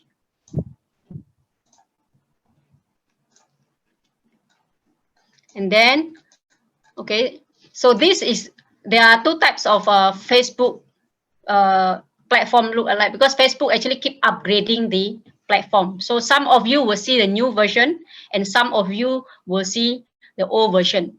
This Facebook page the image that you see on the slide is actually the old version. So what do I mean by the old version? Later I will explain to you. Okay, so this image, right, this Facebook platform, if you see this image, can you type 1? If you don't, type 0. I mean, if you see your own profile Facebook page, right, looking similar like this one on the screen, can you type 1? If your screen is look different, your Facebook page, when you go into your profile, right, it doesn't look like this, can you type 0? So then I know how many of you have the new looks and the old looks. Okay, some of you have 0. That means some of you already upgraded to the new looks. Most of you upgraded to the new looks because you type 0. Okay, good. Okay, later I will cover and the old look. Now at this moment, right, I will be covering to those who have the old look, means the look of the Facebook looks similar to the screen. So then those who type 0, you patient, you wait for me, and then after that I will go in using the new looks to create a Facebook page. Okay. So for those of you, if you look into your profile Facebook page and then your platform looks like similar on the screen, this is considered the old version of Facebook. Some of you have upgraded already. Some of you still remain in this look. Okay, so how to create a Facebook page when your Facebook profile still looks like the one in the screen? Okay, now I will show you step by step. Okay, first you need to type in facebook.com pages/create, and then once you do that, you will see this page, and then you will see business or brand, and then the other side community or public figure. So then now you have a question, which one I should choose? Okay, when you choose business, means you must key in the business address. So usually I will not want to choose business. I will choose either brand or I will choose community because I don't have to enter the business address. In this case, for the demonstration sake, I will choose community. Okay, so I will choose on the right side. Okay, then type in your name, the Facebook page name. If you feel that you want to use your name as a page, then you can type your name. And then category, in this case, you can choose community education depending on what is your category or your industry. Okay, so in this case, I will choose community. Okay, then once you're done, you click continue and then allow it to load. And then once it loads, it goes to the Facebook page. Okay, in this particular, at this moment, right, you don't want to upload your profile yet because your profile, you need time to create the profile, right? So what you can do, you skip first, because for this exercise purposes, you skip first. When you have time, then you start slowly to beautify your Facebook page. Facebook page is like an office, you know, it's like for you to display your products or services. So at this time, because we are doing the demonstration purpose, I will just keep skipping until you have your own image, nice image that you decide that you want to use that image. Then you can upload profile picture later on. And then even the cover also, you can just skip it. And then once you're done, it looks like this one. Okay, so this the raw of Facebook page, means literally your Facebook page is already done. What you need to do, you just need to beautify yourself. Okay, as if this is a building, your foundation is already done, so you just need to beautify, put your profile pictures or you put your cover image, because just now you can use canva.com to design your own image, right? So then later on, then you put.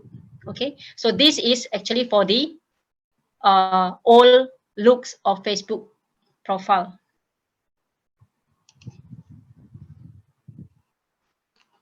Okay, so now I'm going to show you the new one.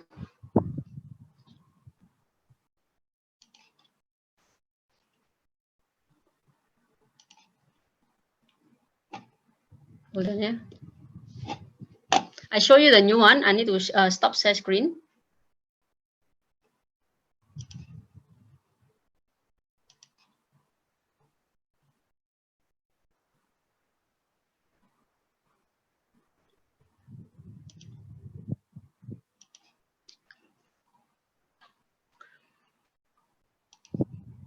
Okay, now if you type Facebook, just and then pages, and then create,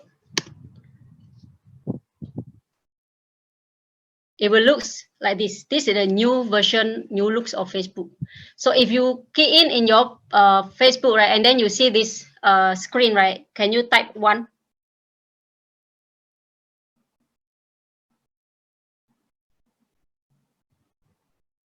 Correct. For those of you have a new looks of Facebook, right, and then you don't have a Facebook page, so what you can do, you just key in your name here, page name. Let's say honey, pure honey. And then category, you can say is product, right? And then description, you just write what is your description, and then after that create page, then it will be done. Yes, the page name can be changed later on. There's a question from Weiling. The page name later on, if you decide to change, you can change. Okay, so once you're done, you just create page. So you'll be looking at the same page later on as the one that previously done. It's only that the looks is different. But in terms of the URL, you go to the same facebook.com/pages/create. Okay, if you're done, I move on to the next one, okay?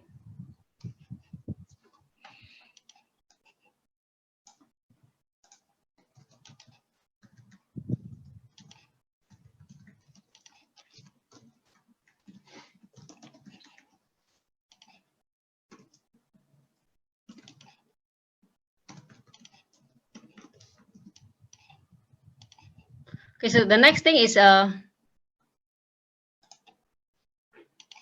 what I want to cover is how to enter a payment.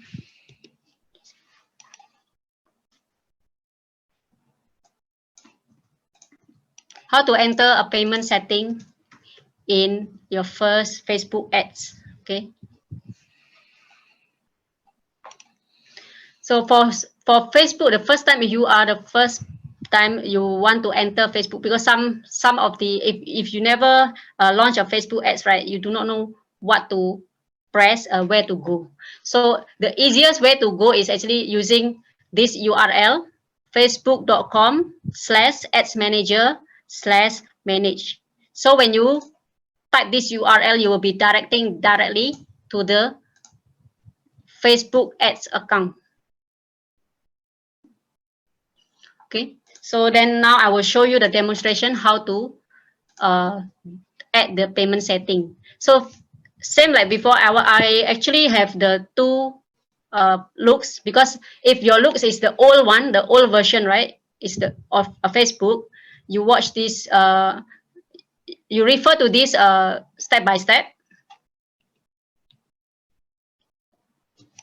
Okay, so this is the old Facebook look, and you just type facebook.com/adsmanager, and then you will see a screen that it looks like this one. Because it's a new account, so you will see exactly the same. There's nothing here, right? So then after that, you need to go to the dot on the left side, and then go to billing. So from here, you can choose your payment setting. So I want to highlight in this case, right? If you don't do the settings correctly, what happens is Facebook will charge you in USD. If you are located in Singapore and your credit card is bank is a Singapore bank, it's better that you charge Singapore dollars. right? If you are in Indonesia or you are in Malaysia or you are in Dubai, then you charge your local currency. So that's why doing payment setting is the first thing first you need to do, because if you do not do the settings right, it will be default USD. Okay, so then click set. Okay, whatever that you pop up, you can actually remove, and then click payment settings.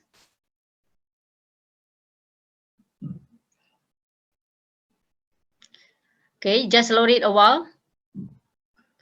And then you see add payment. Whatever that pop up, you just cross first because those are not important. Then add payment settings. And then there is where country and currency, you need to edit. Okay, choose the country where your resident is. Like if you are in Singapore, you choose Singapore. Choose Malaysia. If you are in Dubai, you choose Dubai. If you are in India, you choose India, according to where your residence and also where your credit card issue in. If you issue in Singapore, then you better put in Singapore. And then the currency, you put Singapore dollars if it's in Singapore. And then the time zone depending on where your location is. Then after that, click finish. Okay. So this is the first step that before you launch the ads, you're setting on payments have to do first, because Facebook very particular on this. Otherwise, whatever that you do, you prepare all your ad set, and then after that, when you didn't do settings right, whatever that you prepare later on, it will disappear. That's why it's better that you prepare the payment first. Okay, then after that we do the launching. Okay, so this is actually for those of you who have the old version looks of Facebook. Now we go to the new version of Facebook. It looks similar though. So we go to Facebook.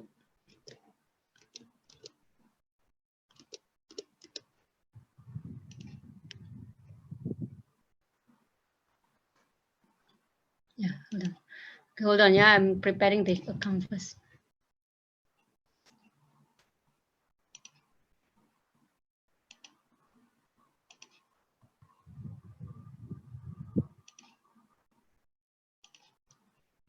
Okay, so I go Facebook.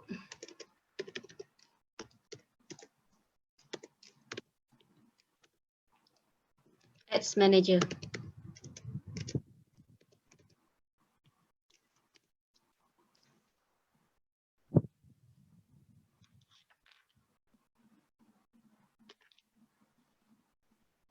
Okay, so you will see this, and then you just put cancel.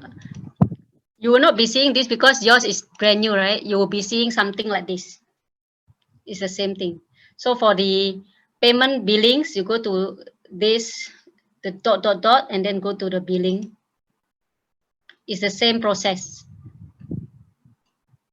And then, as usual, you go to payment settings.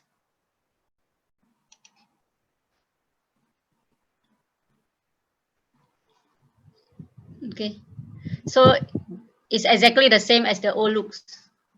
No different in terms of the layout of the platform of the advertisement for the new Facebook look and the old looks. So you just process add payment and then key in the details, it's the same one. So this is the different platform, I mean different Facebook looks. So yeah, so I cover already the payment settings, right? What is the next? The next one will be how to create the objective.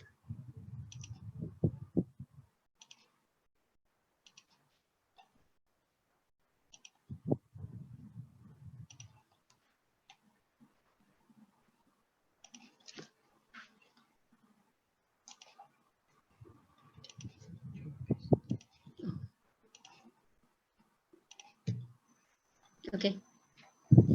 Okay, so we go to the next one.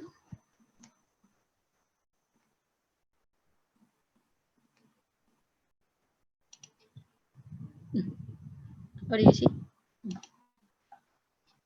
Okay, can.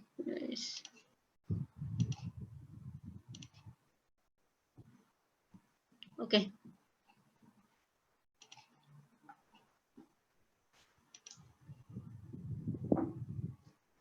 How come I still come here? Just give me a second, huh?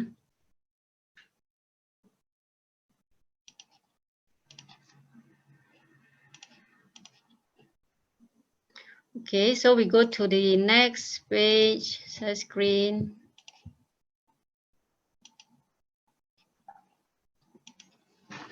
Okay.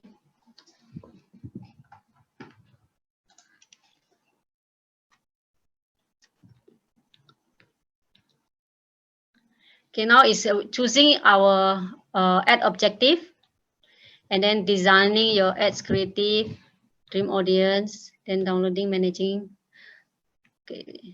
So now we go to the choosing our ad objective. So back to the same place, we go to the business ads account just now. So I go back to the demo account because I already have the account, I already have the page, so I'm using the existing one. But in terms of on your side, right, you will be the process is the same. Okay, so now I go into the launching the ads.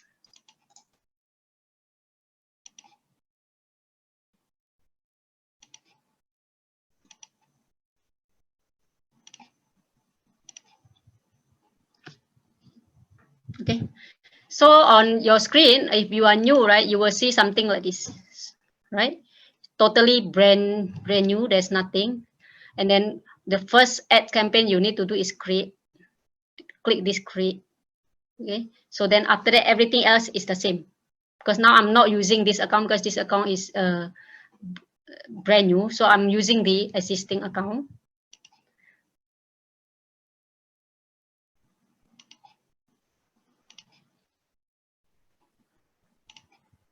Okay.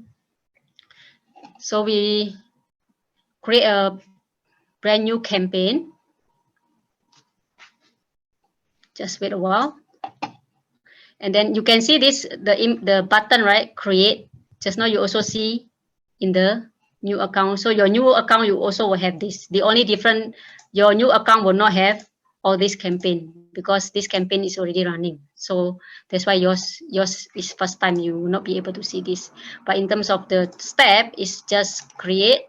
And then when you click create, what you will see is an objective. So this is the place where you choose your objective, right? So here it says awareness. Just now Joseph already covered this brand awareness. Is actually what is the purpose of this brand awareness. Just now he mentioned that usually MNC company, they have a lot of budget to do brand awareness, like Coca-Cola. When they new launch, when they have a new product, they would spend a lot of money for brand awareness. So these are the place that if you want to do brand awareness is over here.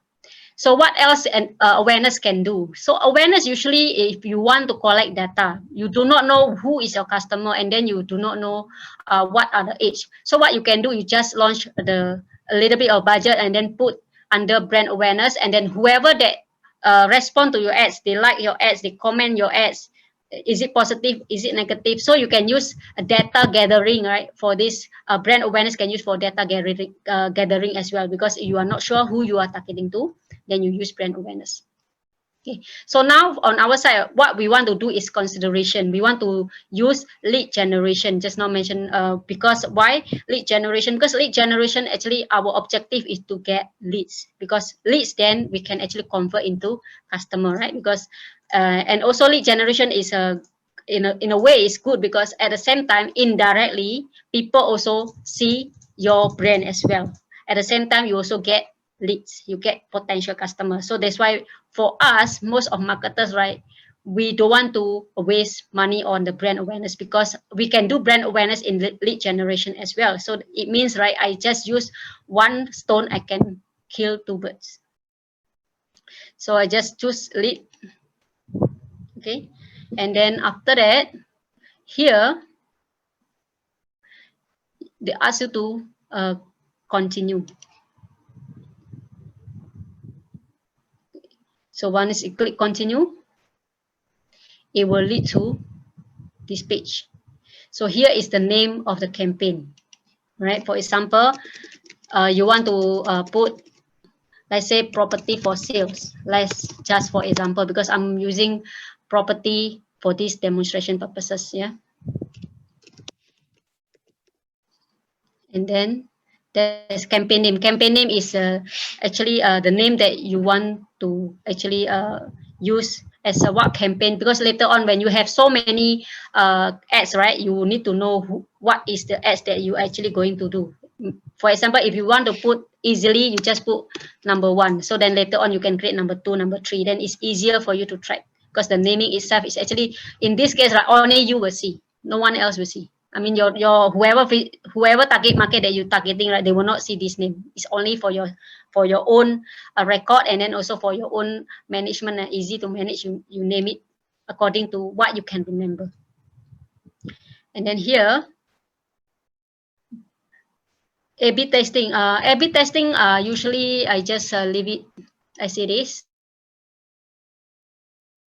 Right, I will not skip for this part because I can do manually. I don't want Facebook to do the A/B testing for me, because if Facebook do the A/B testing, right, it can be very expensive. So usually A/B testing, I will do it according to manual.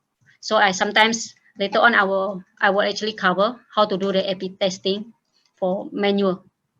Okay, so in this case, you don't click anything, just continue, proceed.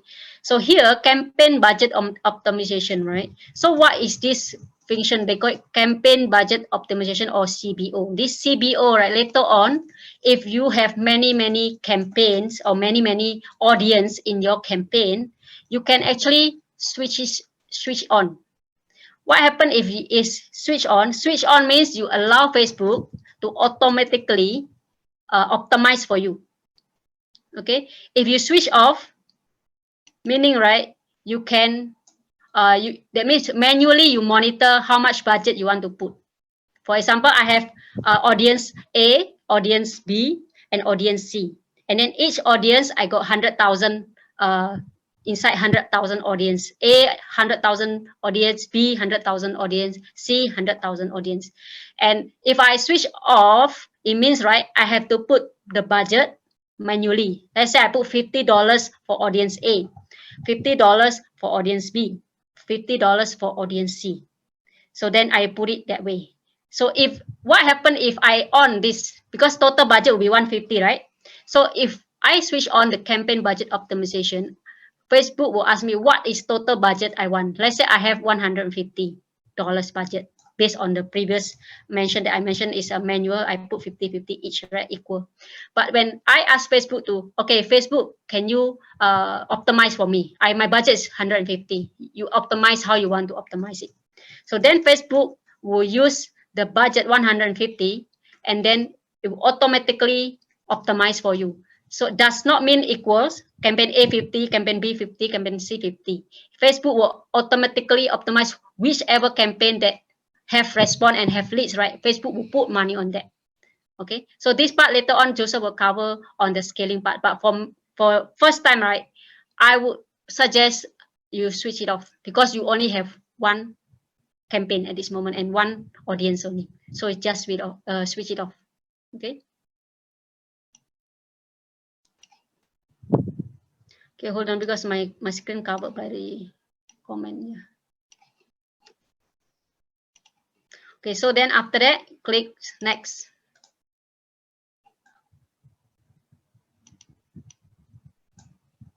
Okay, so this ad set name, basically in our term, in human term, right, is actually audience. Okay, for example, just now I have a launch of properties, right? So this audience, this particular audience, what is it? What kind of people I want to target? Let's say I want to target, then this name, the ad set name is for you to put the name so that you can remember. So in this case, I just want to target people who are 40, age 40, and above, who likes property, who are investing in property. Okay, so then when I take a look at, when I saw this, I know that, oh, this audience is actually age 40 and above, and who are investing in properties. So later on, right, how do we actually target based on the avatar that just now you did in the morning. And then from there, I will show you where exactly will you be targeting in that audience, right? Putting in all the details, the age, the gender, the job, right? How to apply in the Facebook ad set or audience. Okay, so then here, Facebook page, if your page is new, brand new, and then you never run ads before and your page have not accepted Facebook leads ads term, right? Here it will be highlighted in red. So what you need to do, you don't panic. What you need to do, you just click the button. Because I already accepted the term and condition. I just show you how it looks like the term and condition. Basically, Facebook asks you to agree that when you accept these leads, right, you are compliant to the Facebook.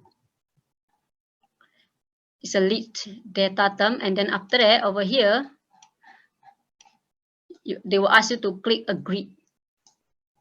At this because I already accept. I already accepted, so the button will not have here. But if your Facebook page is not accepted the terms, right, Facebook will prompt you to accept the term before you run the ads. Otherwise, you will not be able to run the ads. You just take note on that. Okay. And then we continue. Okay, so here is the budget, right? Here is the budget. So I need to change the targeting because this targeting automatically go to Indonesia. So I need to change Singapore. So now it's a 140 million, right? When I change the country to Singapore, you see the number will change.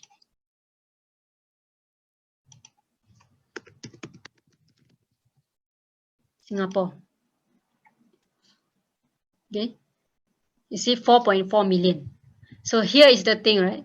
Facebook, if your budget is too little, that's why you cannot put too little budget. Okay, Facebook will prompt you, ad set may get 0 leads. So then we need to adjust according to what is Facebook think that is the budget that is have the leads. So later on, we fill in the audience first, and then from there we adjust the budget because this pop-up or ad set may get 0 leads actually according to how many audience reach that you can have after you choose your interest and demographic. Then from there, then Facebook will decide what is the minimum budget in order for Facebook to give you leads. Okay, so we change the country to Singapore, and then the age we want. So here is the information that we remember you mentioned. You did the exercise in looking at the audience insight, right? The audience insight give you the overview of what type of people that I'm going to target in this. Okay, so just now, if you have already do the exercise, what are the age? If your potential customer, we look at the what is the potential customer that likely will like that particular items or services that you are offering. Okay, so in this case, mine is 40, so I will put 40.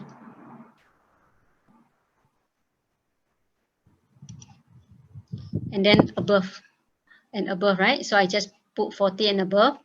And then this is the part, detailed targeting. This is the part where you key in the age, key in the demographic, key in the interest, and also behavior. So all this just now we did with the audience insight, right, is for the purpose of this targeting, right? So here, when you click edit, Facebook as add demographic, interest, or behavior. So then here, I'm targeting property, right? My audience will be people who are 40, which is already done. Then likely I want to target investor. So I will choose property investor.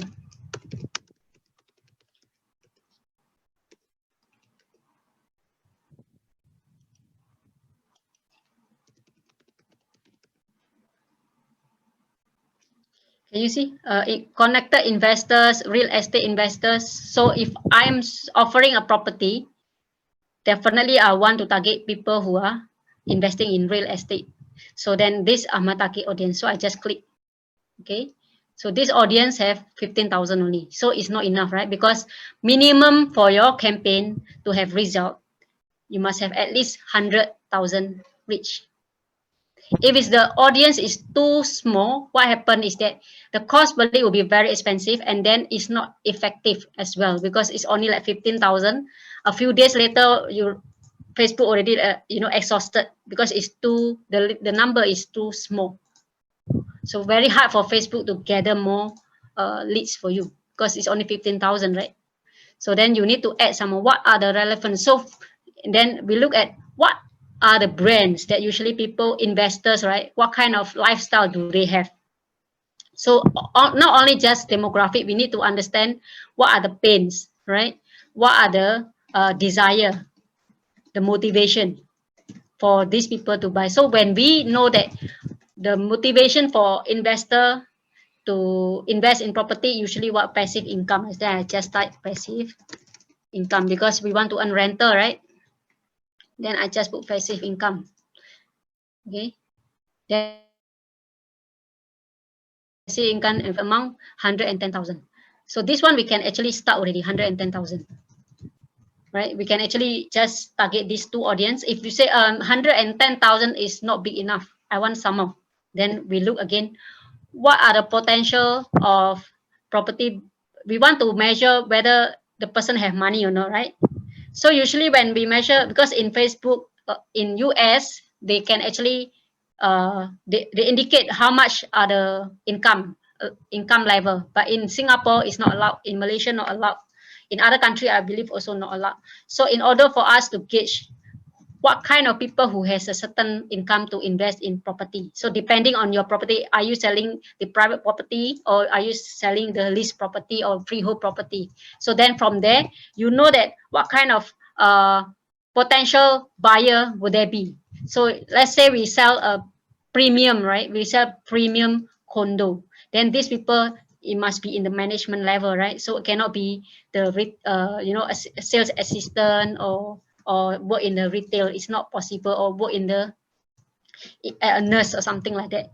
It's not, it doesn't make sense, right? You know that nurse would not be able to in Singapore, especially the premium property is very expensive. So nurse highly not likely to own a premium condominium. I'm not saying that nurses cannot afford, but we just understand what are the job title usually that have that kind of capability to have a loan from the bank. Usually is high level of executive, right? So we go in search demographic. So in Facebook, you can actually, if you click browse, you can see demographic, interest, and behavior. So we want to choose job, then we be under demographic. And then from here, you can see work, right? You can see education, financial, life events, parents, relationship, or work. Then you can see job title here. And then you can just put managers. Let's say.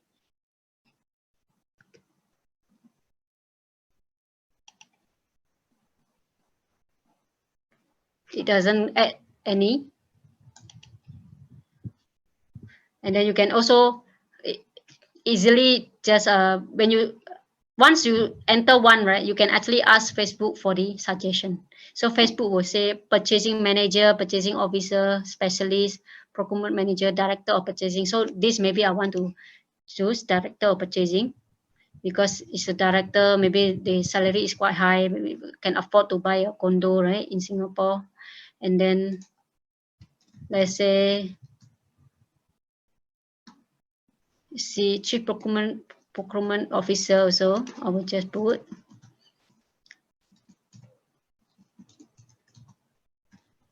Then I also can put director as well.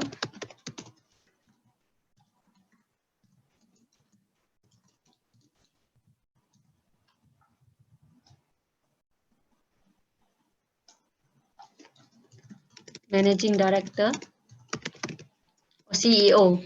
Okay, let's say CEO. Okay, so likely CEO or founder, and then I just add in. Still have 110. So founder, you see the job title, you can choose founder, director, or CEO, right? I can just choose this. So this is for me to actually gauge or measure, right? These people have how much income And then I just based on the job title. Usually, you can also based on the what is that called, degree or master degree, but that is actually doesn't really like you prove that that person earn a lot of money. But usually when you choose a title, right, that person is already in that position, means already received salary. So I would straight away go to the job title, because that is to know that, okay, this kind of job, what kind of salary do they have usually? So then I can measure. So 110,000, I'm happy already, right? So then I can proceed with my ads. So this design, I mean the audience finding, I already finished. I managed to know what, oh, I haven't set in what kind of car do they drive, right? Lifestyle. So if you want to know these people, right, they have a high job title, so what kind of car they driving? So maybe I want to put some BMW or Mercedes to add, because like 110,000 seems like not enough. So I want to add some more, maybe 200,000 to 200,000. So I just choose BMW or Mercedes. See? Then got 350,000. So by adding one of the car interest, Mercedes-Benz, means, right, these people likely they interested in Mercedes-Benz and they maybe own or fan of Mercedes-Benz. They will just target Mercedes-Benz, because indirectly like people who like Mercedes-Benz, likely they have desire, and then when they have desire, they dare to buy, right? They dare to dream, means they have the ability to buy. So that's how we actually analyze the potential audience buyer. And then after that, you see here detailed targeting expansion, right? Here, if you check this detailed audience expansion, right, it will actually expand the interest. Facebook will give you more that is similar to what you have targeted here, the audience. Then Facebook will expand it. It becomes 1.7 million. So does this 1.7 million, is it targeted or not? The answer is no lah, because it's just expand. Facebook just collate together and then put it together and make it bigger. So it means it's not targeted. So if you don't want to have this expansion, you can just switch off. Okay. So usually, do we on this detailed targeting expansion or not? The answer will be depends. Okay. If you want get more data and then you want more people to reach your product, then you switch it on, right? But if you just want very qualified, and then even if the number is small, it's okay because it's qualified. Then you don't want to switch it off, because you don't need data. You know, you already, this is my target, and I only want to give them. I don't want any data. I don't want to study any data. Just 350,000 to me is good enough. Then you exclude it. That means you don't have to tick. You untick it. Okay. So then the amount will be 350,000. And then again, the language. So here you can actually choose English, Chinese, English speaking. So here you can actually base on where you're targeting. If targeting, for example, in Dubai, right, you may want to change the language to the local country language. If target Philippines, then we may want to change the local country of Philippines, right? So this part is according to where your location is. Then you follow what kind of language we speak. Just now, if it's in the study in the avatar, right? You ask what are they spoken? Are they spoken in English or are they spoken in other language? Then from there we key in. So we key in here the language, right? Then after that, what is next? Okay, so next is, I know that I have 340,000 potential reach. Does not mean that you spend $50, you reach to 340,000. It's not like that. Okay, this one, even if the maximum that you spend money on Facebook, right, Facebook will give you potential reach of 340,000. This potential reach is not the reach itself. So how much, then you want to know how much is my reach? If I pay on Facebook, right, I pay $50, for example, what is the reach? Then from here, you can actually, when you put, let's say, where is the property, where is the budget here? So this budget, let's say I put 10 million. This is a rupiah, by the way. Okay, so this one also need to take note, right? For Singapore accounts, here the budget, if your Facebook ads account is brand new, never run ads before, right? Your maximum budget is $68. That is for Singapore. So for Malaysia, then it's 68 times 3.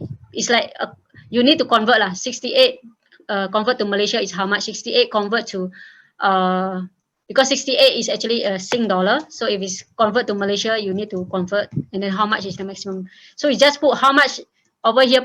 You put 1 million, right? It says that, oh, your budget limit is this amount. That means 3 million rupiah only.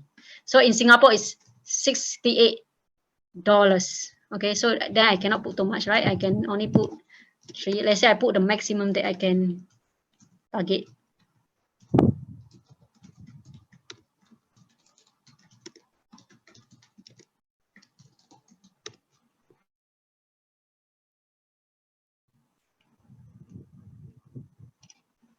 Okay, so then here will increase. Initially, if I put just 1, the number, can you see over here, the reach, it is actually 2.1, but if I increase to 3, it become 4.4. So the reach is actually depending on how much you put money on Facebook. So if you put 100 to compare to put 1,000, the reach will be different. It's always divided by how much is Facebook willing to give you, depending on the budget, daily budget. This one is based on the daily budget. So if I put 3 million, it only reach 4.4K to 13K, maximum 13K, minimum 4.4K, meaning 4.4K people will see my ads, minimum, up to 13K people will see my ads. And then here Facebook give the estimation out. If I put this amount of budget, what number of leads will I get? Okay, so Facebook give the estimation 6 leads to 19 leads.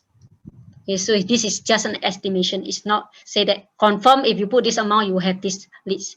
It's not that. It's just an estimation for you to gauge, right? What kind of leads, what number of leads will you expect to have lah? And this is not a promise, but it's just estimation. Okay, then the next thing is, just now Alfred mentioned that I only want to target, I don't want to target Facebook, I want to target Instagram only. Okay, then I'm going to that now. Okay, because Instagram, if you guys maybe not aware that Instagram belong to Facebook. So when you market on Facebook, right, it means you also can market on Instagram, because the platform of Instagram advertisement is in Facebook, because Instagram belong to Facebook. Okay, so I put the age, I put the interest, and then I also put the language already. And then the next thing I want to put is, can you see the placement here? Placement basically is where your ads will appear. Okay, so usually what I will do, you want to know what is placement, right? I need to show more option. Okay, so I will put automatic. Means what? Automatic means you allow Facebook to just place anywhere that they feel that Facebook is that Facebook have the platform. For example, you don't have a control, because you allow Facebook to be automatically put the placement for you. You didn't specify, so Facebook just anyhow spread the placement. So usually you want to be very specific that I only want to target Instagram. So you need to choose this manual placement. Okay, so over here you can see the platform, right? This advertisement platform can market in Facebook and also can market in Instagram. Okay, so then if you just want Instagram, you can just uncheck the Facebook. Okay, so if you uncheck the Facebook, you notice the potential reach will reduce. Just now was 340,000, right, people, but now become 200,000, because you remove those people who are on Facebook. Now you only target people who are on Instagram. Okay, and then in this case, I will put back. Maybe I just want to target Facebook only. Yeah. Because just now someone mentioned that people who are on Facebook are old-fashioned. Basically, Facebook users are usually 30 and above, and then Instagram users are 18 to 40, 45 like that. But now is my property is actually I'm targeting at 40 years old and above, right? Should I use Facebook or should I use Instagram? So I think I will use Facebook because my audience are in Facebook. So I will use Facebook. Then if I use Facebook, how much people I can reach? I can reach up to 290,000 people. And then from here you can choose, because I'm choosing the Facebook, right? So where can it appear? Feed. Facebook newsfeed is when you click home in your Facebook profile, you see a lot of people posting, right? That is called Facebook newsfeed. And then Facebook Marketplace is when you search for something and then it actually appear in a marketplace on its own. There's no posting, there's nothing. It's just people selling something, selling a lot of things. Can be sell products, can be sell properties, can be sell a lot of things. So that is a marketplace. So should I put marketplace? Okay, yes, because where I can put my properties over there, right? Yeah. And then Facebook video feeds. Okay, because now I'm using image, so video is not relevant to me. So I will uncheck. And then after that, the rest, I just leave it. Facebook stories, I don't want to appear in the stories because why? If I appear in the stories, people cannot comment. They just direct me to the messenger. So I don't want I don't want my ads to appear in the stories. So I just uncheck it. In stream, because it's an image, so no point appearing in stream. And then search, okay, I leave it because when people search something, my ads can appear there. Okay, the rest in article, basically when sometimes you read online article, right? Suddenly you see advertisement at the center. That is called in article. So I don't mind to actually appear my ads in the article because a lot of people actually read and after that they say article, they see article, and then after that in the middle of the article they saw an ads and then they find it interesting. I managed to hook them, then they click and register for whatever services or objective that I have. And then here, okay, that's it. So now I just finish the placement is already done. Okay, so I already clear of where I want to put. And then after that, once I finish, here you just leave it as default. You don't have to do anything. If you're curious what is this, then you just show when you get charged by impression or you get charged by it, because here you cannot adjust. So this will leave it as it is. Then after that, you click next.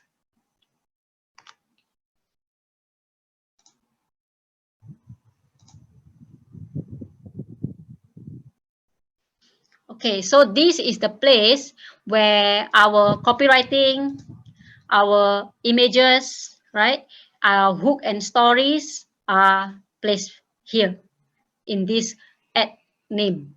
So this ad advertisement. So what is the ad name here? For example, I have an image of property.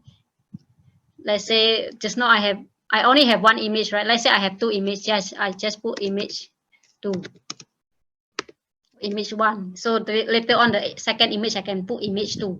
So why I want to do this? This is for me to do the split testing between one image with another image. Everything else is the same, is only different is the image. Then I can actually compare which one better actually click through rate, or how many people will respond to that image compared to the other image.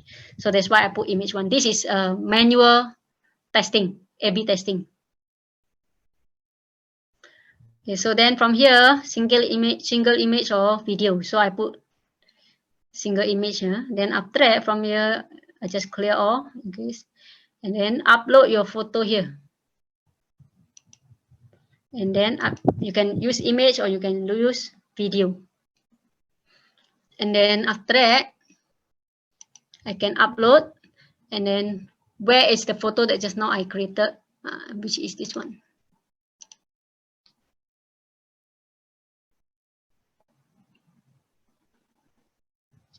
Okay.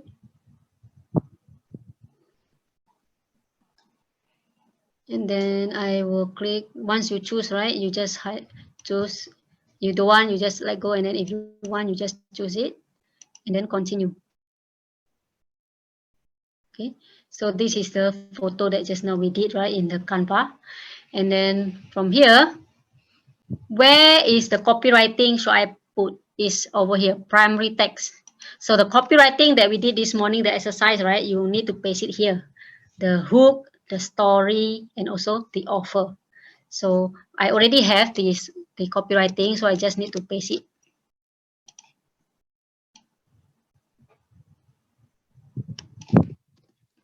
So that's why I mentioned just now, right, you need to prepare everything. When then comes to this page, right, you just need to copy and paste and upload.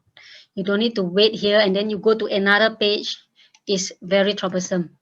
Okay, so this is the place where the hook, the story, and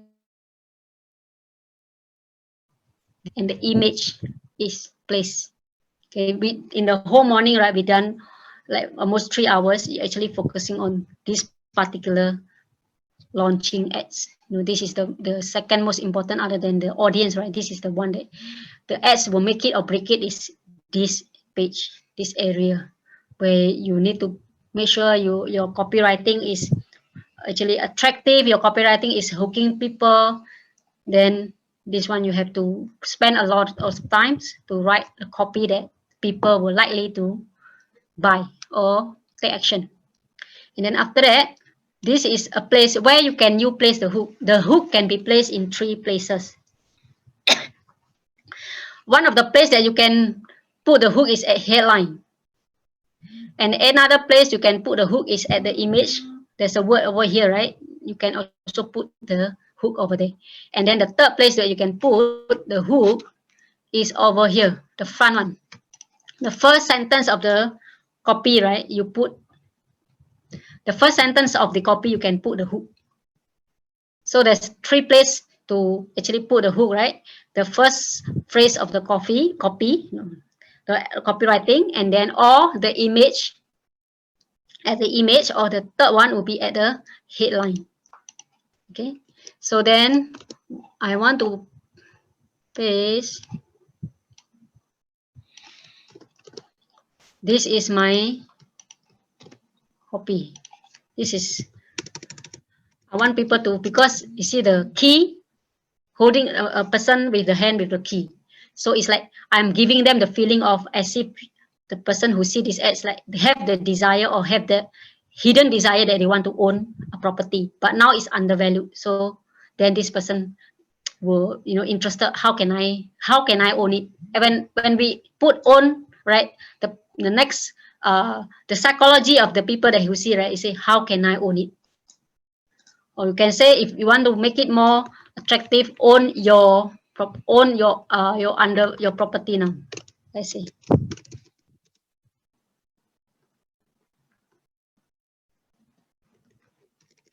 Own your property now, right? Okay, so then you actually give that, you ignite the feeling of desire in that person, whoever see this advertisement. So they want to say, what how can I own it? So then the person will click.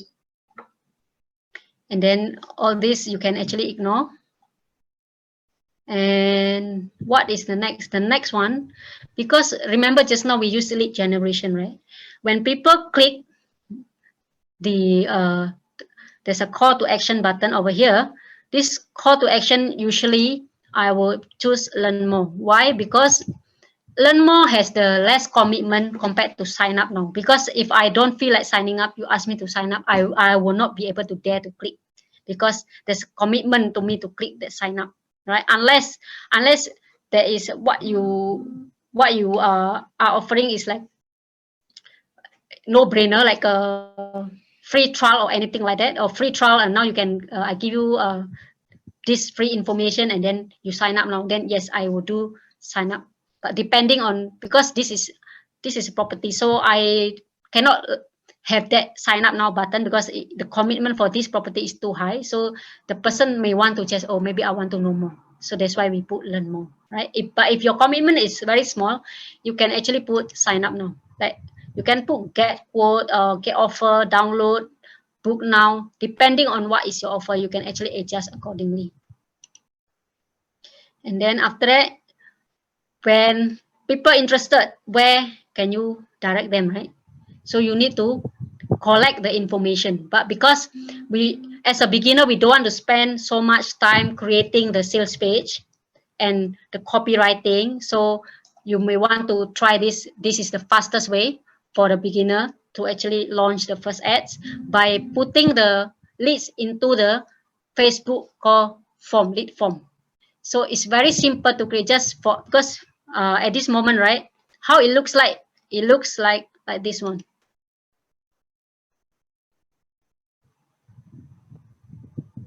For example, like this.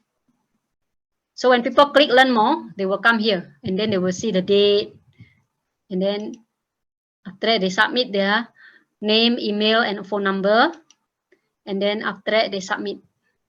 So the commitment is not asking people to buy, but they ask people to join the webinar, right? So in this case, maybe the commitment is to ask for more information. So I will create a new form. And then in this case, okay, so what is, so here you can actually choose, use the form that is a quick to fill out and submit on a mobile device. Why this is like a very easy for people to just submit their name? Because usually what Facebook does is Facebook automatically generate their name, email, and phone number. They just need to click register. That's all. So that's why you have more leads in this case. You have more people to submit because it's so easy. And sometimes the bad thing is people may accidentally submit lah. But it's okay because you still get their details, right? You can still follow up with them. You can send them. Who knows that these people also interested in the future. May not be instantly interested, but in the future, due to the accident, you know, press the button, right? Then they actually in your database. So if you want, I want really qualified. I want people to know that when they join, right, they really aware that what they join. Then you put higher intent. So higher intent means after they submit, Facebook will pop up and then, is this your information? Do you want to confirm? Right? So Facebook will prompt them to confirm. The more volume, Facebook will not prompt them. So usually I will choose the more volume because I can get more data, right? Okay, then after that, so what is the intro? And then you just write down what is the headline. You can use the same copywriting that you did earlier, and then you put it here. And then paragraph, just give the additional details. What is your offer or what is your product all about? And then after that, you can put a question. Like for example, you want them to book appointment, also can.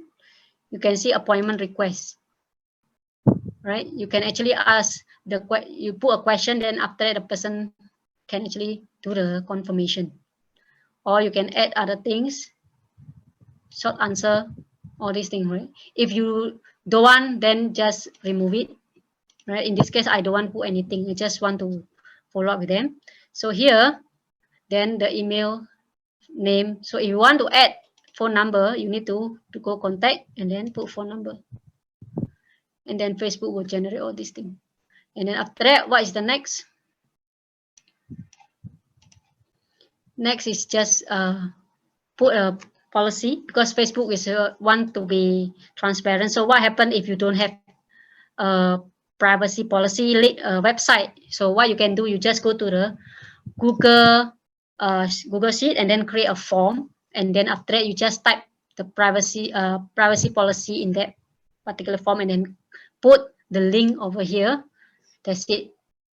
So that you can go through creating this form. Otherwise, you cannot go through. Without putting that privacy policy, you cannot go through.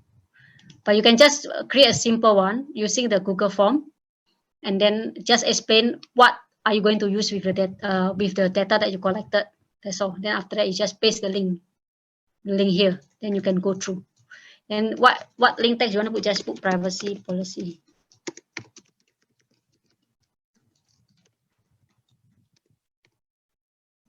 Okay, then after that, finish. And here is thanks set. So after that, where, for example, right, finish already, then customer already put, potential customer already put the details. And then the next thing is you want them, cannot. I need to change because jam again. Is it? Okay. Sorry, my laptop just crashed. Okay. Here the information, the call to action button, right? You can actually put your number here, your phone number, and then when people submitted already, they can call you. Even if they don't call you, it's okay because why you have their phone number, they have name, you also have their email. And then after that, once you're done, then click publish. Just know that this form, right, once you publish, right, you cannot edit already. So you need to duplicate and then change the information. I'm going to publish this for demo, so I'm not going to do publishing, just delete. Okay. So then once your form is already choose, and then your ads can go publish. Okay. So that is the step-by-step on how to launch the ads from the ad objective, and then audience, and after that launch the ads, the copywriting, and the hook, the story, and the offer put together, and the images, and then this is the complete of launching your Facebook ads. So once you do this, what happens once you click publish, right? And then what happens is Facebook will review your ads. If the ads is according to the Facebook policy, and then Facebook will approve it within 24 hours. And then after 24 hours, you will see from in review, you can see becomes active. So how does the active ads look alike? Okay, now we go to that screen. Then after that, the portion for the demo finished already. Okay, so now we go to the ads that is already published. Okay, so how does the published ad looks like?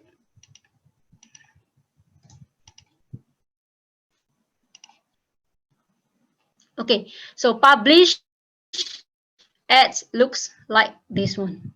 That means this is a campaign, right? Just now I put campaign 1, and then when I put campaign 1, this is the place. Then after that, where do I go to the ad set? Just click inside, and then this is the audience, the ad set. Just now I mentioned audience A, audience B, audience C, right? So this is the place. How do I know? You just need to, here is the campaign, and then here is the ad set, right? So here you can put the budget you want to Facebook to do for you, or you can do it yourself. If you do it yourself, right, you can actually put a different, like I put 100 here, I can put $70 here. So if Facebook do for you the budget will be at the campaign level, which is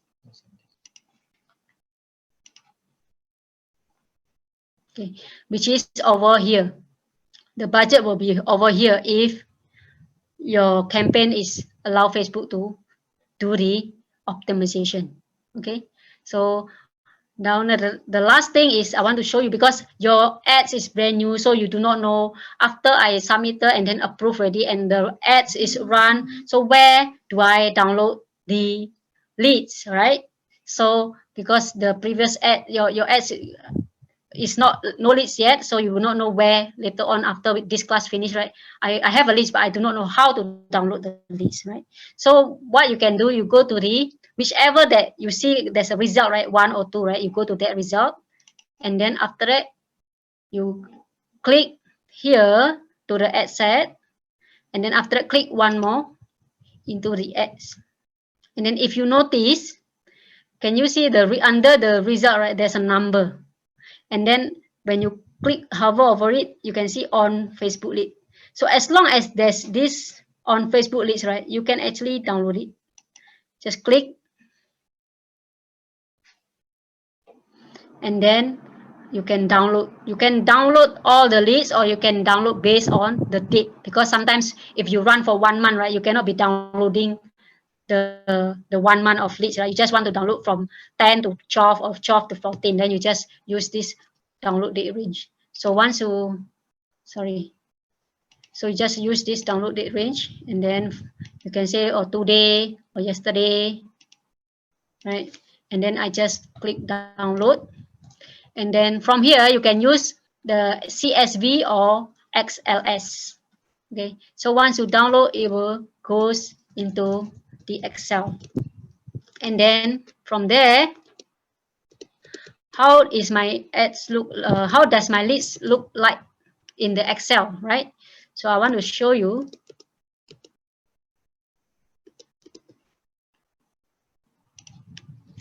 Hold on, let me go and see the download file.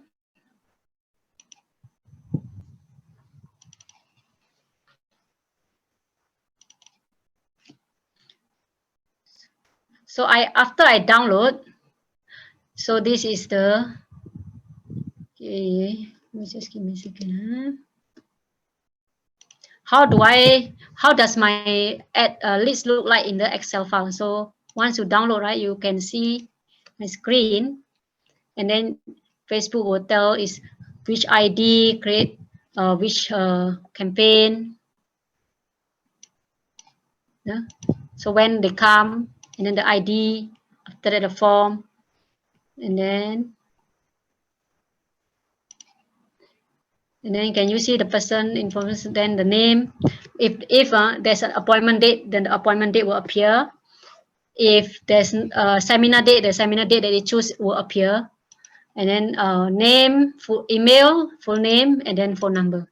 So from here, right, you need to follow up these leads. So then this part I will hand over to Joseph. He will explain in details how to follow up these leads that you generated from Facebook campaign. So that's all from my side, and I will stop share. Just one. There's a question here. Okay. How much? Okay, there's a question. How much paid for these 20 leads? What's time period? Okay. So this part, I need to explain very detailed. Go back to the campaign. Okay. So just now, this is a Singapore.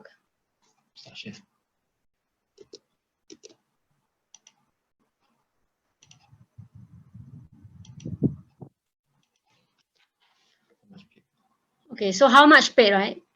Basically, for these 21 leads, 21 result means leads, is actually from 17th of October to 23rd of October. So how much do I pay for these 21 leads, right? You can see over here, I paid $671 for 21 leads. So then its average per lead is $32. One lead that submitted the name, the email, and also the phone number, the cost is $32. So that is to answer Alfred questions. Of course, each lead is not equal depending on what is your industry, what is your target market, and also what are the niche that you are targeting. If the niche is financial niche, definitely that is very expensive, can be up to $100 per lead. Okay, so if your niche is like, for example, cooking, then that will be much cheaper, maybe $4, $5. So it's how much is relative depending on the niche that you are targeting. Okay, so that is to answer Alfred question.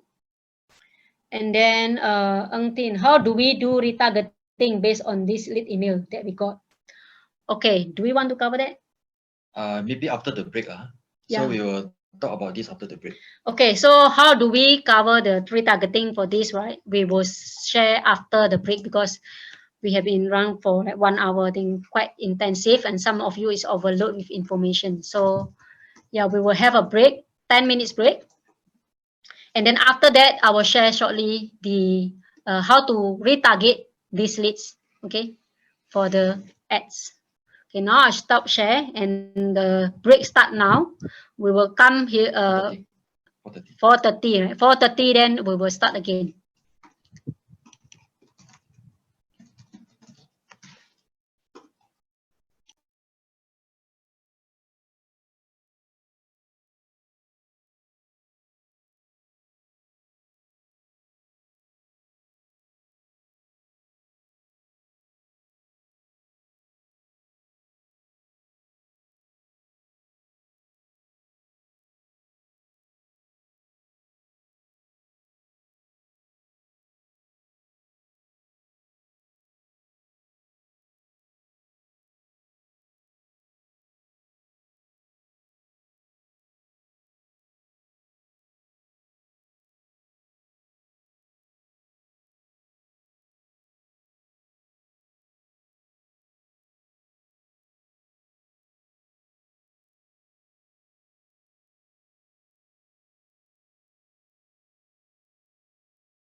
Okay. Okay, if you are in front of your desktop and we're ready to start, type 1 so that I know you are all in front of desktop. Then we can start the next topic on how to retarget. Okay, great. So retargeting usually for those that is advanced. Yeah, so for the purpose of showing, right, I will show demo. If you don't understand, it's okay, you know, because I'm just going to show how to retarget after you have the leads, right? Because retarget means, right, that people who see your ads, people who like your ads, or people who open the form, usually you can target for this lead ad, right? You can target the most direct way is actually people who open the form but didn't submit, right? That is one of the audience that you can retarget. And then the other audience that you can retarget is people who opt in but they didn't buy. So you keep showing them your products or services. So how do we set up the retargeting? Okay, so now we go to the step by step. I'm going to share screen. Okay, first of all, can you see my screen? Okay. So first of all, we need to talk to Facebook, right? Because Facebook is like the owner of this platform, right? So it's not like you can immediately to want to retarget. First of all, there's a process that you need to do by make sure that you know what kind of actions that you want to take, and then from there you actually like telling Facebook, no, I want to target people who opened the form but didn't submit. So how do I do that, right? So first you need to go to the platform, and then after that you can look at the dot over here on my cursor, and then click. Here you can see Ads Manager, Billing, Business Settings, Ad Account Setting, Audience, or Commerce Manager. So for retargeting, what you need to do, you need to set up at the audience search level. So you click here.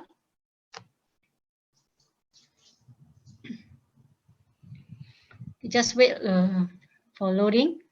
Okay, so we need to tell Facebook, I want to target people who open the form, right? Because people who open the form usually already interested, indicated interest, but somehow for some reason they didn't press the button enter. So then I want to target them again. Yeah. So then how do you do that? How do you tell Facebook? How do you communicate with Facebook that you want to retarget them? Okay. So first you need to click on this blue button, create audience, right? And then there's an arrow, and then you open. There are 4 types of audience you can create. So here is custom audience, lookalike audience, special ads audience, or safe audience, right? So for retargeting, we need to click the first one, custom audience. Okay, once you click, this one will appear. So what kind of retargeting can we do? We don't have, if you have a sales page, right? Like the guy previously, Joseph, showed you that he has a sales page for you to like read and then testimonial, then you can actually retarget whoever that visit the website, right? Or you can actually import your own email list. That means if you have past customers, you have 1,000 customers with email and phone numbers and names, you can actually import into Facebook, and then you can retarget them. And then also another thing is you can do is app activity. So you can actually retarget people who download your app and then perform a certain activity in your apps. And then, or you can target offline activity. So this for offline activity is more tedious and manual. So I'm not going to cover this, because usually offline is from online, you need to detect the offline, what is the activity, then you have to report to Facebook. Is too tedious. So nobody will do this offline activity lah. For this, we also don't do because too much work. And then another is use Facebook sources. So when you do branding, right, just now when we do branding, right, you can actually retarget those people who watch your video. That's why I mentioned what kind of awareness objective that you can do. You can usually do objective for awareness if you want to find a data. You do not know you don't have a clear idea who is your customer, right? Also who will buy your product. You can actually use that video to actually find data about who is potentially likes your product or your services. So you use this video, because later on, right, what you can do, you can retarget them, whoever that watched the video for 10 seconds, 30 seconds, or 50 seconds, you can actually retarget. So this is for video. And then Instagram account, you can also target Instagram account, and lead form or event. So now, because we are using lead generation and then we use lead, right, lead form from Facebook. So how do we target based on the lead form? Just now the question is how to target based on the lead form, right? So you click lead form and then choose the page. And then after that, you see anyone who opened this form in the past 90 days. You can target only maximum 90 days for this particular. If I target 100, if it's website can up to 180 days. I don't know whether this one can. No. Minimum is, maximum is 90 days. So for the past 3 months, you can retarget. If you run ads for 3 months, right? And then those who watch or who open your form before but never opt in, then you can retarget. Okay. And then from here, you select the specific form. Remember just now we created a form, right? And then you can actually choose the form that we want to target. In this case, I want to target people who open this webinar. For example, you will have a different form depending on your objective. So the form will be actually kept track by Facebook, and then if whatever you want to use later on, you can actually choose the kind of what's that called, retargeting that you want to do. Then you just choose the form that you wish to retarget, and then after that you put the name your audience. So people who open this form for property, let's say for my case, for property viewing, right? And then after that, I create audience. So I tell Facebook, I'm going to target these people. So later on, right, I will use this customer people who open this form in the ads audience, right? I would choose this particular people. So how do I choose these people, right? So I need to go back to the ads manager just now. Just go back to this dot on the left side, and then go to the ads manager to go back.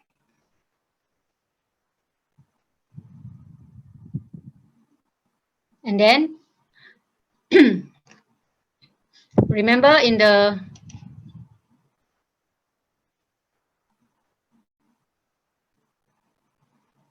so how you do it is same as per normal lead. Then after that, your campaign continue. This is the example. You want to create new, because you already launched one campaign, right? And then you have the retargeting, so you need to launch a new campaign. So then you just put retargeting.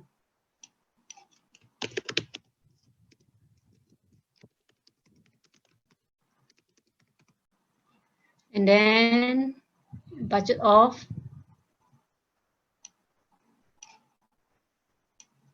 Then click next. Okay, so in the ad set, right? In this ad set we mentioned just now earlier is where you choose your audience. So here you put, let's say the audience, retarget people who open form, right? Then after that, where do I place the audience? So now you tell Facebook, I want to target that particular audience that actually opt in into my form. So where can I place it? Okay, so you custom audience, created a custom audience. So your record of collecting the people who opened your form but didn't register is actually over here. Just click on the search, and then can click custom audience, and then the people who open this form for property viewing. So then you can use this.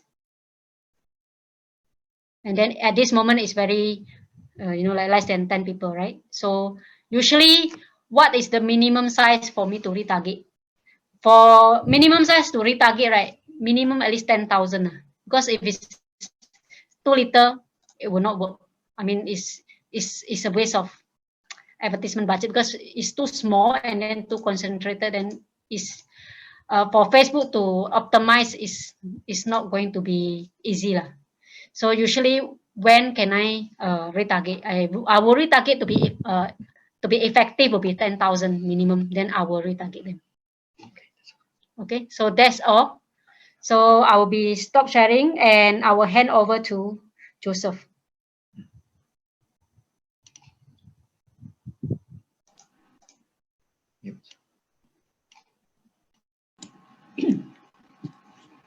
Okay, welcome back. Can you hear me? If you can hear me, please type 1 in the chat. Thank you, thank you, thank you. So that was a lot of information. I hope it's not overload. So we may go into a bit of overtime, but is it okay if we over deliver here? Because after knowing how to generate leads, you still need to know how to close sales, right? You need to how to convert leads to sales, and that's the important part I'm going to cover. Good, good. So by all means go. Okay. So I may just take maybe approximately another 30 minutes to 45 minutes maybe. All right, so we'll overshoot a little bit, but we should end by 5:30, okay? So because there is still a bit more to cover to make sure you get the maximum value, all right, from this webinar. Okay, so I'd like to thank Mulikah for that hands-on demonstration on how you can create your first campaign. And I can tell you this, right? It takes practice. We've been doing this for years, okay? So some of you are very new to this. So of course, we don't expect you to get it right the first time. You need lots of practice in order to get used to it. Okay, but once you launch the first one, I would say that your second one, third one, fourth one will be very easy, right? Because the first one is usually the most challenging. But once you have overcome your first campaign, right? Your first campaign, once you have done it, the second one, third one, fourth, fifth, sixth, and seventh, it's going to get easier and easier. Okay, easier and easier, and you're going to be able to get leads for your business or for your whatever project that you have, and then convert the leads into sales. Okay. All right. So yes, Wai-Ling, yes, thank you, Mulikah, for the very detailed presentation on how you can launch your first ad in Facebook.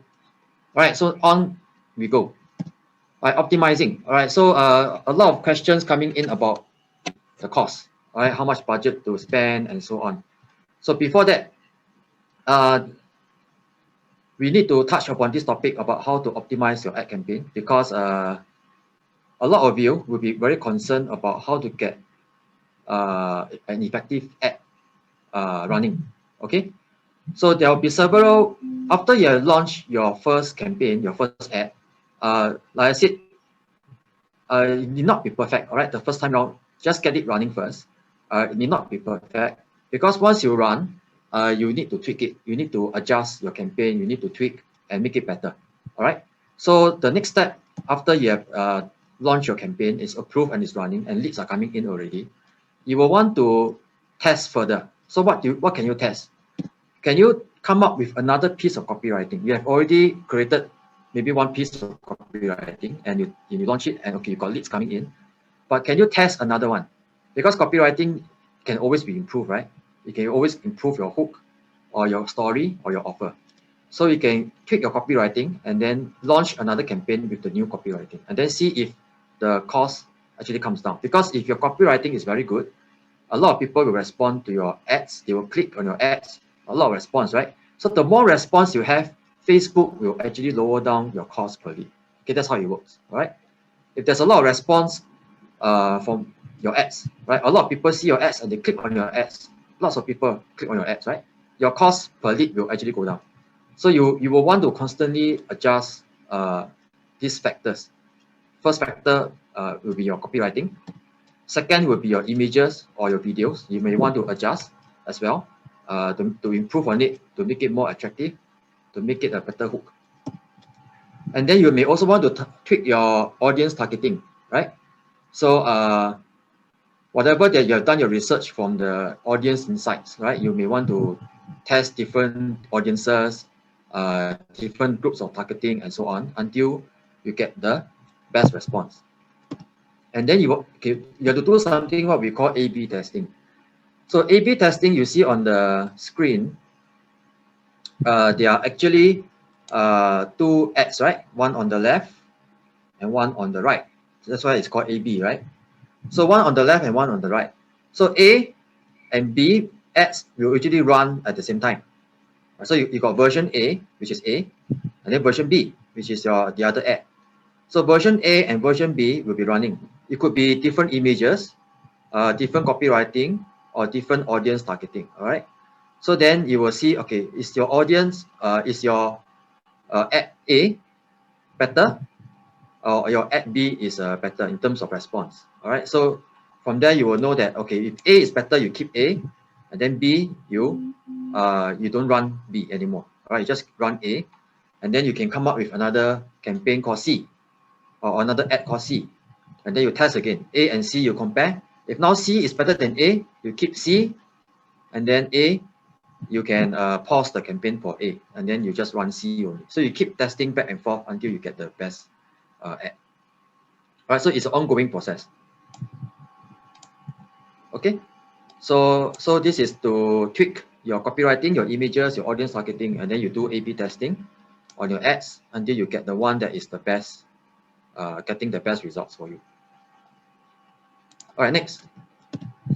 So how to plan your marketing budget? I think this one is the one that a lot of people have questions. So all right, so you need to track your return on ad spend. This is a marketing term. We call it ROAS, return on ad spend. So this is basically a term that a lot of marketers use to find out what is the ROI. So after you spend, let's say $100, do you get back how much? Do you get back 200? Or do you get back 50? If you spend 100 and you get back 50, of course you are losing money, right? But if you spend 100 and you get back 200, then you are doubling your money. Okay, so that's called what we call return on ad spend. So how much revenue are you generating from your leads? Okay, so this is something that you need to track. So let's say you have generated 10 leads. Okay, you have generated 10 leads. So then you go and close the sales, right, from the 10 leads. So how much sales are you able to close from your 10 leads? So that is the revenue. All right. So for example, you have spent $100 to generate 10 leads. All right, you have spent $100 to generate 10 leads. So then your revenue, for example, you are able to get $200 from your 10 leads. Let's say out of 10 leads, how many people buy from you? Let's say 1 or 2, right? Let's say 1 or 2 buy from you. And then 1 or 2 has given you a revenue of $200. Okay? So that means your return on ad spend is how much? 100%, right? Okay? Okay, because you have basically get back $2 for every dollar spent. So that's 100% return on ad spend. Okay, so that is basically how you can track your return on ad spend. So you have to understand another term, understanding the lifetime value of your leads. So what this means is that lifetime value, because each lead, right, may not just buy from you one time. For example, you're selling, let's say, iPhone. Okay, I don't know what you're selling, but let's say you're selling iPhone. So the same customer, the one he probably come back, he came to you and buy iPhone from you. That's one sale, right? So from that one sale, you actually made certain amount of profit, but that's one sale. But you have to consider that that same person may come back again a second time to buy another version of iPhone, the latest upgrade, for example. And then he may come back a third time, a fourth time, a fifth time. So that multiple times, right, from the same person who come back and buy from you is called the lifetime value, all right? So then you have to understand what value of your leads, right? So for every single lead that becomes your customer, what is the lifetime value? Okay, so it's not just the initial sale. The initial sale, maybe he actually bought an item from you and you receive $100. But if you come back again and again and again every month, then you're going to get repeated sales every month from that since that first lead that you obtained. That first lead, which you second time onwards, you're not spending any more marketing dollars, right? Third time onwards, third time when you come back to buy from you, fourth time when you come back to buy from you, you're no more spending any more marketing dollars, right? the marketing dollars was only spent on the first sale, only the first one. Second sale, third sale, fourth sale, there is no more recurring marketing dollars spent. All right, so that's called a, so you must understand the concept. So then the other concept that you have to know is to find out your conversion rate of your leads into actual sales. Okay, so the leads into actual sales, okay, for example, for every 10 leads that you have, how many of those 10 leads actually convert into sales? So if 1 out of 10, right, you have 10 leads and 1 buy from you, then your conversion is 10%, correct? Your conversion is 10%. If 2 out of 10 buy from you, then your conversion is 20%. All right. So you have to understand the conversion rate of leads into sales. All right. If you have 10 leads and you convert all 10 leads into sales, that's 100%, but it's very rare. All right. It's very rare that you can convert 100% of your leads into sales. So I would say if you can, I've seen higher, perhaps 50%. All right. When the offer is fantastic, 50% of the leads can be converted into sales. Right. So 10% to 50% would be, I would say, the usual range. Okay, and then so after that, you need to know your cost per lead, right? So just now you have seen from Mulikah's presentation that every lead there is a cost to it. So it varies from industry to industry, from low ticket items to high ticket items, depends on what you're selling. So the cost per lead can range from anywhere between $1, I've seen $1 per lead before, to as high as $100 per lead, or even more than that also have. All right.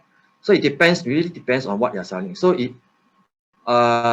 so the cost per lead will not make sense unless you know how much revenue you're generating per lead, because maybe you're selling condominium, right? So even if your cost per lead is $500, it's still worth it, right? Because every condominium you sell, you can make 10,000 or 20,000. So it depends on what you're selling, right? So you have to know how much revenue. Okay, let's just repeat that one more time. It is important to track your return on ad spend, how much revenue you are generating from your leads, and then understanding the lifetime value of your leads, find out your conversion rate of leads into actual sales, and then know your cost per lead. I'll give you an example later on. And then finally, you must know the worth of each lead. So how much is each lead worth to you? So if you know this is a formula that later on I will show you an example on how to calculate. The lifetime sales value of products or services times the conversion rate. This is the worth of one lead. All right. So later on, like I said, I will give you a detailed calculation. So just bear with me. And your CPL, meaning your cost per lead, should be lower than your lead worth. All right. This is the key thing to take note. Your CPL, your cost per lead, should be lower than your lead worth. And then if your CPL is indeed lower than your lead worth, you can start to scale up your campaign because you're profitable, right? That means what you're paying for the lead is lower than what you are getting from the lead. All right, what you are paying for the lead is less than what you get from the lead. All right, so that means you're profitable. And once you're profitable, that is when you start to scale up. So later on, I will share a bit about how to scale up as well. Okay. All right. So now a bit about the formula. Lifetime sales value of products or services times the conversion rate is your lead worth. Okay, so how to explain that? So let me go to my notepad and then I will do a example. Okay, let me stop share. So a bit of maths. I hope it's not too much maths for you. Simple maths only. Okay, so let me just put it on the notepad.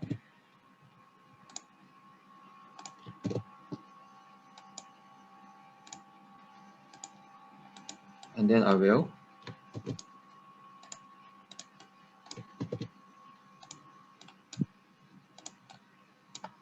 can't copy and paste. Okay, got it. All right, then let me screen share. All right, so you should be able to see my notepad now.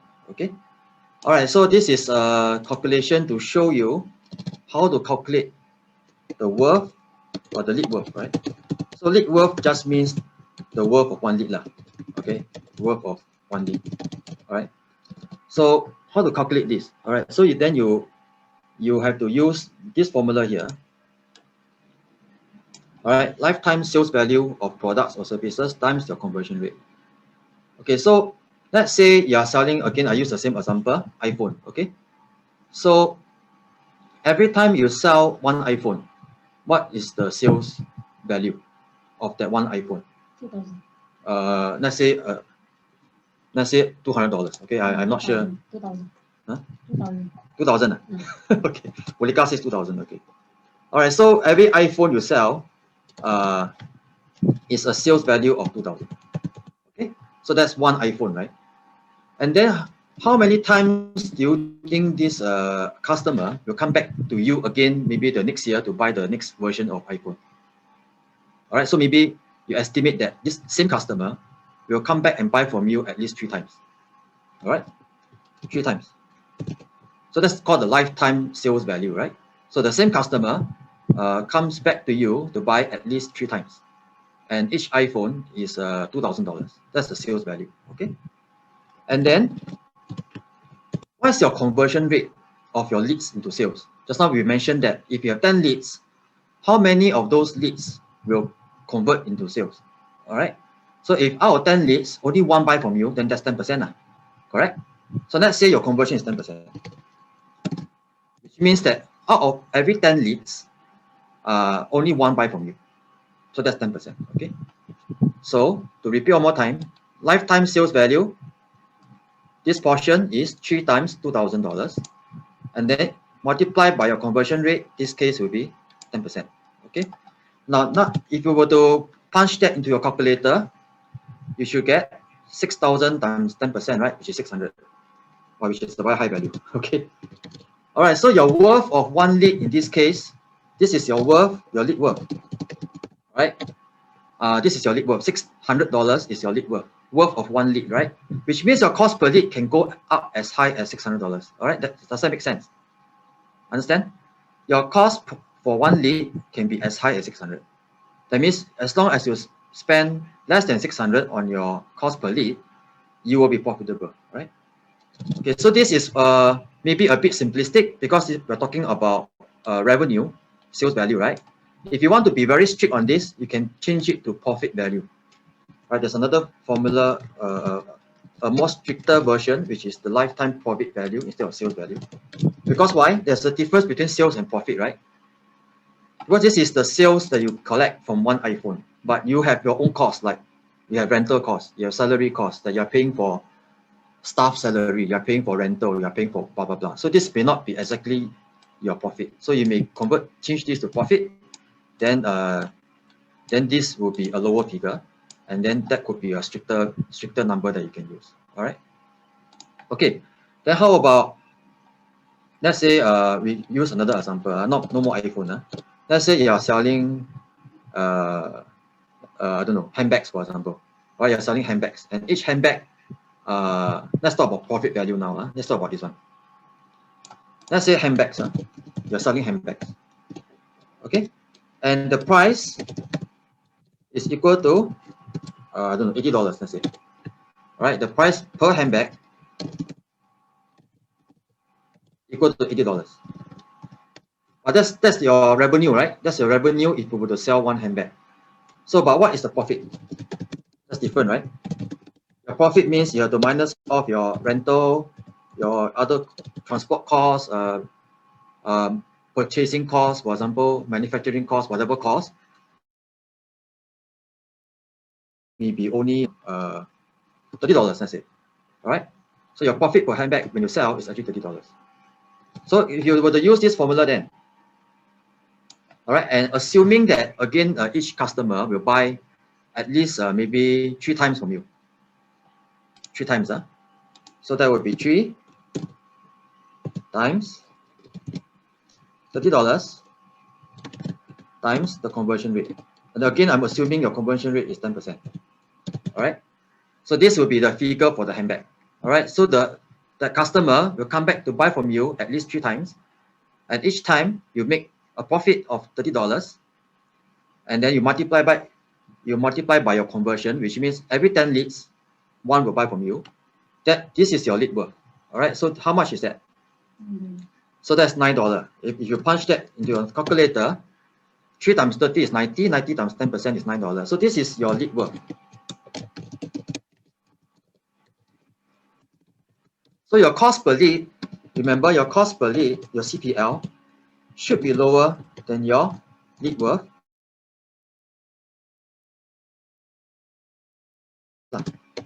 Your cost per lead should be lower than your lead worth, which in this case is $9. So if your cost per lead is $2 or $3 or $4, you are likely going to be profitable. Understand? Right? If your cost per lead is between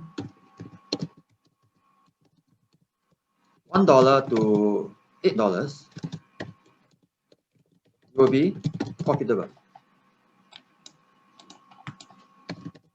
Okay. So I hope that makes it very clear, right, on how to plan for your budget. Now, once you are in the profit zone, then that is your sweet spot. Your sweet spot, that means you are profitable. Your cost per lead is below your lead worth, you are profitable. Then that's the time you should go and celebrate, right? You can celebrate and then go to the next step. The next step is to scale up your business. All right, scale up your business to the next level. So how to scale up? So is everyone very clear with this explanation? If you are clear, please type 1 into the chat so I know you are clear. Is everyone very clear with this explanation?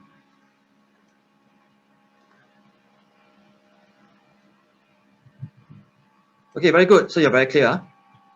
Okay. Okay, very good. Thank you. All right, so you're very clear on how much you should pay for your campaign, okay?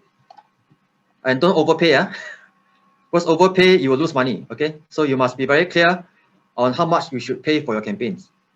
So I'm going to stop sharing.